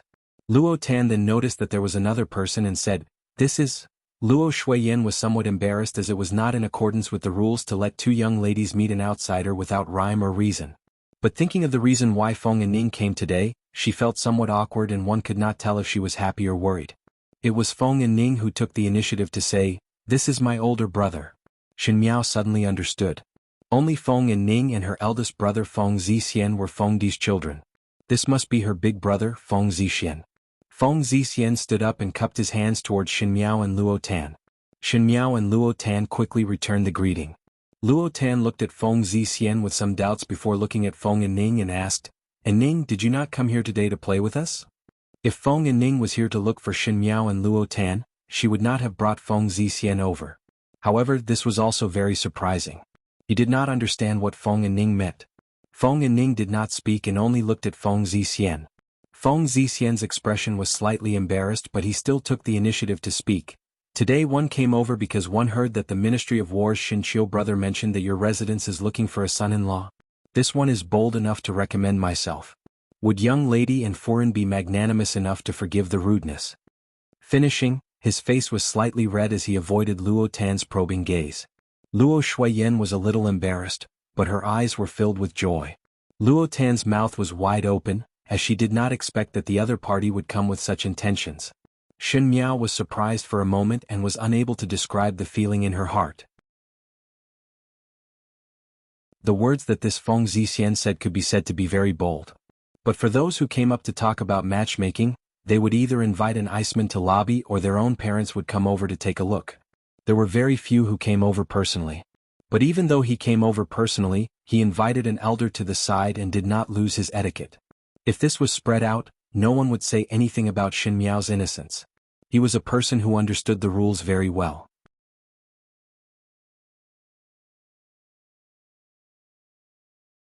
Chapter 723. Xin Miao did not speak, but Feng and Ning took the initiative to speak. She glanced at Xin Miao. The usually arrogant Feng and Ning had now put away the arrogance in her bones. Most likely she was still feeling guilty about the previous matter as her tone had some probing to please. She said, "We have heard of the rumors. Now the officials in the Ding capital have some fear, but marrying into the Eastern Palace is not the best choice for you. It is better to marry my eldest brother. My eldest brother's literary and military strategies are not bad and his temperament is upright and outspoken. If you are to marry into our residence, I will help you and take care of everything." Feng and Ning had always had the temperament of not beating around the bush.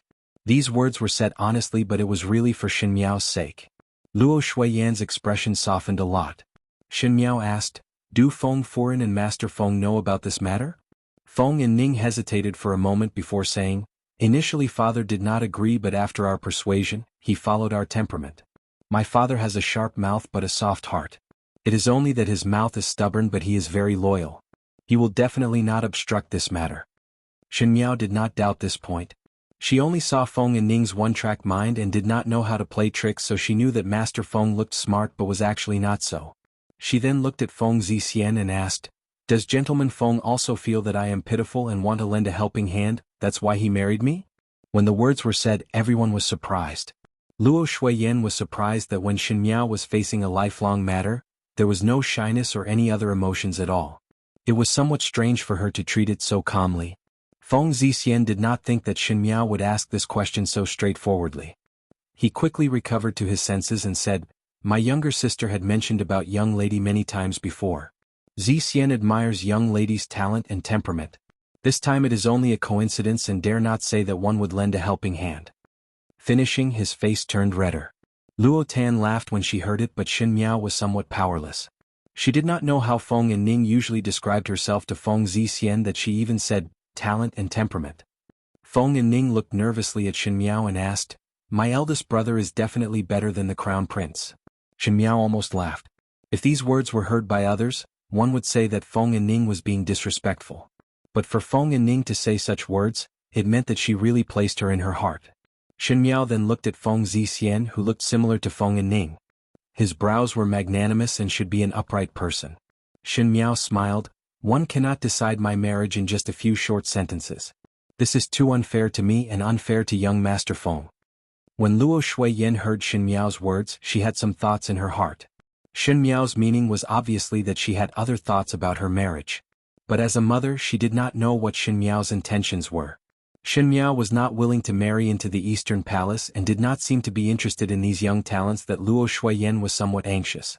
One thought that no one would dare to go against the imperial family and come to the Shen mansion to propose, but one did not expect that there would be three of them. Luo Ling, Su Ming Feng and Feng Zixian. Any one of them would be satisfactory. But Shen Miao did not see anything special about anyone.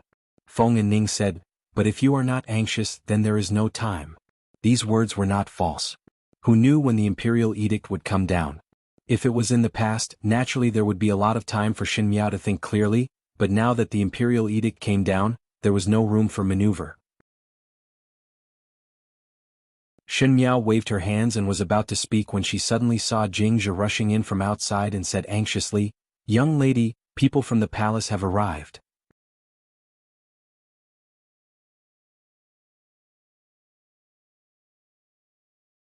Chapter 724. Luo Shuiyan's face instantly turned snow-white. Not daring to let others discover that the Feng siblings were here, Luo Shuiyan brought Shen Miao to the front hall to greet them.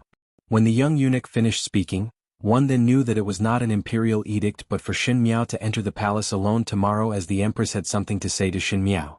After the eunuch left, Luo Shuiyan's expression became extremely ugly. Although there was no imperial edict, it was not much better.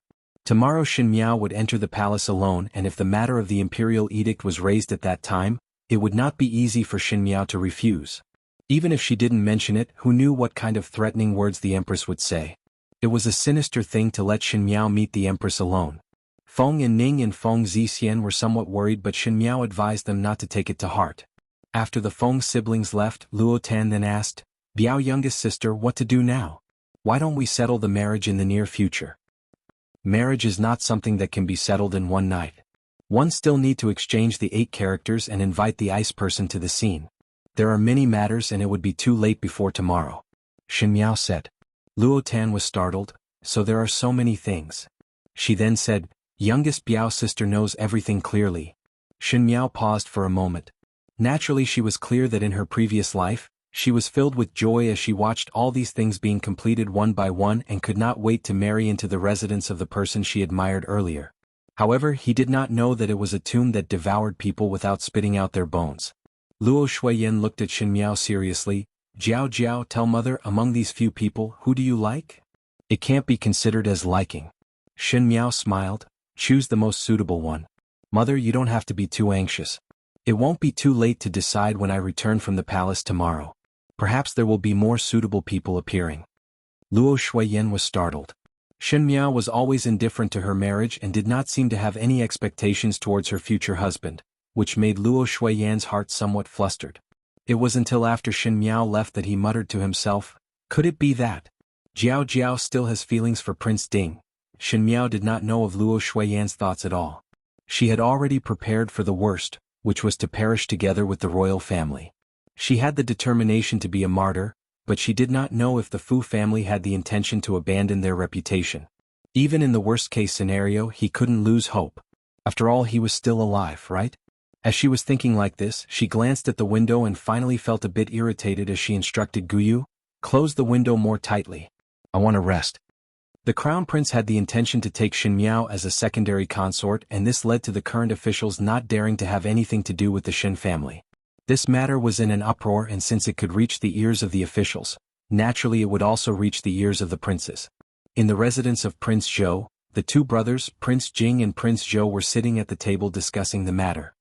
After fighting with Old Six for so long, I didn't expect the crown prince to take advantage of the loophole in the end. Prince Zhou drank the wine angrily. The crown prince usually looks honest, but now he is smart. Prince Jing was calmer than his older brother as he shook his head. I think that this matter is not only the crown prince's idea but also Imperial Father's incitement. Imperial Father was originally dissatisfied with us and Prince Li, so the crown prince is the rightful one. Imperial Father is biased towards the crown prince, so he wanted to give the Shen family's military power to the crown prince to help. Imperial Father is also muddled with age. Prince Zhou sneered, it is said that capable people do more work. That sickly crown prince did not even think about how many years he could use the Shen family's military power in his hands. Could it be that he would die before he could even warm it up and let others take advantage of it? These words were said very viciously, almost having the meaning of cursing the crown prince to die early. Even so, Prince Zhou's tone was very jealous. One knew that if the crown prince obtained the Shen family's military power, his strength would increase greatly. Not only would he be able to compete with him and Prince Li, he might even surpass them by a lot.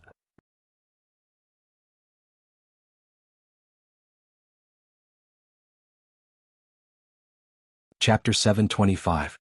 The crown prince had a unique advantage in reputation, and with the addition of the Shen family's military power, the odds of winning were much higher. How could Prince Zhou not be anxious? In that case, it is better to let that little girl of the Shen family marry to number 9. It is better than the crown prince. Prince Zhou said in a deep voice. Number 9. Prince Jing smiled meaningfully. Fourth older brother, number 9 is not as simple as you and I think. You mean the matter between Shen Wan and the king of Qin? Prince Zhou was puzzled. No matter how I look at it, it seems like someone is behind it. Even if it was true, it was only because he had the ambition. To be honest, among the 9 of us, who doesn't have ambitions for that position? Old Ninth didn't want to occupy anyone, he just wanted to be the only one. He had the ambition, but he also needed the ability to do so. He doesn't even participate much in the affairs of the imperial court. Which official is willing to follow him? Fu Xiuyi and Shen Wan were very close in private and had an unclear relationship with the crown prince of Qin. This matter was heard by the other princes and they were vigilant against Fu Xiuyi, but at the end they did not put it in the first place.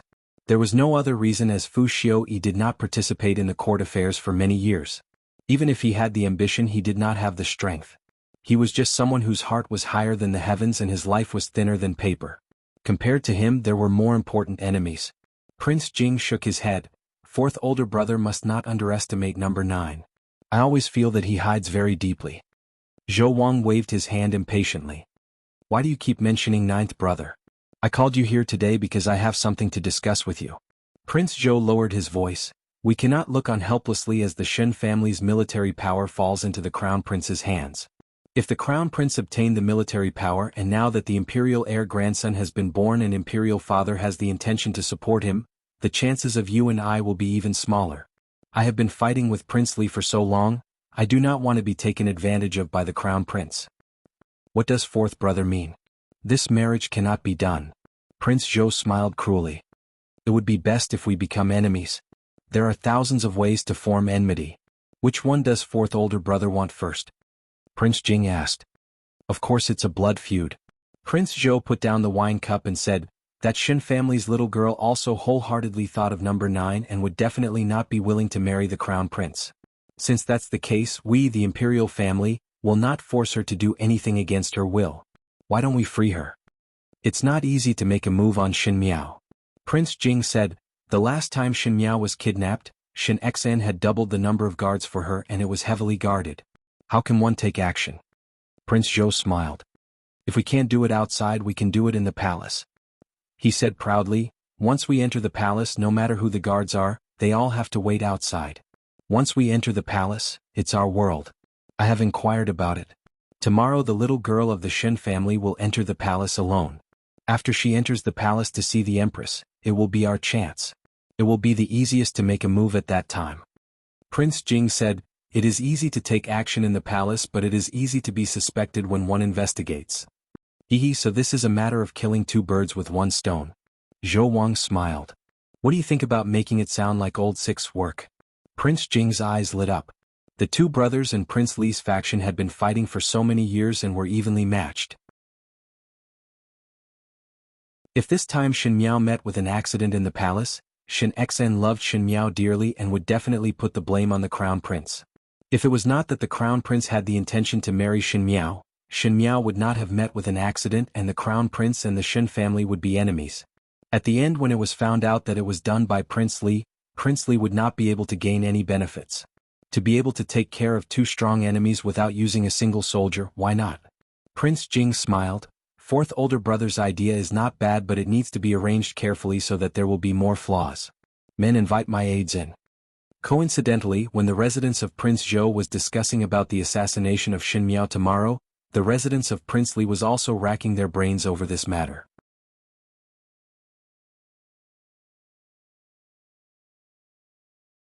Chapter 726. King Li smiled at the two brothers in front of him and said, what do you think? Prince Xiang was a cautious and timid person, and when he saw Prince Li's smiling face, he could not help but shiver. King Li had always been a smiling tiger. On the surface he looked amiable, but over the years he had done many ruthless things. He said, isn't it too risky? When King Qing heard that, he said, what's so risky about that? One could not really let the crown prince marry the young lady of the Shen family and obtain the Shen family's military power for no reason. Sixth brother and Prince of Zhou have been fighting for so many years, but to no avail. That crown prince is sick. Isn't he afraid that he won't have the life to spend it? Prince Cheng had always been careless with his words and did not care about the consequences.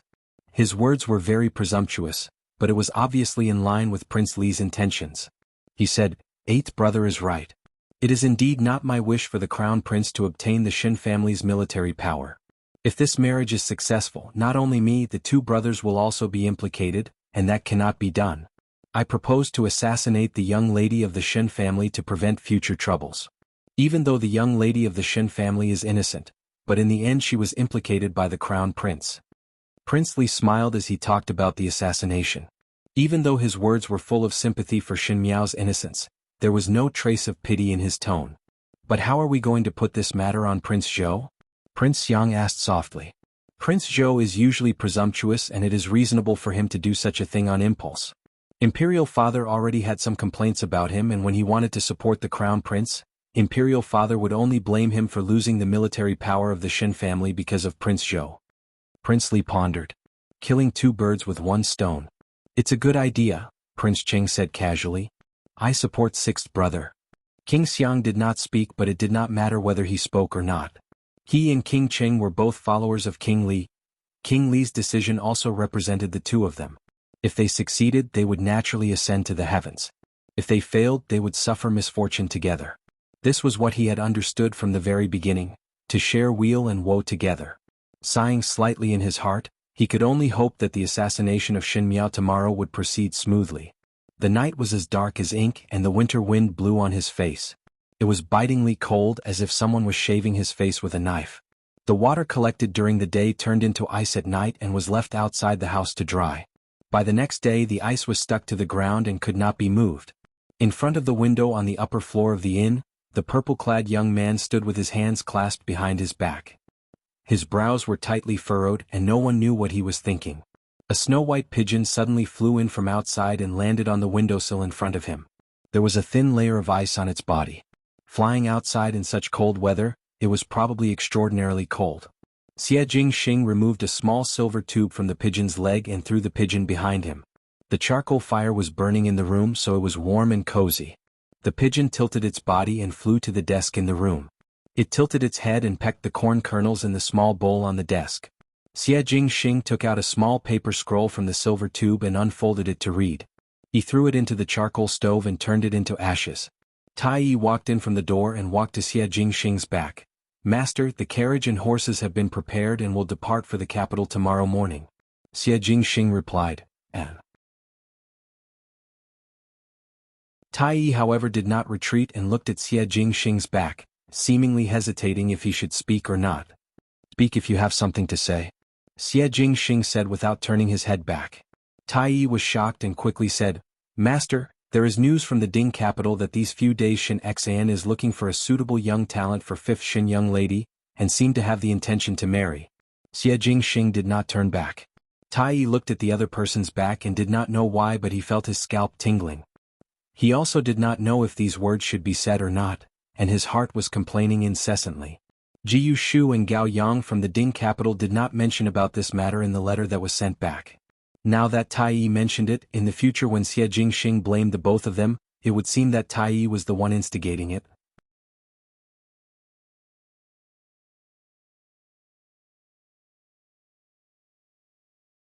Chapter 727. But if he did not say it, the matter was of great importance. If Xie Jingxing were to find out about it, he would have made a big mistake and he would not need to be a secret guard anymore. Perhaps he would even lose his life. Between loyalty and his life, Tai Yi very decisively chose the latter. He said, "Su family Su Ming Feng, Luo families Luo Ling and the eldest son of the Feng family Feng Zixian, have all visited the Shin mansion." Feng Zixian? The youth turned and stared at Tai Yi's eyes. Why did Feng Zixian visit? Tai Yi's back turned cold and braced himself to say, "Because Shin Xan is anxious to marry off 5th Shin young lady, as there is news from the palace that the crown prince has the intention to marry 5th Shin young lady as a secondary consort. The Shin family do not wish for 5th Shin young lady to marry into the eastern palace and wanted to marry 5th Shin young lady off before the imperial edict comes down. The Feng family's young lady and 5th Shin young lady are good friends and specially looked for older brother to come over to solve the problem." "When did the news spread from the palace?" Xie Jingxing slowly asked, but his voice seemed to be coated with a layer of ice. Tai Yi did not dare to look at Xie Jingxing's eyes and his head was almost on the ground as he said, 5 days ago." "The news from 5 days ago only arrived now?" Xie Jingxing did not get angry but laughed instead. There seemed to be anger in his beautiful peach blossom eyes as he said, "This prince do not know when did one raise a group of trash." The air in the room suddenly turned cold and seemed to be colder than outside. Even with the warm charcoal fire, the pigeon on the table made a goo sound and retracted its head back into its feathers. Tai Yi wanted to cry but had no tears, but he still had to finish the words that he did not say. Today the palace sent a message to the Shin family. Tomorrow 5th Shin young lady will enter the palace alone as the Empress has something to discuss with her. Before the words were finished, one saw that purple-clad youth's figure flashed and was already at the door. He casually pulled the fox fur coat that was hanging and said coldly, "Prepare the horse." Tai Yi was startled. "Master, is it not tomorrow morning?" Xie Jingxing coldly swept a glance at him. Tai Yi shivered and did not dare to say anything else. This night, the wind and snow intertwined and the cold air penetrated the bones.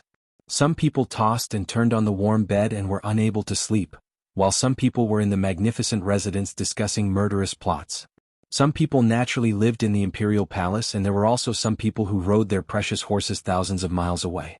Some rejoiced, some grieved, some worry, some triumph.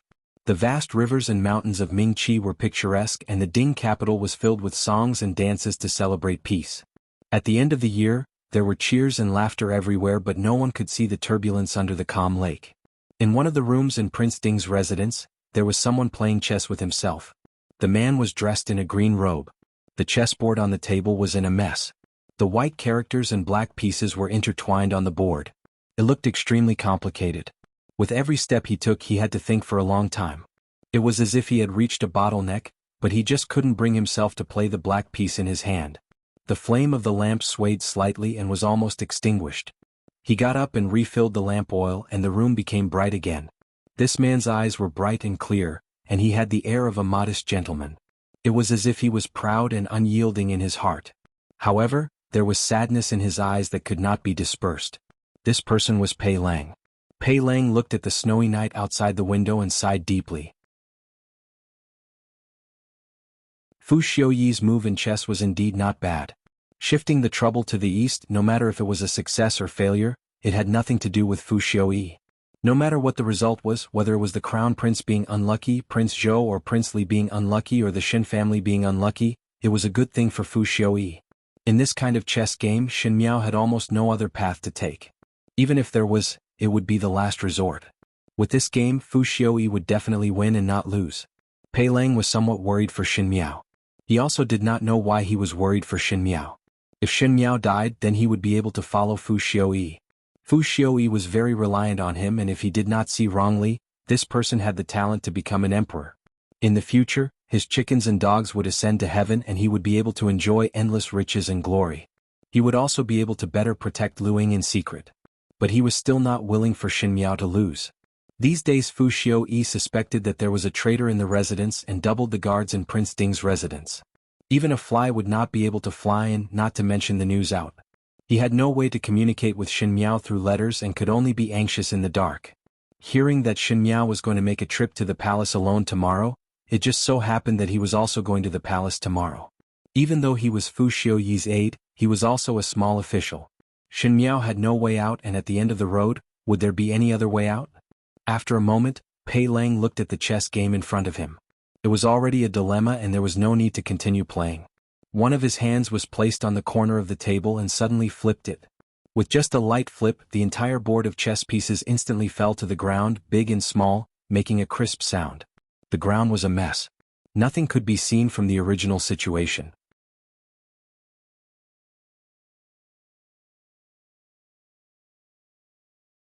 Chapter 728. Early the next morning, Xin Miao entered the palace. Luo Shuiyin and Xin Exan were worried about her and let her bring a lot of guards.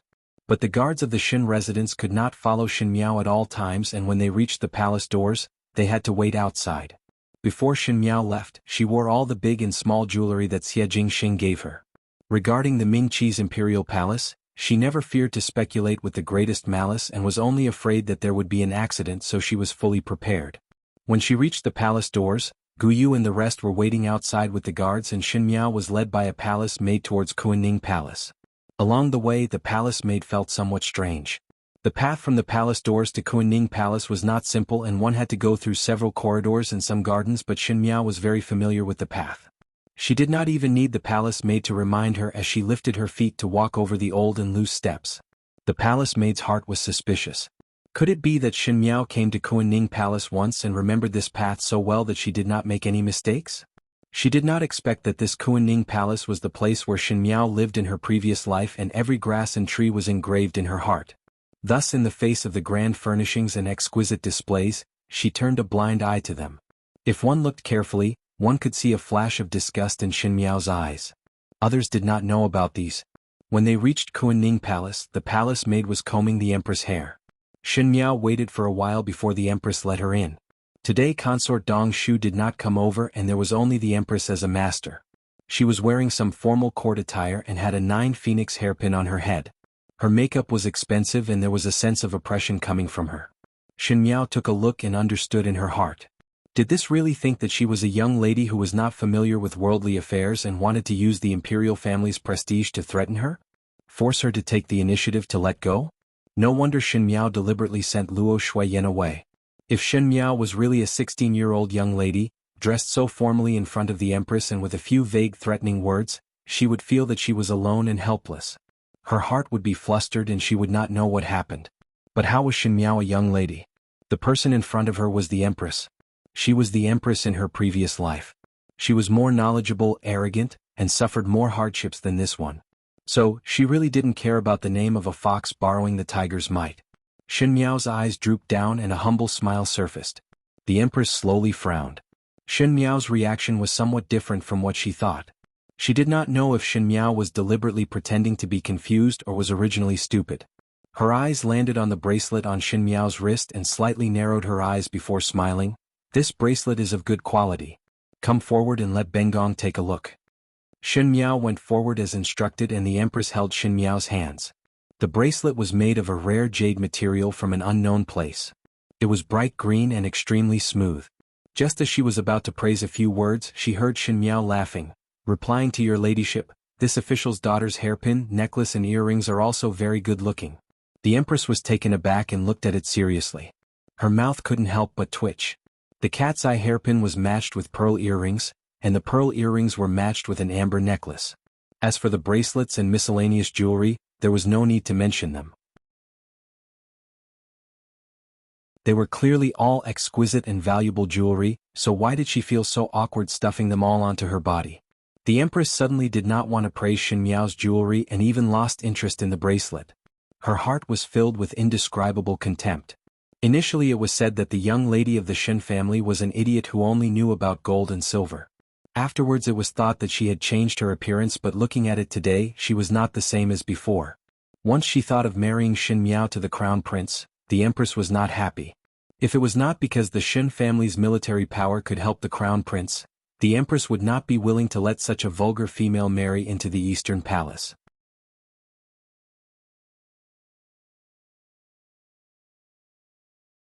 Chapter 729. The Empress put down Shen Miao's hand and said, "Ben Gong came here today to talk to you." She sighed.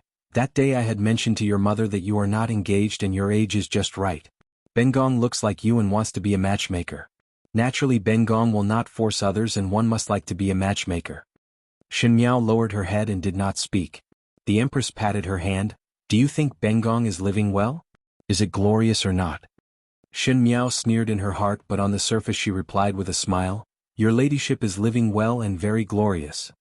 Marrying into the imperial family and being pampered and protected by powerful people, every female would be able to live well and glorious. Ben Gong's luck is good. Now that you also have such good luck, do you want to live well and glorious?" These words were almost tempting. Shen Miao's lips slightly raised, but her words were humble and fearful. She suddenly knelt down on the ground and said, "This official's daughter is currently living very well and do not dare to be compared to others and do not dare to be compared to your ladyship. Plead your ladyship to spare this official's daughter's life." The Empress was stunned.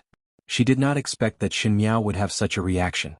There were not a few people who wanted to climb up to be a phoenix, and the Empress knew that as long as it was a female, they would have some vanity in their hearts. She used herself as an example to tempt. Shen Miao was young and easy to be persuaded, so she was afraid that she would not be tempted.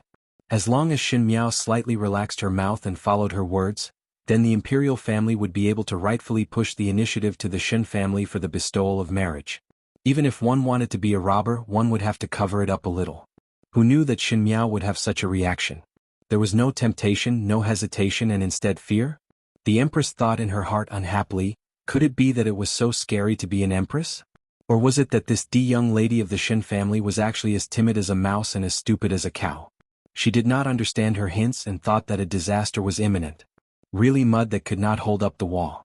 In the following period of time, no matter how the Empress spoke tactfully, harshly or gently, Shen Miao always had a humble and fearful look. And it was precisely this look that made her mouth very tight and not a single word could be pried out. At the end, the Empress was somewhat angry and asked Shen Miao to return, thinking that this matter would not work from Shen Miao's end and one had to discuss a new method with Emperor Wenhui. Because when the Empress let Shen Miao leave, she was very dissatisfied with Shen Miao's attitude.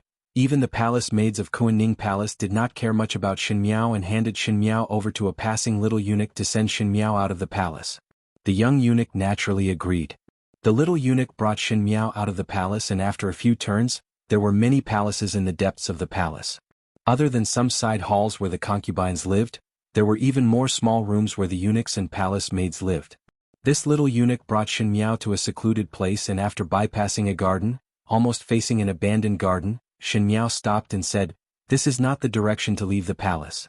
Where do you want to bring me to?" Her hand quietly pressed on the bracelet in her sleeves. No one was more familiar with Ming Qi's palace than her, so she knew which direction was the most advantageous to escape from. That little eunuch was surprised for a moment before whispering, "Gentleman Pei wants to see young lady." "Pei Lang?" Shen Miao slightly frowned. After thinking for a moment, Shen Miao still followed the little eunuch forward. Pei Lang had not communicated with her for a long time, and Shen Miao thought that Fu Xiaoyi had discovered some clues about Pei Lang. But when she sent Mo Qing over to inquire, he seemed to have seen Pei Lang in the residence of Prince Ding, and it seemed that he was safe and sound. If Fu Xiaoyi suspected Pei Lang, he would definitely not let Pei Lang be so free and easy.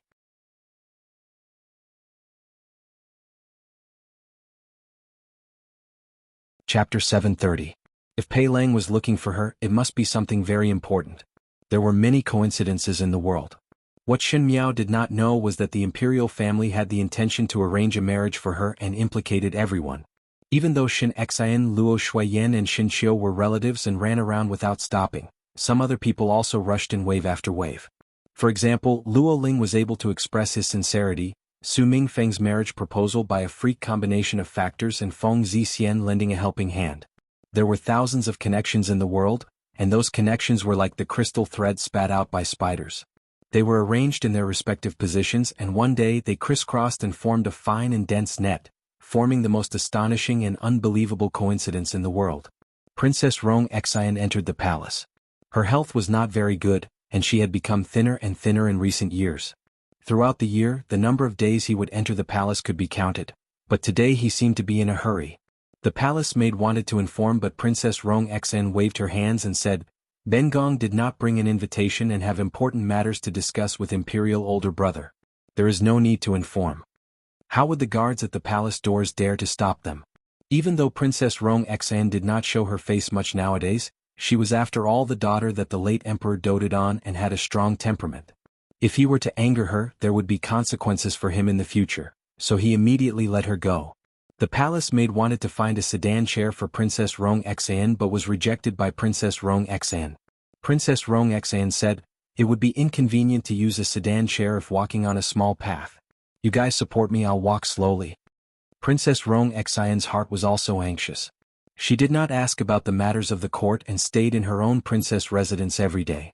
If it was not that she heard the servants talking about Xin Miao's matter when she passed by the courtyard, she would not know that the imperial family had the intention to marry Xin Miao to the crown prince.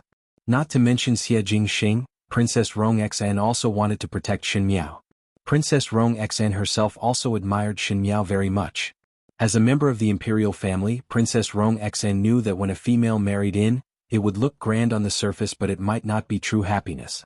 Moreover, Xin Miao was not a woman who was obsessed with wealth and glory, so it was even more unnecessary for her. If she really married into the Eastern Palace, Xin Miao would not be happy for the rest of her life. Princess Rong Xian rushed to look for Emperor Wen Hui, hoping to change her imperial brother's mind. Thus he took a shortcut and walked on a small path. Xin Miao arrived at a remote pavilion. The pavilion was hidden in the forest, with its back facing a long corridor. There were a few houses along the corridor, making it convenient to hide. Pei Lang walked out of the house. The little eunuch stood guard outside for them. Xin Miao nodded her head to Pei Lang as a form of greeting before asking, "What urgent matter does gentleman Pei have to discuss here?" "Prince Ding had sealed the residence and there is no way to send you a message." Pei Lang said, "The idea of the crown prince marrying you into the family was suggested by Prince Ding." Xin Miao raised her eyebrows. Pei Lang saw that she was not surprised and asked, "You know about it?" "Guess that it was his doing." Xin Miao lightly said, "With the crown prince's brain, why would he think of me for no reason?" Pei Lang was somewhat puzzled as Xin Miao's tone of voice seemed to be very familiar with the crown prince and Fu Xiuyi.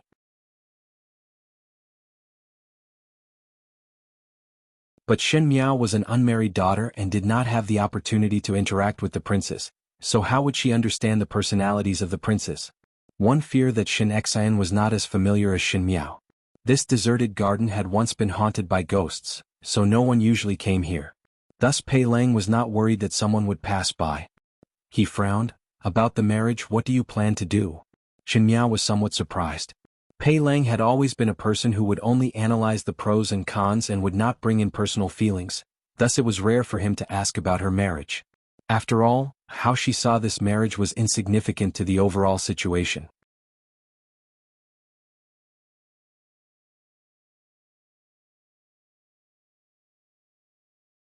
Chapter 731. Xin Miao said, "Let nature take its course. You cannot marry the crown prince." Pei Lang said, "It is not important to marry or not." What Xin Miao hated the most was Pei Lang's determined look, as if he had grasped everything in his hands, thus he could not see the struggles of others and would only do what he thought was right. She coldly said, "Even if I marry over, I might not live well and would use my own methods to achieve my own goal. The road is walked by oneself and every road has a different way to walk.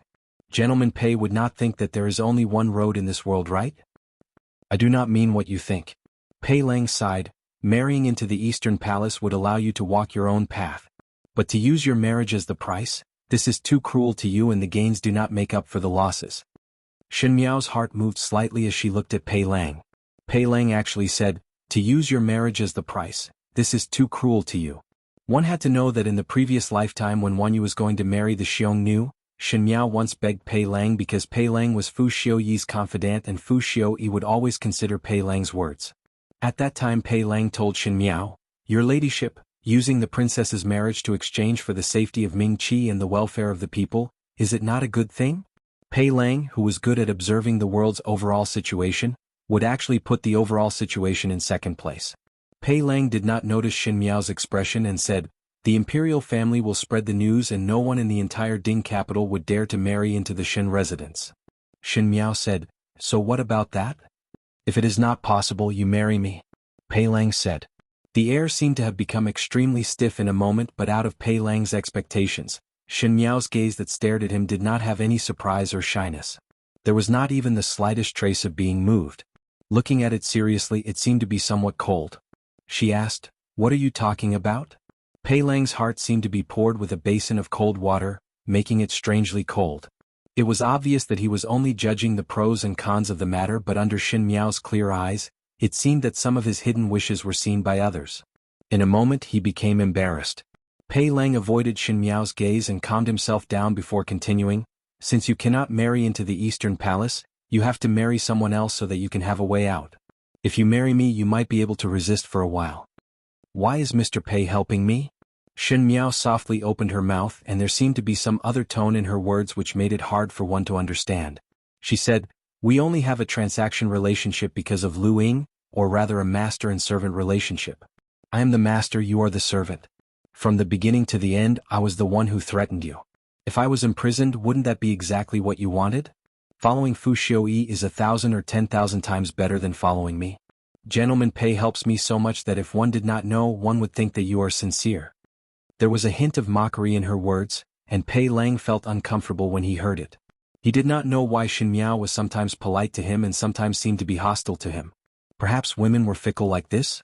But he did not know the answer to Shen Miao's question, because he didn't know why he did it. Shen Miao smiled gently, even if I marry Gentleman Pei, it would be the last resort. What kind of identity does Gentleman Pei use to marry me? How would one explain to Prince Ding? You will not expose your identity because of me. Gentleman Pei is a good chess piece and I do not want to use it so casually. Moreover. She slightly raised her chin, marriage and a husband to me are not as important as you all think. It is only a person sharing the same bed, eating together and sleeping together. Other than these, there is no difference from strangers. I do not care who to marry. I also do not care if one would be forced to marry.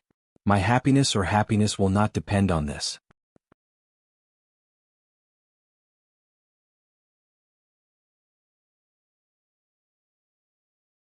Chapter 732. Pei Lang kept on shaking his head when he heard it. He wanted to deny Shen Miao's words as he felt that Shen Miao was still young and did not know how important a lifelong event was to a female. At this moment she was only acting in a fit of pique and in the future when she understood the reason and suffered, she would then regret it. However, when he looked up and saw Shen Miao's expression, he could not say a word. Shen Miao's expression was serious. She was cold and indifferent and had a faint weariness towards the matters of the outside world, as if she would subconsciously feel disgusted at the mention of it. She really did not care. But how would a female not care about the person that accompanied her for life? Pei Lang looked at Shen Miao blankly. When the atmosphere was in a deadlock, one heard a malicious ridicule coming from behind, did not think that there was such an affair. Shen Miao suddenly turned back and saw that one did not know when two masked black-clad people appeared behind her. These two people were carrying long swords in their hands as they pounced towards Shen Miao. Pei Lang quickly pulled Shen Miao to dodge and Shen Miao shouted, "Who are you? Shen young lady must not blame us. If you want to blame yourself for blocking the path of others." The two of them laughed sinisterly. One of them rushed towards Pei Lang while the other held his sword and headed towards Shen Miao. It was a killing move that did not leave any way of survival. Shen Miao's heart secretly knew that it was not good. She did not think that Pei Lang would find this place and it would be convenient for others to silence them. She pressed the bracelet on her wrist, but this bracelet could only be used in close proximity. At the critical moment, One saw two stones flying out from the air and without any deviation, hit the knees of the two black-clad people. Both of them cried out in pain and fell to the ground. Shwa shwa. Two rays of sword light flashed and two people suddenly rushed out and stabbed the black-clad person's sword into the other party's chest. Everything happened too fast and there was no chance for one to breathe. The two people that appeared behind were dressed as palace guards and looked at Xin Miao and made a bow. Pei Lang was about to speak when he saw a person jumping down from the roof. The person was tall and had a purple gold robe and a silver mask with a pair of peach blossom eyes that were as sharp as a knife. It was Prince Rui. Your Highness Prince Rui. Pei Lang murmured. He was smart and with a little thought, the two guards in front of him should be Prince Rui's subordinates. As for the black-clothed man who wanted to kill them to silence them, he didn't know who he was. Even though he did not know what was the relationship between Xin Miao and Prince Rui, Pei Lang did not dare to neglect and was extremely vigilant in his heart, but a polite smile floated on his face as he cupped his hands. Many thanks to your Highness Prince Rui for lending a helping hand. Prince Rui did not speak and coldly swept a glance at him. Although Pei Lang couldn't see his expression through the half-silver mask, he felt that his gaze was exceptionally cold, sending chills down his spine. Xin Miao frowned, but Prince Rui had already grabbed her arm and turned to walk out. Pei Lang was shocked and quickly called out, Prince Rui must not. However, the two guards in front of her suddenly blocked her way. These two bodyguards looked fierce and their bodies exuded the aura of a devil who would kill without batting an eye. Pei Lang was a scholar and did not know martial arts. Even if he wanted to help, he could not. It was Xin Miao who was being dragged and stumbled along with them. She turned her head back and said with a calm face, Gentleman Pei, go back first. I still have some matters with Prince Rui. Prince Rui's footsteps became faster. Pei Lang stared at the two disappearing figures.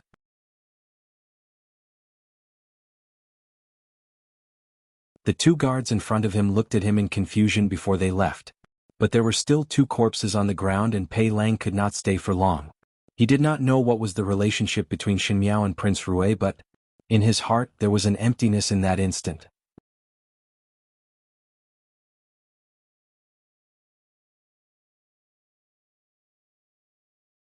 Chapter 733. Xin Miao's arm was in pain from Xie Jingxing's pull. Xie Jingxing did not say a word and walked very fast. She tried her best to keep up with Xie Jingxing's pace, but the other person was tall and had long legs, thus she could not catch up and almost tripped over a few times. At the end, the anger in Xin Miao's heart rose and she said angrily, Let go of me.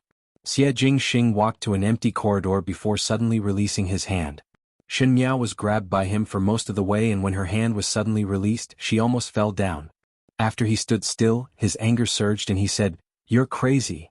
This garden was a little more outside compared to the previously deserted garden. Xin Miao was somewhat afraid of being seen by others and wanted to walk out by herself, but was pulled back by Xie Jingxing. He pushed her against the wall and held down her hands as he looked at her coldly. He wore a silver mask which revealed the fine contours of his face. His chin was beautiful, but his thin lips were tightly pursed. There was no longer the cynical smile in his eyes, and instead it was anger. He said word by word, Xin Miao, you only have this little ability? Xin Miao frowned as she looked at him. Xie Jingxing, however, reached out to hold her chin and forced her to raise her head to look at him. He looked down at Xin Miao from above, like a hunter looking down at his prey. Xin Miao did not like to be looked down at from above and struggled to leave. But she was after all a female, so how could she compete with Xie Jingxing's strength? That little bit of strength was like tickling Xie Jingxing's body. Xie Jingxing easily resolved her struggle and even slightly bent his knee to press against her leg, making her unable to move. But this stance was even more ambiguous. Xin Miao asked, What do you want to do? Xie Jingxing's tone was unable to discern whether he was happy or angry. Luo Ling, Su Ming Feng, Feng Zixian, and now Pei Lang. So many people are heroes saving the beauty. I have underestimated you. Xin Miao did not speak. The strength in his hands suddenly increased and Xin Miao's chin was in pain as she frowned slightly. But that young man gritted his teeth. Do not care who to marry and do not care if one will be forced to marry. You want to marry into the residence of the crown prince? Xin Miao's heart moved as it seemed that the conversation between her and Pei Lang was heard by Xie Jingxing. What this person loved to do the most was to observe everything in the dark. If it was usual days, Xin Miao would not feel anything, but at this moment, there was some anger in her heart. It was as if someone had seen a secret that he didn't want to be made public, or if someone had seen his terrible side, and he was angry because he was ashamed. She sneered and said, What does it matter if I marry the crown prince? Anyway, you know that I want to be the empress. The crown prince will eventually sit on the emperor's throne. Perhaps when I enter the eastern palace and fight to death the crown prince's consort, I will replace her and be the future Shin empress of Ming-Chi. What is wrong with this? These words were somewhat too vicious and Xie Jingxing's face became even more livid. He also smiled, but his smile was cold. It's a pity that the crown prince cannot sit on the throne. Shen Miao did not know where Xie Jingxing's inexplicable anger came from, but at this moment she was being questioned in such an embarrassing position, she felt very ashamed and wronged. Perhaps one would find it hard to grasp one's emotions under impulse, just like how she did not know where her grievances came from, but wanted to vent out all the unhappy things that she had been passively feeling these days. Xie Jingxing pinched her chin, pressed against her legs and imprisoned her hands. He was so unbelievably handsome that even when he was angry, there was a different kind of charm to it.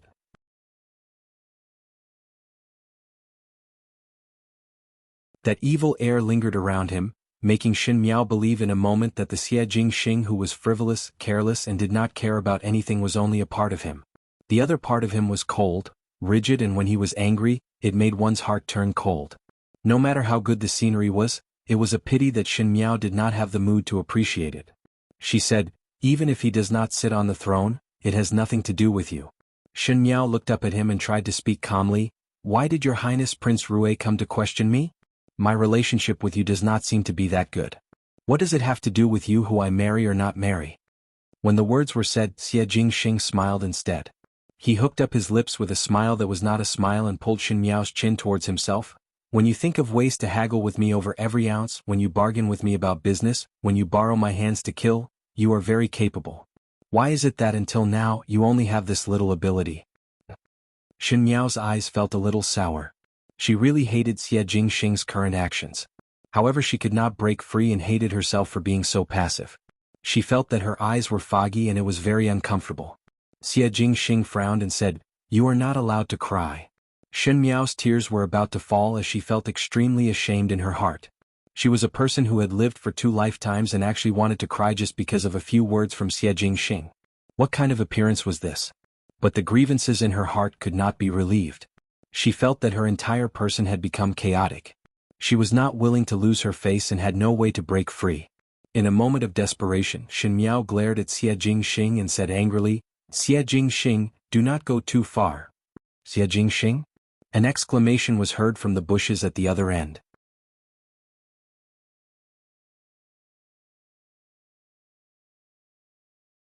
Chapter 734.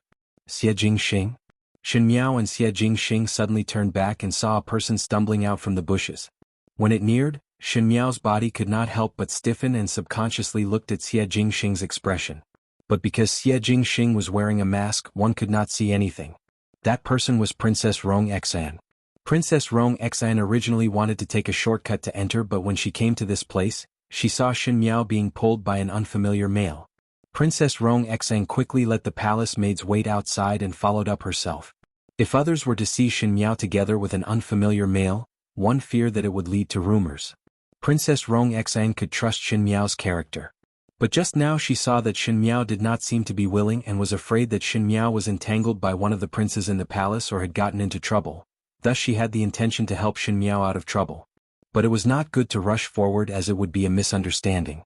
Initially she was far away and could not hear clearly what both of them were talking about, but after seeing that Shin Miao seemed to be about to cry, she anxiously walked forward and coincidentally heard Shin Miao's words, "Xie Jingxing, do not go too far."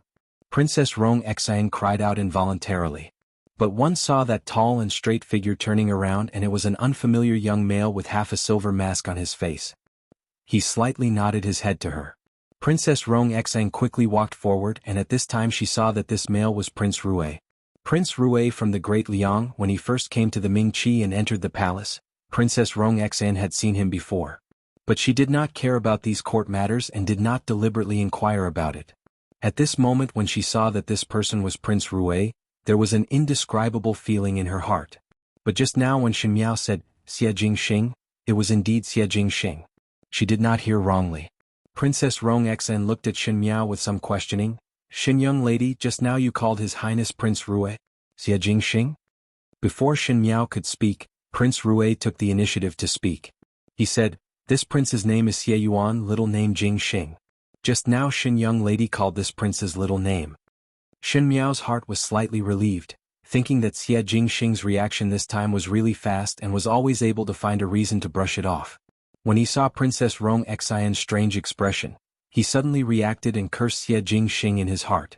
Other than relatives, only wives or lovers would call each other by their Xiao name. She called Xie Jing Xing by his Xiao name, and who knew what would happen in Princess Rong Xian's eyes. Xie Jing Xing definitely did it on purpose. Princess Rong Xian swept a glance between Prince Rui and Xin Miao before finally fixing her eyes on Prince Rui. There were some who looked similar, such as this purple robe. To be able to wear purple robes in such a noble and otherworldly manner, it could only be that naughty and mischievous youth who walked on horseback. But there was also something different about him. That unfamiliar, somewhat cold, decisive and ruthless aura that only a person in a high position would have. It was completely different from the youth in her memories. Xie Jing Xing had long died. He died on the battlefield of the northern borderlands, with 10,000 arrows piercing through his heart. There was a sudden stab of pain in her heart, and Princess Rong Xian suddenly covered her heart and bent down. No matter how many times she thought of Xie Jing Xing's death, she was unable to let it go. After Princess Yu Qing's death, she treated Xie Jing Xing as her own son. To lose a son in middle age, a white-haired person sending off a black-haired person, her sorrow was no less than Xie Ding's. Xin Miao quickly went forward to help her up, but that purple-clad youth stood with his hands behind his back. He lightly swept a glance at her and did not move at all. Princess Rong Xian's lips could not help but reveal a trace of a bitter smile. Yes, how could Prince Rui be Xie Jing Xing? If it was Xie Jing Xing, how could he be so indifferent, as if he was looking at a stranger, watching her struggle in this? If Xie Jing Xing was still alive, how could he bear to see her in such pain?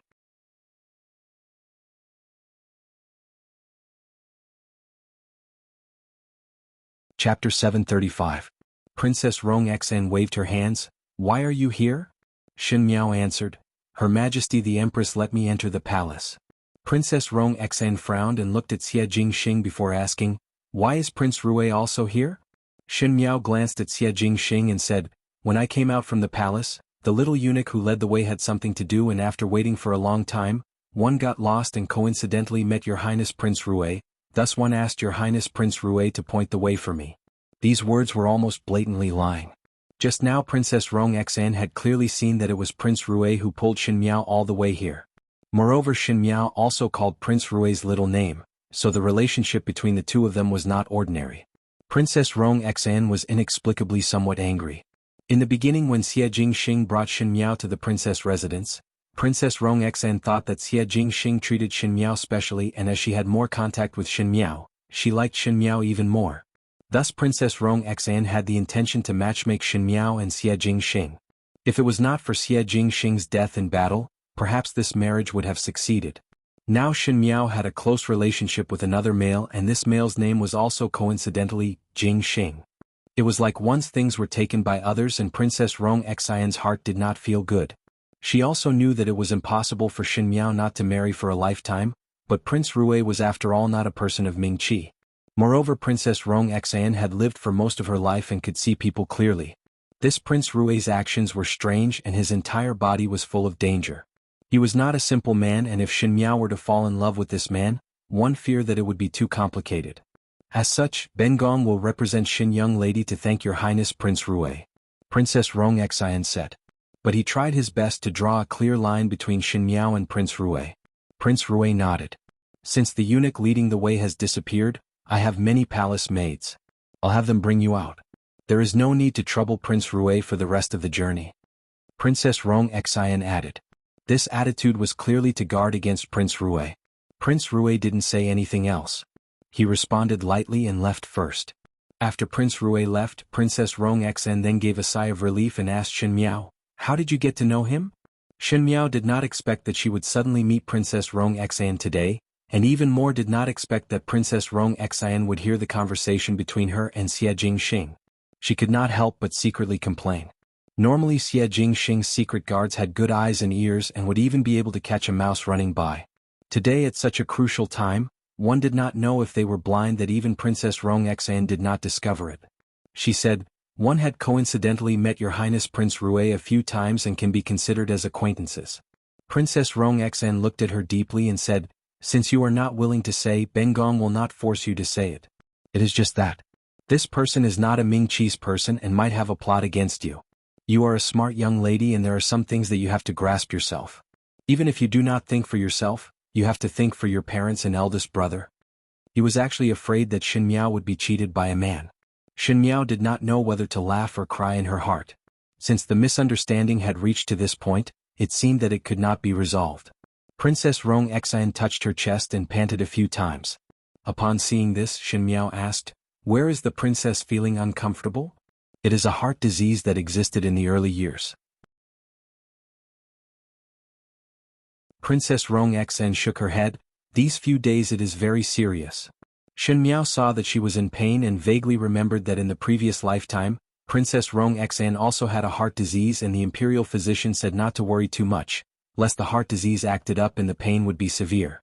She said, the princess should look for an imperial physician to take a good look or go to the commoners to inquire about a doctor who specializes in treating heart diseases. It is very sad to be in pain like this. No harm. Princess Rong Xn waved her hands. Bengong have lived till now and have enjoyed what one should enjoy and what one should not enjoy. This life is not a loss.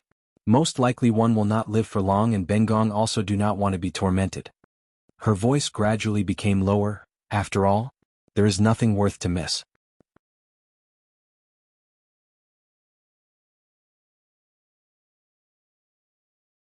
Chapter 736. Xin Miao knew that she was thinking of Xie Jingxing again and did not know how to comfort her, so she could only say, little Marquis would not be happy to see princess like this. If he really cared about me as his emu, he would not be so heartless to leave. Princess Rong Xn put away the sadness on her face and patted Xin Miao's hands. Bengong had heard about Imperial older brother's intention to arrange a marriage for you. Bengong's visit to the palace today was to mention this matter to Imperial older brother. Xin Miao, you are also not willing to marry the crown prince, right? Xin Miao did not expect that Princess Rong Xan would intercede for her and for a moment she sighed. In the previous lifetime she tried to please Princess Rong Xn but all she got was Princess Rong Xin's contempt and disdain. In this lifetime because of Xie Jingxing's relationship, Princess Rong Xn changed her view of her and was even willing to fight for Emperor Wen Hui's decision. Even though Xin Miao knew that Princess Rong Xin would not be able to control Emperor Wen Hui's decision, but she would remember this favor in her heart. Xin Miao said, I am not willing to marry into the Eastern Palace but princess need not force it. The matters of the world have their own heaven's will. Let nature take its course and the heavens will arrange it. Princess Rong Xn smiled instead and said, you are really able to see it clearly. She said, the time is not early so I will not talk to you anymore. Go over there first and I will let the palace maids send you out. Xin Miao was sent out of the palace by Princess Rong Xin's palace maids and Jingzhi and Guyu who were waiting outside came up to greet her. They first looked at Xin Miao up and down and after making sure that Xin Miao was safe and sound, they then said, scared this servant to death. After waiting for such a long time, one thought that something happened. If young lady did not come out, these servants would have thought of ways to go in and search. Xin Miao laughed, it is not a dragon's pool or tiger's den. How would it be so scary? But her heart was secretly thinking about the two assassins that inexplicably appeared today. She did not know whose people they were, to actually dare to kill her in the palace. But if one were to investigate if she died, it would only be harmful to the crown prince. If the other party did not want to see the crown prince being the only one, then it would be Prince Li's people. It was not possible for Fu Xiuyi. The matter with Shen Wan and the crown prince of Qin had just happened not too long ago and Fu Xiuyi would not take the initiative to drill into the heart of the wind and waves. With his forbearing character he would lurk for a period of time. Thinking about it he couldn't help but sneer in his heart. In short, there was no good person in the Fu family. The Shen family and the Fu family were destined to be on opposite sides. It was either you die or I die. Since the other party was so ruthless she would not show any mercy. Mo Qing stepped forward and indicated for Xin Miao to board the carriage and return to the Xin mansion. At the side of the street where people were coming and going at the entrance of the palace, there was a lively tavern. In the corner, there were people observing the movements of Mo Qing and his entourage. When he saw that Xin Miao came out of the palace safe and sound, a trace of surprise flashed in his eyes. He then picked up the sword on the table and quietly left. When Xin Miao returned to the Xin mansion, Naturally Xin Qiu and the rest surrounded Xin Miao to ask what the Empress said to her in the palace today. Xin Miao skipped over the matter with Xie Jingxing and only said what the Empress said to her. Everyone in the Xin family was once again worried. The imperial family's side was threatened by Xin Miao and one feared that the days would be shortened by the day. One must think of a solution as soon as possible. Luo Shuiyan then thought of those few people that came to the residence to propose marriage and wanted to ask Xin Miao's opinion. If among these few people Xin Miao had a slightly better feeling towards any one of them, why not let it be like this first? After all, Xin Xian had inquired about it before.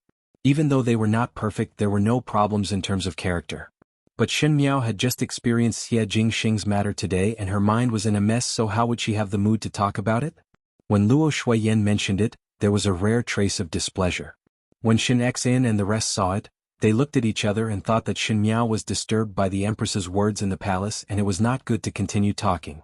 Thus they let Xin Miao rest early in the room and dispersed.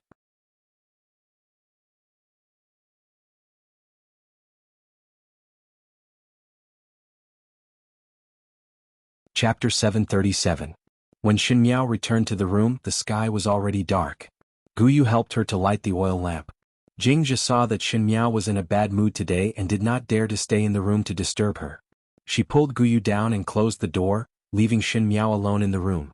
She was somewhat irritated as she combed her hair, but there seemed to be a nameless anger in her chest that could not be quelled.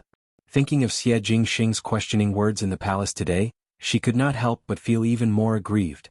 What did her own matters have to do with Xie Jingxing? Could it be that Xie Jingxing still wanted to interfere in her life?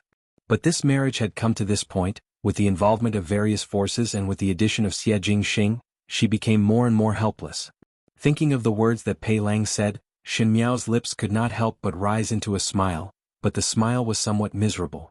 Which female would not want to marry a man who was in love with each other and grow old together?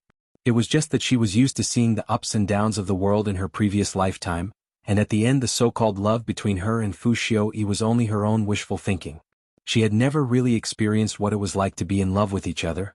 But she knew that once one loved, one's thoughts would not be her own. She was not willing to be like in her previous lifetime, to foolishly hand the happiness of her life into the hands of others. It was very good now. It was much easier to control one's heart from the beginning than to let go of one's heart and then take it back. It was just that her heart was not comfortable. She sat under the lamp for a moment and actually did not think of anything. After a while, she blew out the lamp and climbed onto the couch to sleep. The snowstorm in the residence of Prince Rue was exceptionally big today. A kind of guard stood trembling in the wind, and even that small and sturdy white tiger was thrown outside the room as punishment. Today Prince Rue was not pleasing to the eye with everyone, and everyone in the residence of Prince Rue was punished from top to bottom. Even Jiyu Shu and Gao Yang were locked up in the tower prison to face the wall. What kind of place was the tower prison? The people locked up were all vicious criminals, and to deal with these vicious criminals, torture was necessary. As the most cruel place in the MOU army, there were at least 49 types of torture. Many men with strong temperament went to the tower prison and came out after a few days, wailing like ghosts and howling like wolves. When Tai Yi went in for the first time, he also recuperated on the bed for a long time, and vomited whatever he ate for a month. Jiyu Shu and Gao Yang, the two young masters with delicate and tender bodies, entered the tower prison to face the wall. The guards of the residence of Prince Rue secretly shed tears of sympathy for these two. Nightingale quietly poked Nanqi's arm and asked, "What's wrong with master? Who provoke him?" Nanqi made a hush sound. Seeing that there was no movement in the bedroom, he then said in a low voice, "Fifth Xin young lady was bestowed a marriage by the palace. Master Gao and young Master Ji did not report it, so Master got angry. Xin Yang Nan Xin Xin Nan Nan Xin Nan Nan was Nan Nan Nan Nan.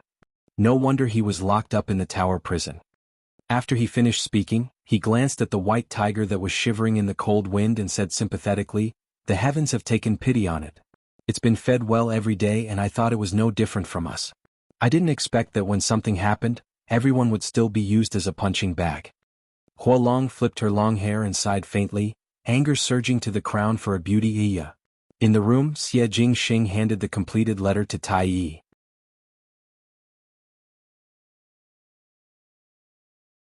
Tai Yi took a look and said with some hesitation, "Master, if His Majesty knows about the change of plans at this end, Xie Jingxing glanced at him and Tai Yi immediately shut his mouth and did not speak. It was definitely not a good idea to oppose Zhu Zi's decision when Master was in a bad mood.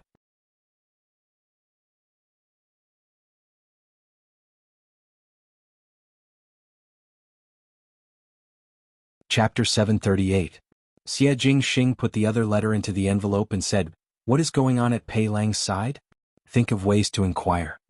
He paused for a moment before continuing, "There is also Feng Zixian and Su Ming Feng." His brows slightly wrinkled and suddenly remembered something. "How is the matter with the medicinal herbs?" Tai Yi hurriedly said, "I've already sent someone to look for it. Once it's found, it will be sent to the medical hall immediately."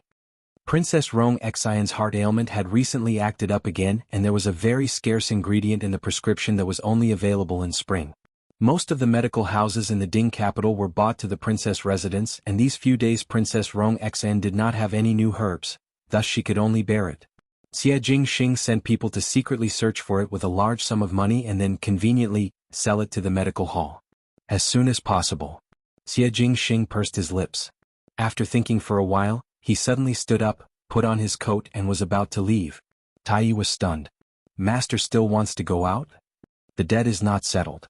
Xie Jingxing coldly snorted and left in a huff. It was already quiet outside of the Shin mansion and Shin Miao's boudoir was already dark. It was obvious that she had slept for a long time. When Xie Jingxing arrived, Song Yang was sleeping on the tree, and when he saw him coming over, he was so scared that he almost fell down from the tree. She quickly got down and stood up straight to greet Xie Jing.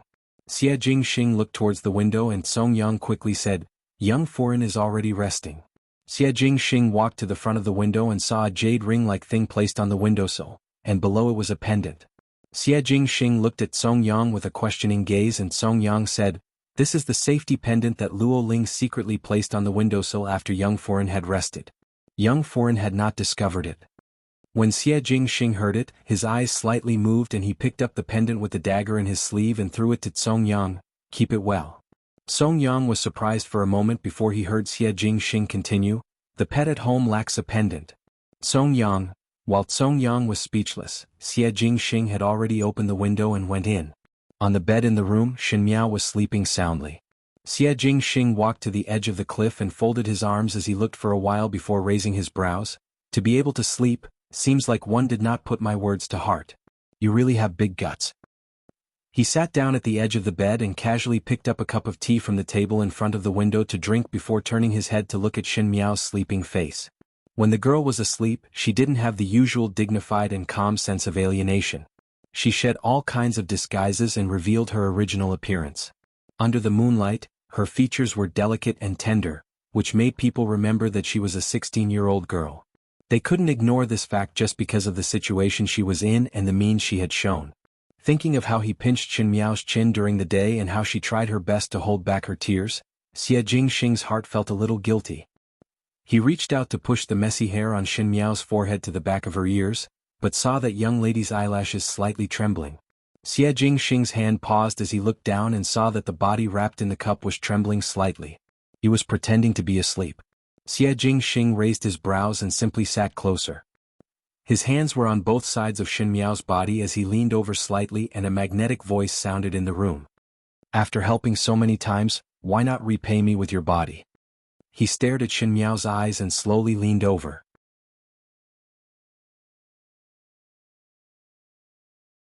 Shin Miao's body was extremely stiff, and that breathing sound seemed to be at the side of her mouth, and the pressure from top to bottom was getting closer. She suddenly pushed Xie Jingxing away and wanted to sit up as she said angrily, "What do you want to do?" There was some panic in her voice.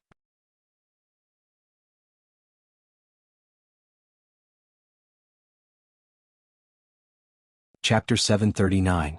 Xie Jingxing then pressed her back onto the bed. Shin Miao struggled uneasily and Xie Jingxing restrained her movements a few times before saying in amusement, "What do you think I will do to you?" He then looked at her critically, "Dream on?" Shin Miao was so angry that she wanted to call Mo Qing in to beat Xie Jingxing up. Because she only wore her inner clothes when she slept at night, after struggling with Xie Jingxing, her inner clothes had slipped off, revealing her snow-white shoulders, and one could faintly see the plum blossom doo-doo. Xie Jingxing was slightly startled when he saw that, and Shin Miao discovered where he was looking at. She was extremely angry and was about to scold someone. She saw Xie Jingxing suddenly throw the quilt and covered her head with it. Shen Miao stuck her head out from the quilt and said angrily, "Sick." Xie Jingxing ignored her and quickly wrapped her tightly in the quilt, wrapping her up like a silkworm pupa before pressing her down on the bed. Shen Miao could not move no matter what, and Xie Jingxing looked at her with a smile that was not a smile. Shen Miao finally got tired of struggling and asked, "What are you doing here?" "Shen Miao, behave yourself." Xie Jingxing frowned. "With this prince here, who would dare to force you to marry?" Shen Miao was so angry that she laughed. "You will not stay in Mingqi for thousands or tens of thousands of years. There will be a day that I will marry. You can protect me today but not tomorrow. You can protect tomorrow, but there will be a day that you cannot protect." "If one can protect?" Xie Jingxing asked. Shen Miao was startled for a moment and did not speak. Xie Jingxing said, "Do you not care about marrying, or do you want to marry? What does that have to do with you? You ask too much." Shen Miao was still brooding over Xie Jingxing's rudeness in the day and did not intend to talk to him properly. But after thinking about it, how did she look like a person who had become an empress? She was more like those young ladies on the streets. Thinking that she dilly-dallied with this person in front of her for so long, Shen Miao became very dissatisfied with herself. Her temperamental look fell into Xie Jingxing's eyes, and Xie Jingxing was very inexplicable. He turned over and pressed Shen Miao under his body. With one hand by Shen Miao's head, he asked softly, "Who do you want to marry? Luo Ling Su Ming Feng Feng Zixian? Or Pei Lang?" He got closer and his handsome facial features were magnified in front of Shen Miao's eyes under the moonlight. He could smell the fragrant bamboo leaves on the other party's body. His eyes were extremely beautiful, but at this time, they also had an aggressive meaning, as if he wanted to force out people's hearts.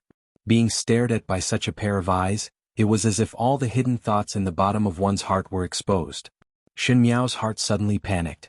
This distance was too close, so close that she could hear the thumping of his heartbeat. It was like the beating of a drum, but she couldn't tell if it was hers or Xie Jingxing's.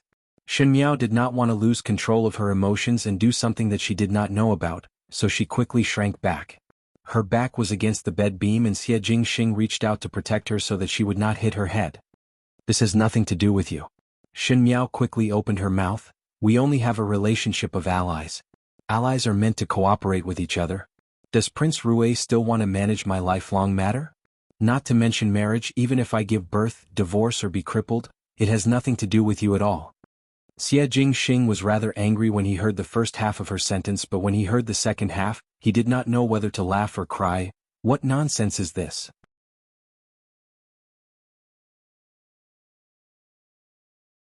Do you really want to be a crippled empress? One did not know how many times he had heard her say it was to be a crippled empress. Xie Jingxing could not understand. Could it be that Shen Miao did not have confidence in herself, that she must think of such a miserable ending? Normally she did not look like a person who had an inferiority complex. Shen Miao was so angry that she spoke incoherently. "It has nothing to do with you. We are only allies. What right do you have to manage my matters?" Xie Jingxing stared at her, and it seemed that the anger from her provocation was rising. He was originally a proud person, and to be despised by others again and again, there was no need to mention how sullen his heart was. He asked, "Allies?" Shen Miao nodded her head. "Allies cannot manage your matters?" Shen Miao continued to nod her head. Xie Jingxing said straightforwardly, "All right." He quickly leaned over and pecked Shen Miao's lips. Shen Miao was instantly stunned and saw that handsome purple-clad youth speaking in an extremely nasty tone. "Now we are not allies. You." Shen Miao was unable to speak as her lips seemed to still have that gentle touch of a dragonfly touching the surface of the water. He laughed cynically. "So I can take care of your business." Finishing, he stood up from the bed and looked at Shen Miao condescendingly and threatened, "Remember, in the future, to marry, have children, divorce or be crippled, one must have this prince's consent." Finishing, he looked coldly at the windowsill before disappearing in a flash. Outside the room, Song Yang was forced to eavesdrop on the corner of the wall for half a day until his face turned red, but he did not dare to leave. When Xie Jingxing came out, Song Yang bowed to him. Xie Jingxing said, "In the future, when someone sends something over, just throw it away." He took the safety pendant that Song Yang gave him and left with an unhappy face.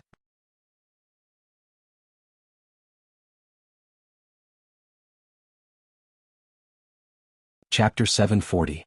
This night, someone deliberately messed up a pond of spring water, causing flowers to bloom in the cold winter wind.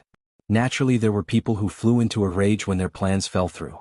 Prince Zhou's and Prince Li's residence fell into the same entanglement. That night, someone knocked on Prince Zhou's door.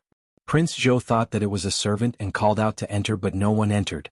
Prince Zhou got up to open the door and two cold corpses hit him in the face. No one knew how these two corpses ran to the residence of Prince Zhou. Prince Zhou flew into a rage and heavily reprimanded all the guards on night duty. He then carefully searched the room and suspected that there was a traitor, but at the end there was nothing. The two corpses were also found out to be the assassins that were sent to assassinate Xin Miao today. Prince Zhou's heart was uneasy and sent someone to pass a message to Prince Jing that night. Both brothers planned to study the matter.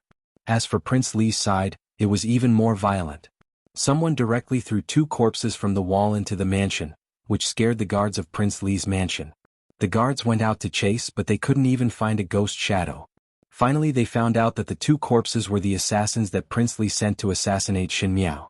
Prince Li was very upset and very uneasy.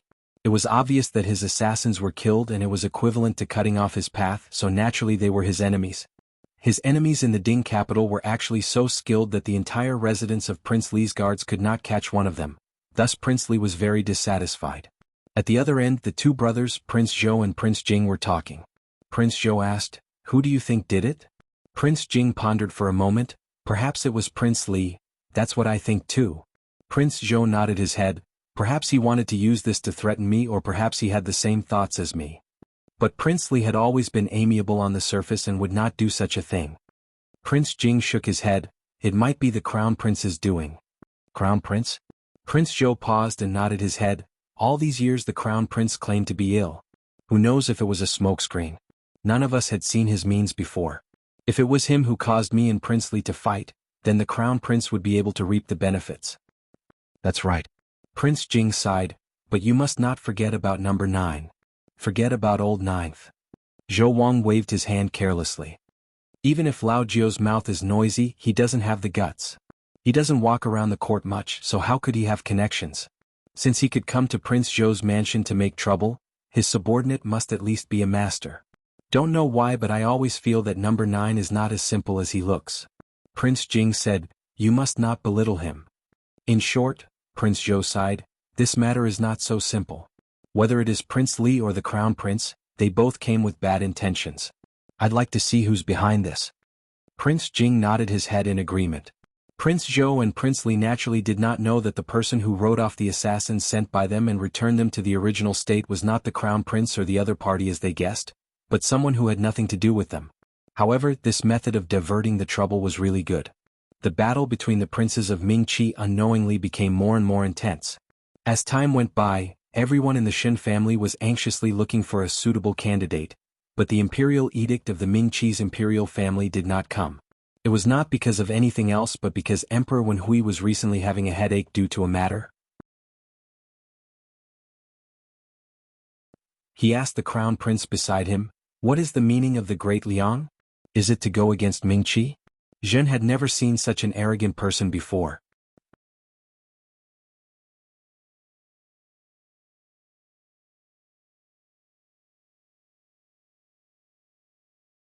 Chapter 741. The Crown Prince also did not dare to speak. Prince Rui of the Great Liang made a trip to the palace and one did not know what he said to Emperor Wenhui. After Prince Rui left, Emperor Wenhui flew into a rage and smashed tables and cups, almost flipping the imperial study. The Crown Prince guessed that he had said something presumptuous, else Emperor Wenhui would not be so angry that he lost his composure. Emperor Wenhui's heart was indeed thundering with rage. He was clearer than anyone else about Mingqi's current national strength, and it was no longer as strong as when the old emperor was alive. Facing the slightly superior Qing country and the rich and powerful Great Liang, there was nothing to be proud of. In this tribute banquet, to put on such a large country's style, it was just to cover up one's guilty conscience, and to let the Great Liang and Qing country see that Mingqi still had some ability. It was just that this was a self-deceiving action. Huangfu Hao of the Qing country treated him with respect on the surface, but in fact he was not that good. Because of Princess Ming An's death, till now he was still holding on to the people from the Supreme Court of Justice, and the Mingqi's officials were busy redressing the Qing country's princess grievances, and were not afraid of others laughing at them. But Emperor Wenhui did not dare to refuse. After all, he wanted to rope in the Qin country to deal with the Great Liang together. There was no need to talk about the Great Liang. This Prince Rui had his own way of doing things, and Huangfu Hao at least on the surface respected Emperor Wenhui. Prince Rui however did things his own way, and one could not see any respect for him. Emperor Wenhui kept comforting himself that this Prince Rui's temperament was like this. But one did not expect that yesterday when Prince Rui made a trip to the palace and talked in the imperial study, Emperor Wenhui had the intention to befriend the Great Liang, but was faintly rejected by Prince Rui. Even though he did not say it explicitly, but his attitude did not leave any face for Emperor Wenhui. Emperor Wenhui was after all the ruler of a country, and after losing face, naturally his face did not look good and sunk. Who knew that Prince Rui did not care if he would be angry or not, and casually mentioned the few cities at the border of Mingqi and the Great Liang, and his words implied that he wanted to take back the cities. Emperor Wenhui's expression immediately changed. Those few cities were not very big, but there were several mines in the cities. The ores that were extracted from those mines could be used to forge large weapons. The city was coincidentally at the border of Mingqi and the Great Liang. In the past, the Great Liang did not care about these, and the people living in the city were all commoners of Mingqi. What did these words mean? This meant that the Great Liang wanted to occupy these cities. No matter how muddle-headed Emperor Wenhui was in other matters, he was very sensitive to every inch of land. Great Liang first seized a few cities, who knew what else they would seize afterwards. Now he had his eyes on these few cities, and after a few more days, what would happen if he had his eyes on those cities, and after a few more days, what would happen to the Ding capital? After a few more days, he might as well lead his troops to flatten Mingqi. With Mingqi's military strength, it was impossible to contend against the Great Liang. Prince Rui was the envoy that the Great Liang sent over and also represented the intention of the Great Liang's Emperor Yonglu. Prince Rui's seemingly casual words revealed some of the ambitions of the Great Liang. What made Emperor Wenhui's heart cry bitterly was that he knew the other party's ambition, but he did not dare to directly detain Prince Rui, this treacherous person, because he couldn't withstand Emperor Yongli's rage. If there was an alliance with the Qin country, there would be some confidence, but if it was only Mingqi alone, he could only endure. There was no dignity at all to be an emperor, and Emperor Wenhui's heart was burning with anger. Who knows what the Great Liang would do next with this ambition? You and Xin Miao's marriage is not urgent. Emperor Wenhui said, now Zhen cannot provoke Xin Xan as it is the crucial time. If Xin Xan were to be dissatisfied with Zhen, it would not be good for the Great Liang to take advantage.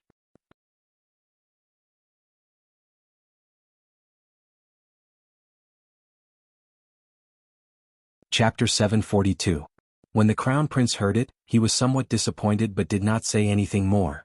He was clear of Emperor Wenhui's temperament, and the more it was at this time, the more one must go along with the other. Thus he said, this son is not in a hurry and naturally prioritized the important matters. One did not think that the Great Liang would have hidden evil intentions. We cannot relax our vigilance against them. Seeing the Crown Prince like this, Emperor Wenhui was very pleased and patted his shoulder. Zhen, do not worry. Even though the Great Liang has such ambitions, Zhen will not sit still and wait for death. Tomorrow I will talk to the Crown Prince about the alliance. The Qin country knows of the Great Liang's ambitions and will definitely be nervous. Forming an alliance with Mingqi is natural, and at that time, there is no need to fear the Great Liang. Zhen will then personally issue an edict that the Xin family's military power and the Xin family's girl will be yours. In his words, he treated Xin Miao as an item and was certain that it would fall into his pocket. The Crown Prince smiled and complied, but his heart was somewhat blaming Prince Rui of the Great Liang for saying these words to Emperor Wenhui at this time. The timing was too coincidental. Prince Ding finally came up with such a brilliant plan for him, but it was thwarted by Prince Rui's words, making the Crown Prince's heart extremely uncomfortable. But there was nothing he could do. There was news from the palace that Xin Miao and the Crown Prince's marriage was temporarily suppressed. Even though one did not know what the reason was, Princess Rong Xan was also relieved. That day when she saw Xin Miao in the palace, she let her personal palace maid send Xin Miao out of the palace while she personally went to see Emperor Wenhui. Emperor Wenhui was still polite to Princess Rong Xan, and Princess Rong Xan said that she liked Xin Miao a lot and hoped that Emperor Wenhui would dispel the decision of marrying Xin Miao to the Crown Prince. Who knew that Emperor Wenhui immediately flew into a rage and even said the words females cannot discuss politics. Princess Rong Xan also had a straightforward temperament and said, isn't Xin Miao's marriage a female's marriage? How can it be involved with politics? She immediately quarreled with Emperor Wenhui, and at the end Emperor Wenhui was angry and invited her out of the palace.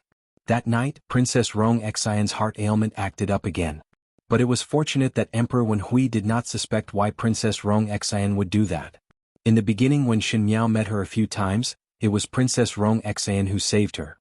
In the eyes of outsiders, they would only feel that Princess Rong Xian and Xin Miao were fated. Thus it was reasonable for Princess Rong Xian to treat Xin Miao specially. No one would have thought that the reason why Princess Rong Xian protected Xin Miao was because she was helping Xie Jingxing to look after Xin Miao. That's good. Princess Rong Xian said to Gugu Yang beside her. Ben Gong thought that this time one would not be able to help her, and one's heart was very guilty. Now that it has been suppressed for the time being, there will be room to turn things around. This consort can go and give her a reply right now. Otherwise, I won't have the face to face Jingxing in the afterlife. Gugu Yang hurriedly advised. When the young Marquis learns of the princess' painstaking efforts, he will certainly be gratified. As they were talking, they saw someone coming in from outside. The palace maid bowed and said in a low voice, "Your Highness, someone from the medical center has come to deliver medicine." Princess Rong Xian was slightly startled and asked, "Isn't there no more?" She had been suffering from a heart ailment for many years. She had a specific prescription for it, but there was an extremely rare and difficult drug in that prescription. There was only so much in a year, and almost all the medicine in the Ding capital's medical center had entered the princess residence. Originally, when Xie Jingxing was still around, one did not know where he got the means to go out to search for it, thus Princess Rong Xian was not worried at all. Afterwards, when Xie Jingxing died, the medicine in the medical center returned to the previous situation where there was no tomorrow. In winter, the medicine was even harder to find. Princess Rong Xian had been drinking the medicine that lacked the drug for a long time, and a few days ago she said that there was no more drug, but one did not expect that it would be sent over today.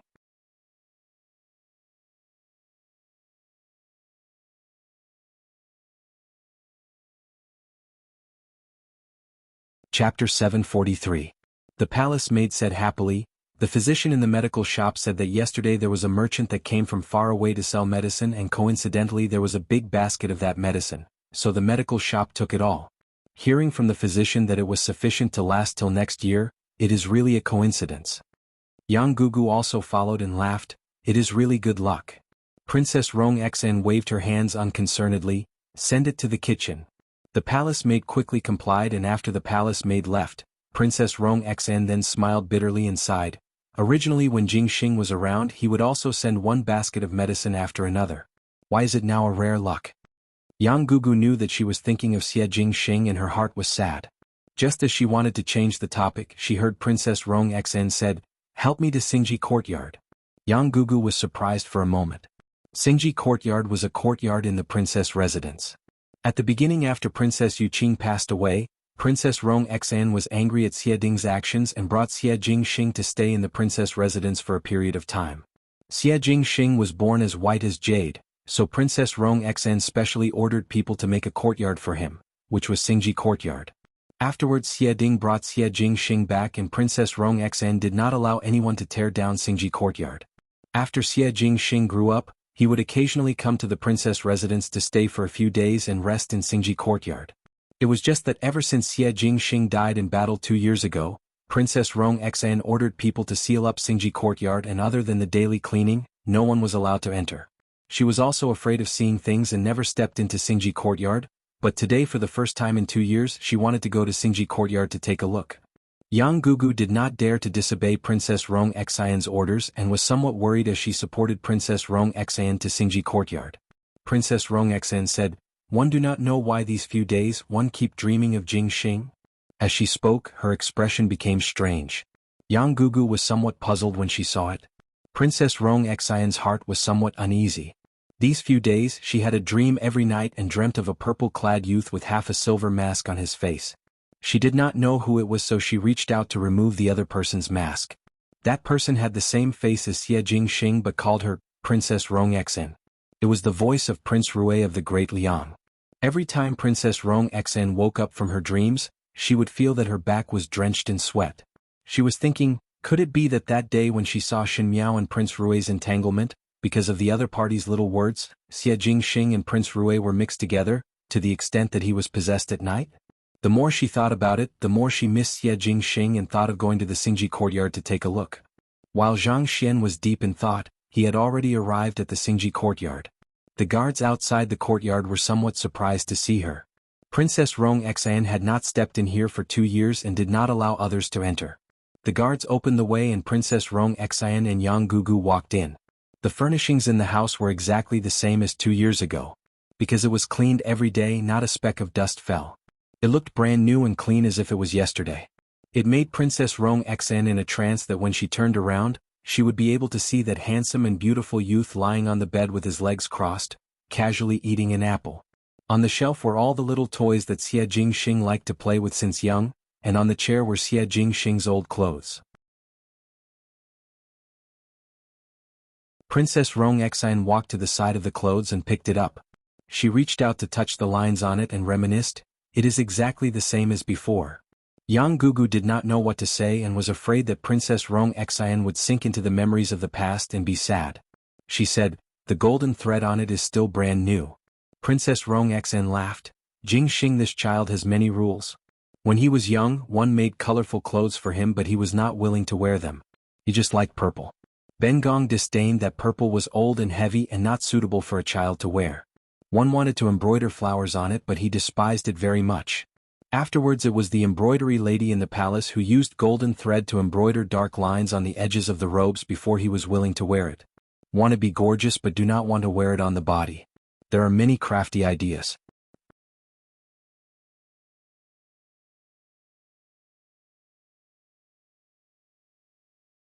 Chapter 744.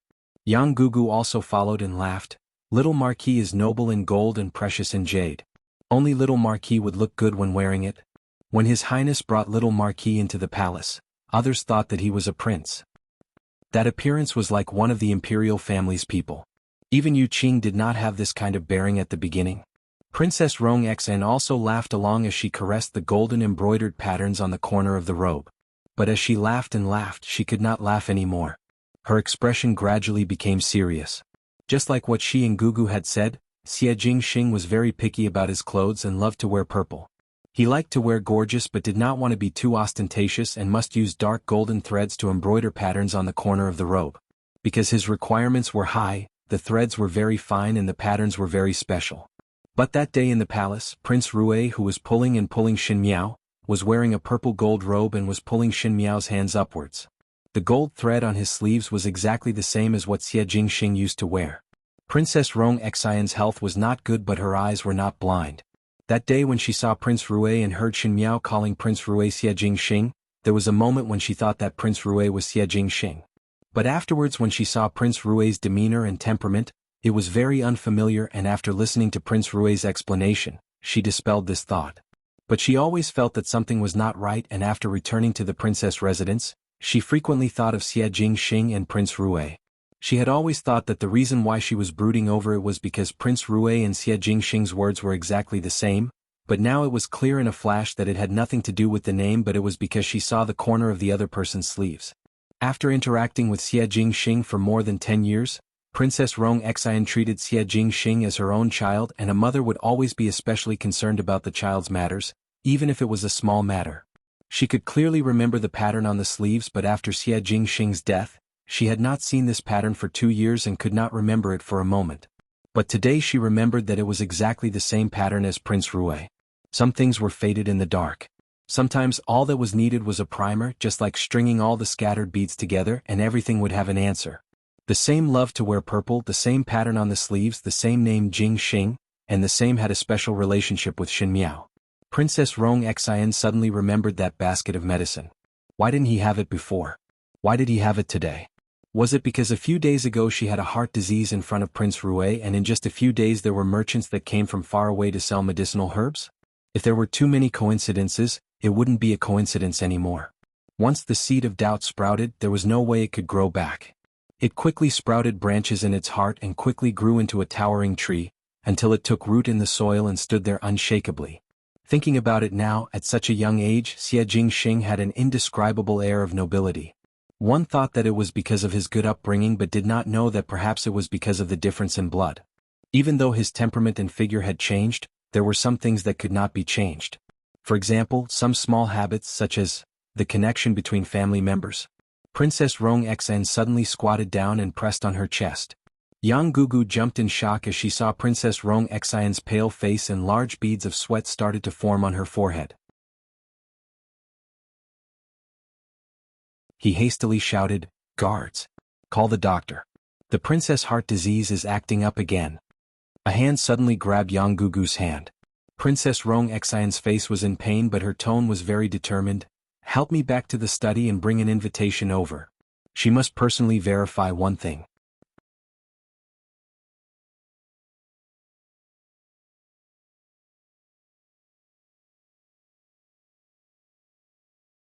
Chapter 745. When Xinmiao woke up, Luo Shuiyan happily told her that her marriage with the crown prince was temporarily suppressed in the palace.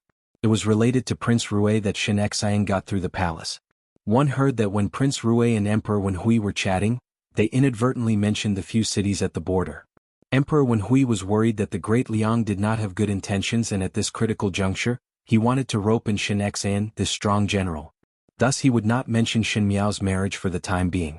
Luo Shuiyan said, "Prince Rui's arrival is coincidental but it has solved Jiao Jiao's urgent problem. With more time we can slowly pick out suitable talents for Jiao Jiao."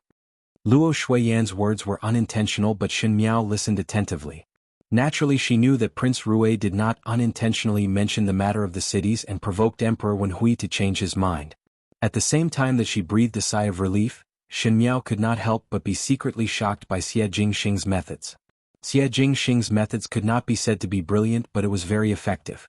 Just a few words were able to provoke the emperor to hesitate and not dare to take action.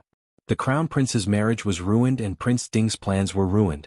It was really satisfying to shoot several eagles with one arrow. Previously when Xie Jingxing mentioned this matter he did not seem to care about it, but he actually had this ability. Thinking about it, Xinmiao felt somewhat indignant in her heart. The dangerous situation that she found difficult was easily resolved in Xie Jingxing's hands, which made her seem incompetent. Her mind could not help but think of Xie Jingxing's frivolous actions that night and could not wait to beat Xie Jingxing up. Luo Tan said, "Youngest Biao sister, why are you clutching this book so tightly for? The pages are about to break." Xinmiao then recovered to her senses and quickly released her hands.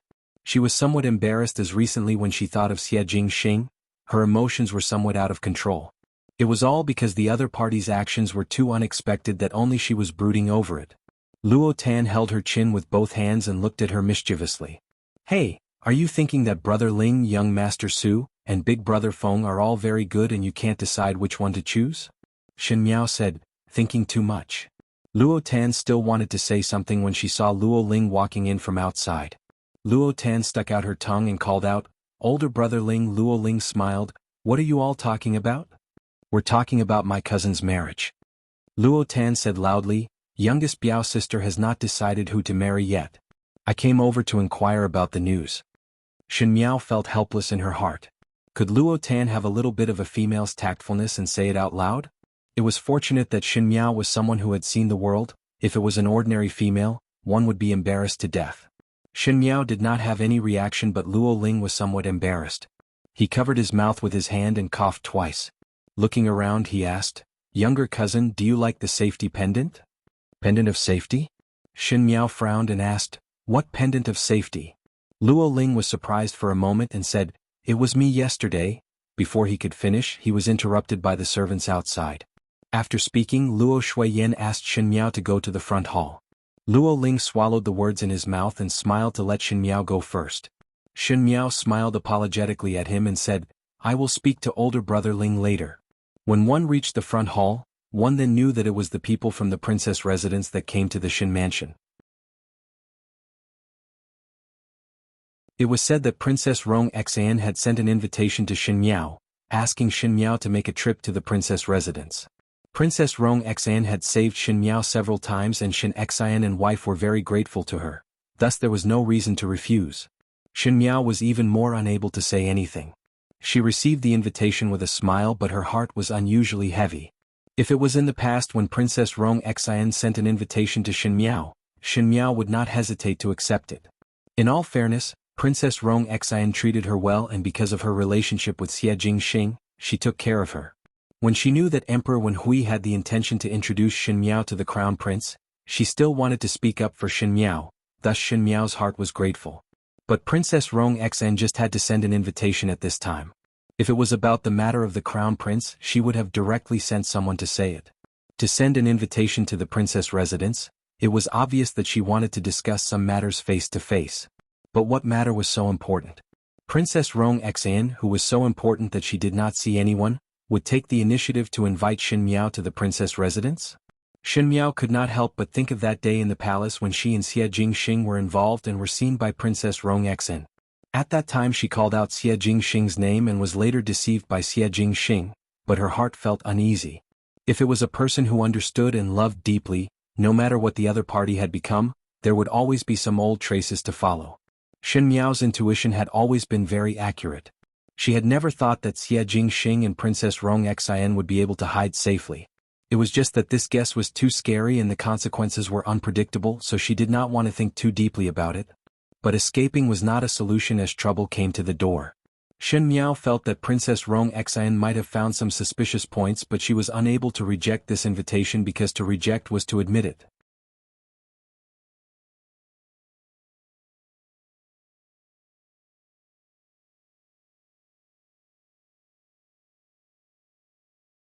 Princess Rong Xin's complexion was much better compared to the day they met in the palace.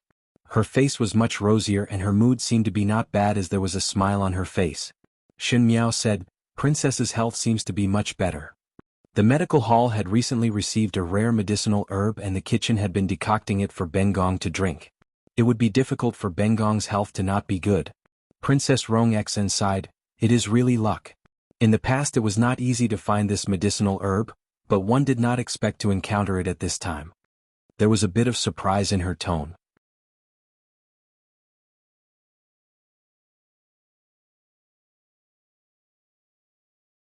Chapter 747. Xin Miao followed Princess Rong Xin's words, but her heart felt somewhat strange. Princess Rong Xin was not such a trivial person, and even if they were to chat, it would be interesting and insightful matters. This was her own matter, so there was no need to specially mention it to her. But Xin Miao was unable to understand the meaning of these words. She originally thought that Princess Rong Xin would ask about Xie Jingxing's matter today, but one did not expect that Princess Rong Xin did not mention it at all and seemed like she did not intend to mention it. Instead she changed the topic and talked about how Emperor Wen Hui suppressed Xin Miao's marriage a few days ago. Imperial older brother had always been stubborn and seemed to want you to be his daughter-in-law, even though Bengong felt that it was not appropriate. But that day after you left, Bengong personally pleaded with Imperial older brother and wanted him to dispel this idea, but Imperial older brother did not agree. Afterwards it was all thanks to Prince Rui's blessings. She looked at Xin Miao and smiled. "One think that General Xin had already inquired about the reason and told you about it." Xin Miao nodded her head and her heart secretly became alert.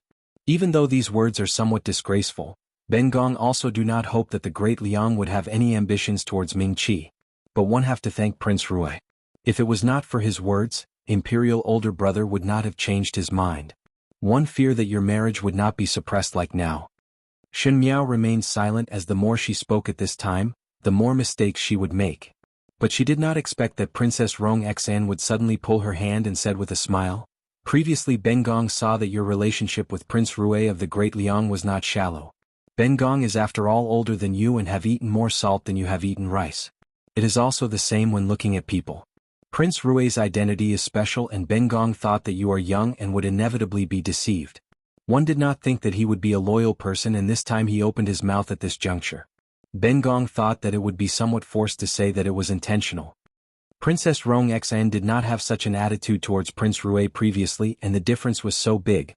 Xin Miao became more cautious, but there was no trace of panic on her face. She only smiled gently and replied, "Prince Rui is a dragon and phoenix among men, and this official's daughter is a floating weed. Naturally one cannot be compared. This official's daughter is also not so arrogant to think that Prince Rui would speak up for this official's daughter." This was tactfully denying the matter of having a close relationship with Prince Rui. "Bengong know that you are shy. Princess Rong Xin was especially stubborn today. Bengong will not say it out." Xin Miao still wanted to speak, but Princess Rong Xin turned her head to talk about other matters. Princess Rong Xin was especially excited today and pulled Xin Miao to talk for a long time. Just like when Prince Rue was mentioned just now, Shen Miao thought that Princess Rong Xan would continue to inquire, but Princess Rong Xan turned her head and asked if Luo Shuiyan had any suitable young talents that Shen Miao could see. From noon till night fell, Princess Rong Xan did not have the slightest intention to end today's conversation and send Shen Miao back to the residence. Shen Miao was also somewhat unable to grasp Princess Rong Xian's meaning. Jing Zhi and Gu Yu on the other hand wanted Shen Miao to return earlier, as it was not easy to travel in the dark and the carriage could not be seen clearly. But this was the princess residence. The princess did not speak and Shen Miao did not speak, so how could it be the two of them who spoke?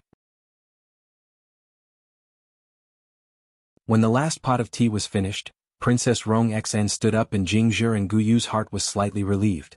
Thinking that it was rare for Princess Rong Xan to be in such high spirits today, it was not easy for them to return to the Shen mansion.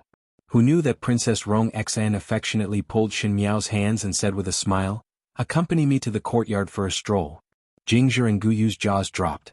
This was the princess residence and Princess Rong Xan had lived here for so many years. She would stroll around her own courtyard every day, but for no rhyme or reason when Shen Miao came over as a guest, she let others stroll around the courtyard. Moreover, it was so dark and it was very cold outside, so one was not afraid of catching a cold when strolling around the courtyard. Did all the princesses of the imperial family have this kind of quirk?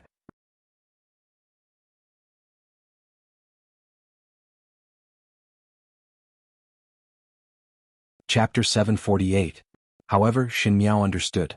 It was obvious that Princess Rong Xian had ulterior motives and invited Shen Miao to the princess residence today. It was not just to have Shen Miao accompany her to chat. Princess Rong Xian definitely had her own plans. But Shen Miao could not refuse. She said, "All right." Out of Jing Zhi's and Gu Yu's expectations, the courtyard that Princess Rong Xian brought Shen Miao to stroll around was actually a side courtyard. In the dark of the night, there were no lanterns at the door and one could not see clearly what was written on the signboard. Princess Rong Xan pulled Shen Miao into the room and smiled. "This courtyard is called Xingji Courtyard." Shen Miao's heart thumped and knew what Princess Rong Xan was going to say next. Sure enough, when Princess Rong Xan entered the room, her hands fondled the little things on the shelf with nostalgia and said with a smile, "This is where Jing Xing lived." Jing Zhi and Gu Yu followed behind and were somewhat surprised when they heard it. The place where the little marquis of the Xie family stayed? Jing Xing did not have a mother since he was young, and after Yu Qing left, Ben Gong pitied him for having such a rough life at such a young age and hated the Marquis of Lin and for not staying at home, causing the inner courtyard to catch fire. Yu Qing's life was bitter. Even before her death, she still had to be called a jealous woman. However, at that time, Madame Fong took advantage of a loophole and could not openly deal with her. Otherwise, Yu Qing would be cursed in the underworld. At that time, Ben Gong was angry but also afraid that Fang Shi would use some other sinister method, so Ben Gong took Jing Xing back to the Princess Fu to raise him. Jing Xing has always been mischievous and is very close to me. I don't have a son of my own, so I thought that it wouldn't be a bad idea to keep Jing Xing by my side. Later I built the Xingji courtyard for Jing Xing here. When Princess Rong Xian talked about these matters, she sighed. With her description, Shen Miao seemed to be able to see the appearance of a baby in swaddling clothes crying piteously for food. Shen Miao was fortunate that her parents were healthy and loved her very much. Even though they were estranged due to the instigation of the second and third household of the Shen family, it could still be remedied. But Xie Jingxing did not have a mother since he was born. In other words, when he was born in Ming Qi's fake identity, he played a pitiful role and did not have a smooth journey. Jingxing was raised very well by Ben Gong here. The Marquis of Lin and came over several times to ask for him, and even from Imperial older brother's side, Ben Gong still did not appreciate it. But afterwards Madame Fong gave birth to 2 sons, thus Ben Gong returned Jing Xing. Princess Rong Xan turned and looked at Shen Miao. "Do you know why?" Shen Miao thought for a moment and said, "Because little Xie Marquis is the D-son of the residence of the Marquis of Lin and, thus the residence of the Marquis of Lin and should be inherited by him. If the little Marquis were to stay in the princess residence, Madame Fong and the 2 Shu brothers of the Xie family would take advantage of it. Perhaps the position of the Marquis of Lin and would fall into the hands of the 2 brothers in the future."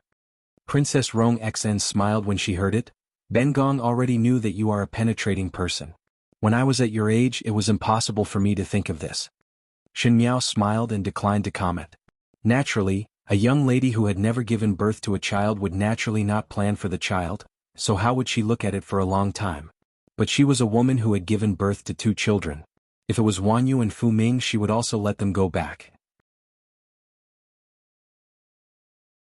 It was something that belonged to one's child, so how could it be taken advantage of by others? Even though Jing Xing had returned, but his relationship with Ben Gong is very good. It is said that blood is thicker than water.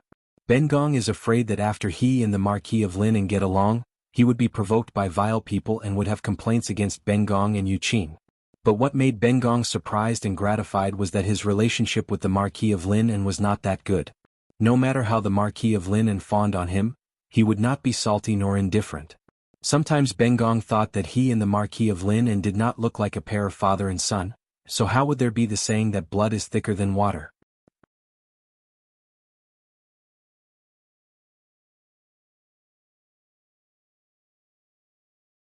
Chapter 749. Shen Miao's heart became heavy. The meaning in Princess Rong Xian's words was just too strong. Princess Rong Xian picked up a small mirror on the shelf and said, "Actually, it is not that the Marquis of Lin does not look like a pair of father and son, and also not like Yu Qing. The Marquis of Lin is a muddle-headed person but is somewhat indecisive and would not be clear on some matters, else he would not be schemed against by Madame Fong, that little slut. Yu Qing is a silly one who wholeheartedly threw herself onto a man and at the end was secretly hurt and even lost her life, letting her own child suffer for no reason. Jing Xing's temperament was different from the both of them. Jing Xing looked unbearably stubborn but was extremely decisive in doing things. Once he obtained a sword that was valued by his good friend. His good friend did not say anything but he saw it in his eyes.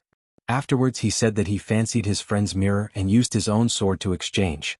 Ben Gong asked him, he obviously did not like that mirror, so why did he lie? But he told Ben Gong that it was because he also did not like that sword. He seemed to be very clear on what he wanted and what he did not want from a very young age.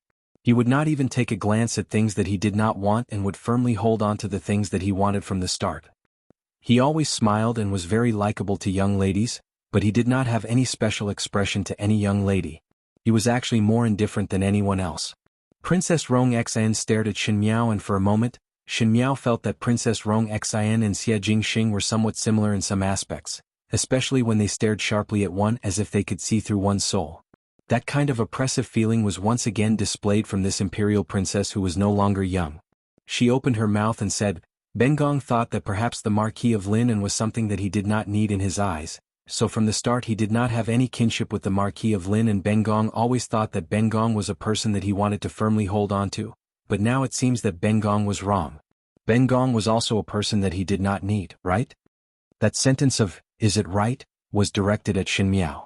Jing Zhe and Gu Yu had already been pulled out by Princess Rong Xian's personal female official, Yang Gugu, and there was no one else in the room. Shen Miao quietly listened and said, "Little Marquis has placed the princess in his heart." Shen Miao, Ben Gong know that you are exceptionally intelligent and good at guessing people's hearts. Therefore there's no need to coax this consort. Princess Rong Xian sneered, if one really put Ben Gong in one's heart, then why would one deceive Ben Gong with the news of fake death? Also why would one see Ben Gong unable to sleep and feel uneasy after learning of his death? It was obvious that everything had been arranged from the start but one wanted to deceive Ben Gong's trust and sincerity. It was obviously right in front of one's eyes but one refused to acknowledge it and used a clumsy excuse. Shen Miao, tell Ben Gong, are you putting Ben Gong in your heart? When he said the last sentence, his tone suddenly became sharp, almost with a hint of anger. Shen Miao's heart sank. In the end he still knew. But she still could not admit it. There were many things that could not be said even if one knew what the outcome would be. Even if the evidence was conclusive, he couldn't say it. Princess Rong Xian was the princess of Mingqi and Xie Jingxing was Prince Rui of the Great Liang. Once this news was confirmed and she personally said it out, Shen Miao was unable to confirm what kind of change it would bring to the situation and how much trouble it would bring to Xie Jingxing. It was impossible for her to admit it so rashly. Even if Princess Rong Xian had already decided in her heart. She said, this official's daughter does not understand what the princess is saying. Princess Rong Xian looked at her with contempt. The previous kindness and gentleness had disappeared and what replaced it was a condescending look that could easily pinch an ant to death. That was the most common expression of the Fu family and Shen Miao could see it every day. She suddenly felt a sense of disgust in her heart. It was not disgust at Princess Rong Xian, but most likely she disgusted at the blood of the Fu family that flowed in Princess Rong Xian's bones, causing them to have some similarities in some aspects. Princess Rongxan said, "Do you know what is the crime of deceiving the imperial family?"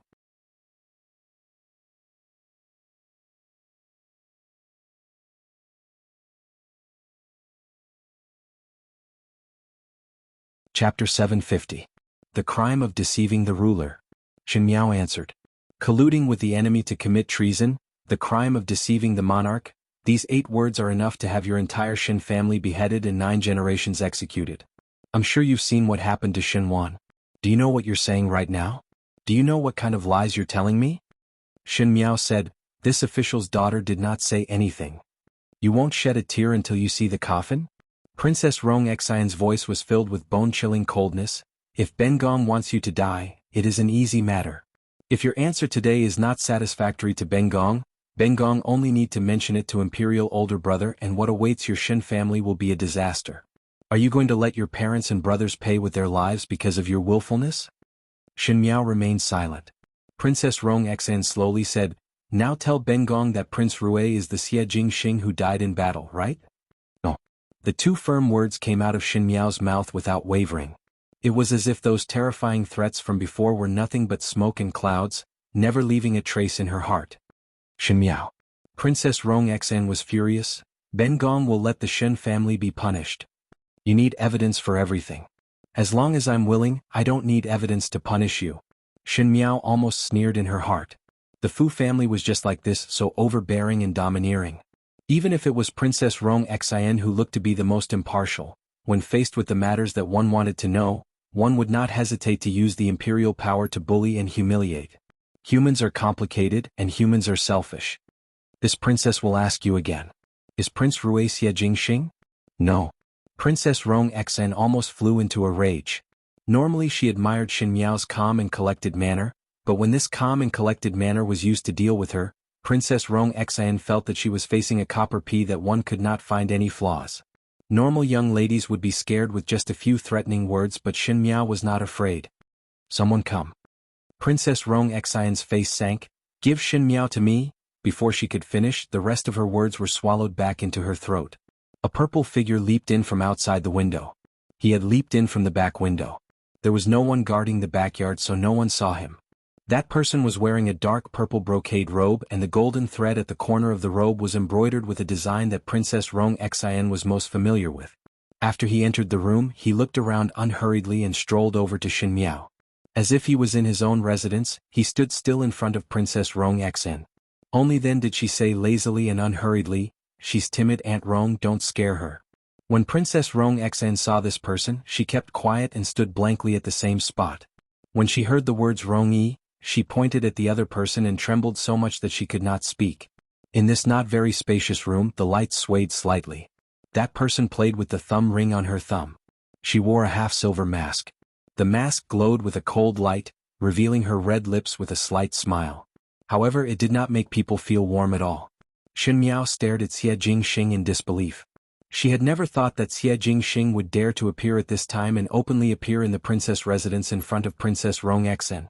One had to know that Xie Jingxing had died in the battlefield of the northern Jiang 2 years ago. If Xie Jingxing were to appear again, not to mention what kind of uproar it would cause in Mingqi, but if one were to add on the identity of Prince Rue spy, all kinds of infamy would be inevitable. How dare he?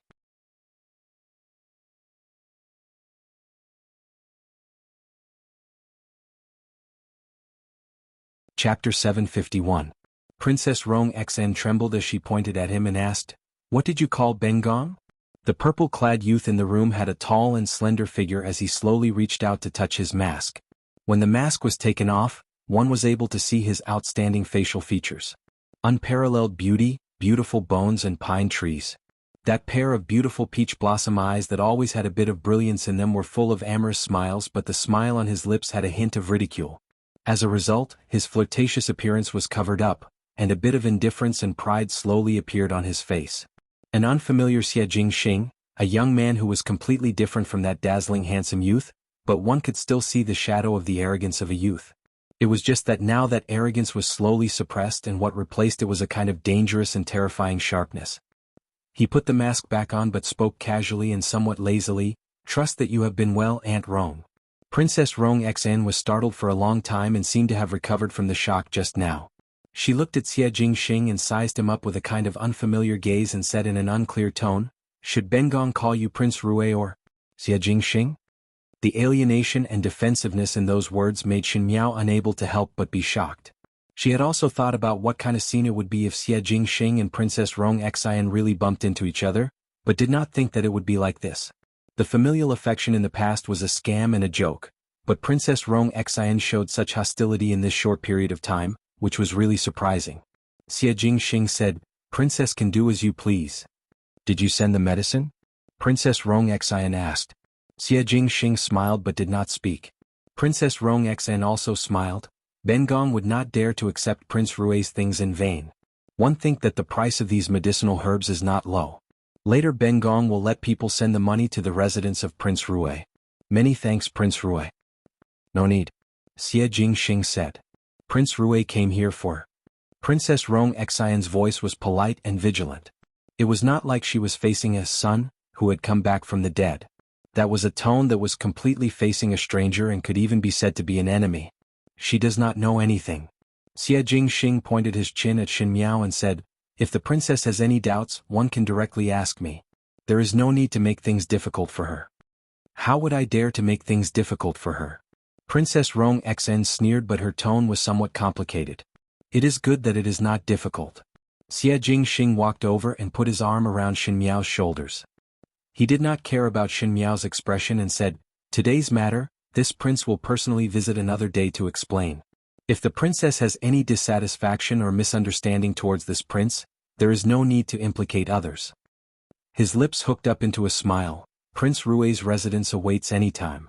Finishing, he did not care about Princess Rong Xian's reaction and walked forward a few steps and walked out the window. Shen Miao was shocked by Xie Jingxing's actions today, as she did not have any reaction when she was taken out of the princess residence. She had never thought that Xie Jingxing would dare to appear in the princess residence so brazenly.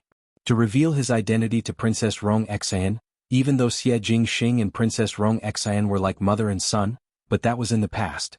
Xie Jingxing was now a great Liang person, and the difference in identity between countries would cause many things to change, especially when they were in such a delicate position.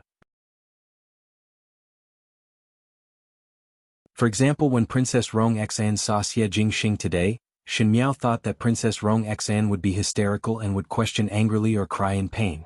However, Princess Rong Xian's first reaction was to be on guard.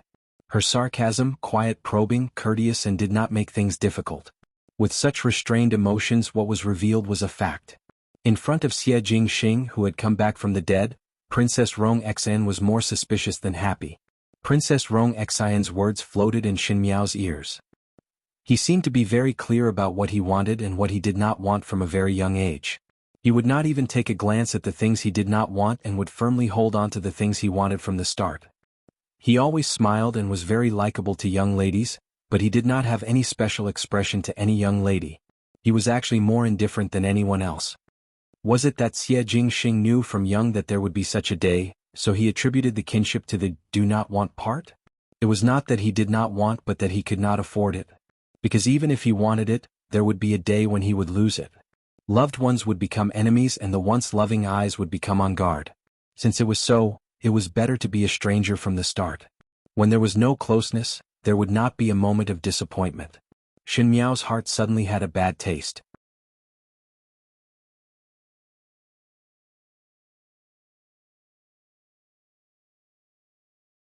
Chapter 752. The wind at night was really cold, and Xie Jingxing only brought Shen Miao to the outside of the princess residence as the Shen family's carriage was still waiting outside.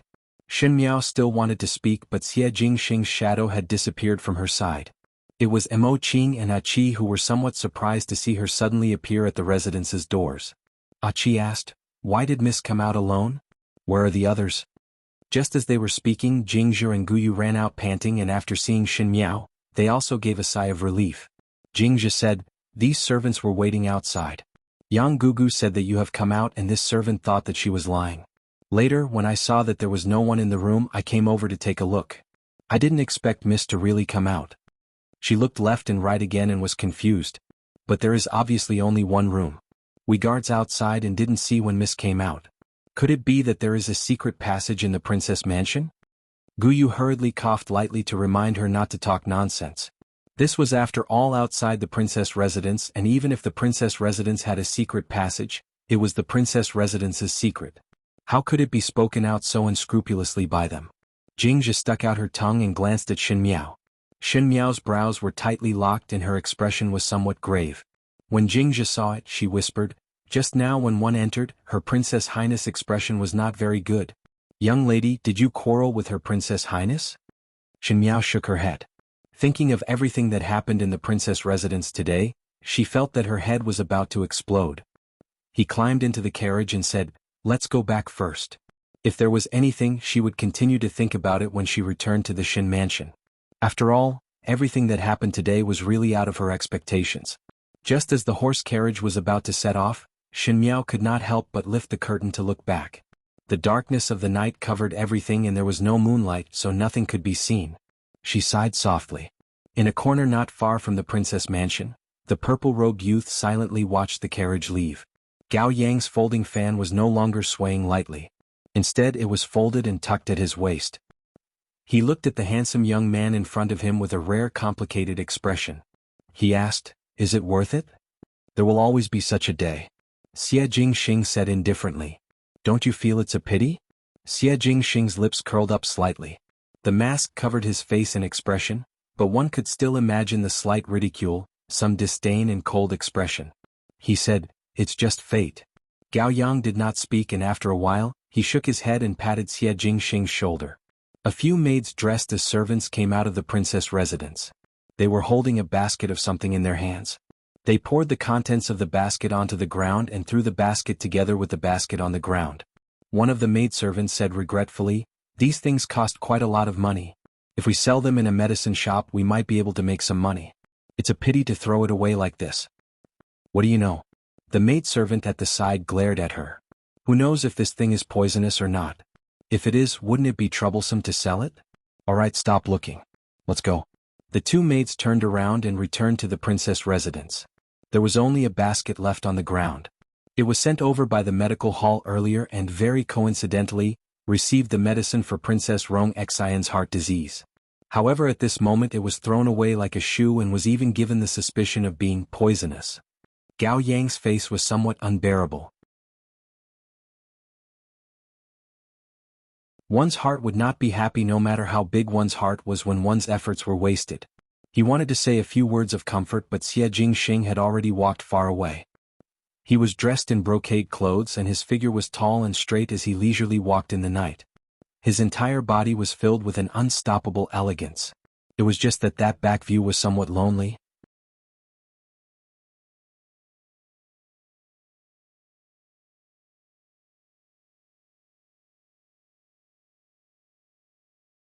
Chapter 753. When Xin Miao returned to the Xin mansion, Xin Xian and wife were waiting for her in the residence. The sky was already dark but Xin Miao had not returned, thus everyone thought that something had happened. Seeing that she returned safe and sound, they were relieved. Xin Miao had something in her heart and said that she was somewhat tired and wanted to rest early. Everyone did not suspect anything. When Xin Miao returned to the bedroom, she let Jingzhi and Guyu leave and sat down in front of the table. Her heart was somewhat uneasy. Xie Jingxing appearing in the princess residence today and exposing his identity in front of Princess Rong Xian was a somewhat rash decision. Moreover, Xie Jingxing was not a rash person. Other than helping Xin Miao out of the predicament, there was no other reason to do so that Princess Rong Xian would not do anything to the Xin family. It was not what Xin Miao was willing to see for the pleasant surprise situation to become difficult because of her. One had to know that even though Xie Jingxing said that he was powerful, he did not really hurt her from the beginning to the end. Xin Miao did not know how deep the relationship between Princess Rong Xian and Xie Jingxing was, but in the princess residence, Princess Rong Xian's reaction after confirming Xie Jingxing's identity was indeed chilling. Xie Jingxing did not say anything and looked indifferent as if he did not care about it at all, but Xin Miao knew how much damage one would get from one's close ones. Just like how Fu Xiuyi treated her in the past lifetime and how the second and third household of the Xin family treated her, it was because of how cold they were when they shed all pretense of cordiality and how much they ridiculed each other when they were warm and affectionate. If it was Xie Ding's disregard or harm, Xie Jingxing could not care, but Princess Rong Xian might not.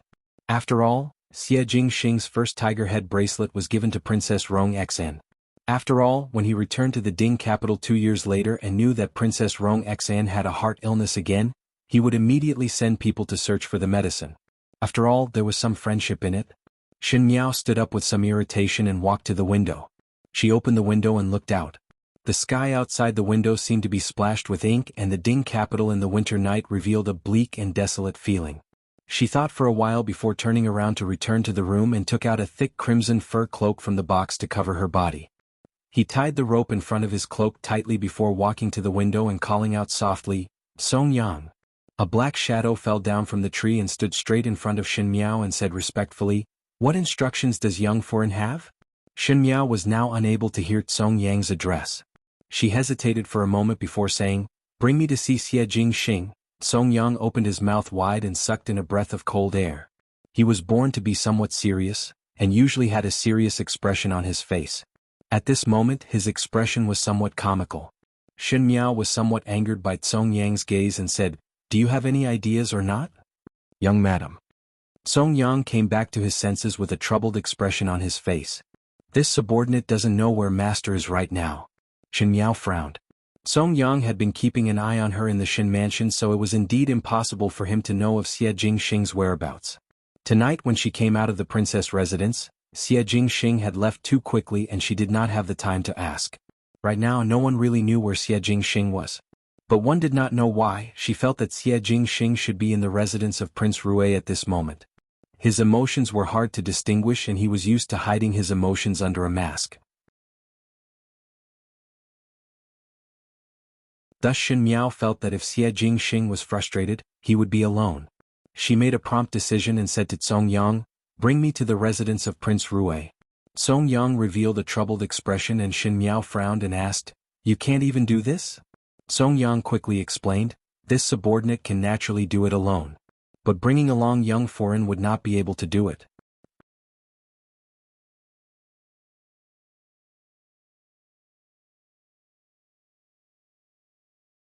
Chapter 754. Shen Miao asked him, "Do you know Qinggong?" Song Yang hurriedly nodded his head. "Then it is all right." Shen Miao said, "Grab me and bring me to the residence of Prince Rui." Her thoughts were very simple, just like what Xie Jingxing did to her in the past. Song Yang was after all Xie Jingxing's people and to a certain extent was more convenient to use than Mo Qing and the rest. The most important thing was that she did not want Xie Jingxing's identity to be known by more people, as it would be more dangerous for one person to know about it, even if it was a person that one trusted, because there was no telling when one would be used by others. When her words were spoken, Song Yang shook his head repeatedly and there was even some fear in his eyes. "Cannot." "What is it now?" Shen Miao's patience was about to run out. Song Yang said, "Males and females are not clear." Shen Miao. She did not know where did Xie Jingxing found these guards that were more disciplined than females. But no matter what Shen Miao said, Song Yang was not willing to bring her to the residence of Prince Rui. Shen Miao was also in a difficult situation. If she did not allow Song Yang to use his Qinggong, she would have to walk out of the Shen residence's doors. The Shen residence's doors were guarded by Shen Xian soldiers and it was impossible not to alarm them. To leave in the middle of the night, one feared that before she could even leave the doors, everyone in the family would wake up in 2s and 3s. At that time she would not be able to explain it all. Shen Miao had a terrible headache. She looked at the wall outside the courtyard and suddenly a light bulb went off in her mind. When Xie Jingxing just moved to Yanqing Lane, because he was not short of money to spend, he simply bought all the neighboring residences between the residence of Prince Rui and the Shen mansion, and even glorified it as neighbors. Looking at it this way, it could be said that the residence of Prince Rui was neighbors to the Shen mansion. It was just that the room that Xie Jingxing stayed in was a little far away. Since it was a neighbor's residence, Shen Miao's gaze landed on the high wall in the courtyard. She said, "Climb over the wall." Song Yang looked at her blankly as if he did not believe his own ears. He was ordered to protect Shen Miao's safety and had been watching Shen Miao's every move in the Shen mansion, so naturally he knew what kind of person Shen Miao was. Shen Miao was dignified and calm, abided by the rules, and was able to endure loneliness at such a young age. She looked like a noble that came from a faraway land. In short, even some of her small actions showed that she had a good upbringing. Song Yang often sighed in his heart that this young madam was different from others. She was born to be extremely noble. Who knew that at this moment, he would hear that this noble young madam wanted to climb over the wall. Song Yang thought that there was something wrong with his ears. Shin Miao glared at him and said without anger, "Are you unable to hear my words?" "Yes, yes, yes." Song Yang stood up straight and did not dare to look at Shin Miao's expression. The following days were enough to make Song Yang feel pain. Previously he thought that Shin Miao wanted to climb over the wall herself, but the wall that Shin Miao mentioned was to stack things on both sides of the wall to form a staircase. Shin Miao then walked from one side of the wall to the other side. In the middle of the night, Song Yang only went to steal the haystacks that the rich people left to fertilize, but the problem was that there were more than 10 courtyards between the residence of Prince Rue and the Shin mansion. There were walls between each courtyard and Song Yang was so busy that he was sweating all over even on such a cold day. Seeing Shin Miao arrogantly walking past one wall after another, as if she was not walking on the wall but the high steps of the imperial palace, he sighed and at the same time complained incessantly about his fate. If it was not that he was afraid of tarnishing young madam's body and provoking master's dissatisfaction, Song Yang would not need to put in so much effort. One had to know that his qigong was not bad and it was more than enough to fly with a person, so why would he need to run around now? Previously when master transferred him out from Mou's army, his colleagues were all envious of his good luck, but did not know that this good job was to be a coolie for others and was even worse than a manservant. Song Yang silently cried in his heart. You're tuning in to the Han Li's Wuxia Adventures YouTube channel. We're so grateful for your support and don't forget to subscribe to join us on this incredible journey through captivating stories. Your generosity through donations truly makes a world of difference, as it's the primary source of revenue that allows me to expand and enhance this channel for you. Thank you from the bottom of my heart for being a part of this adventure.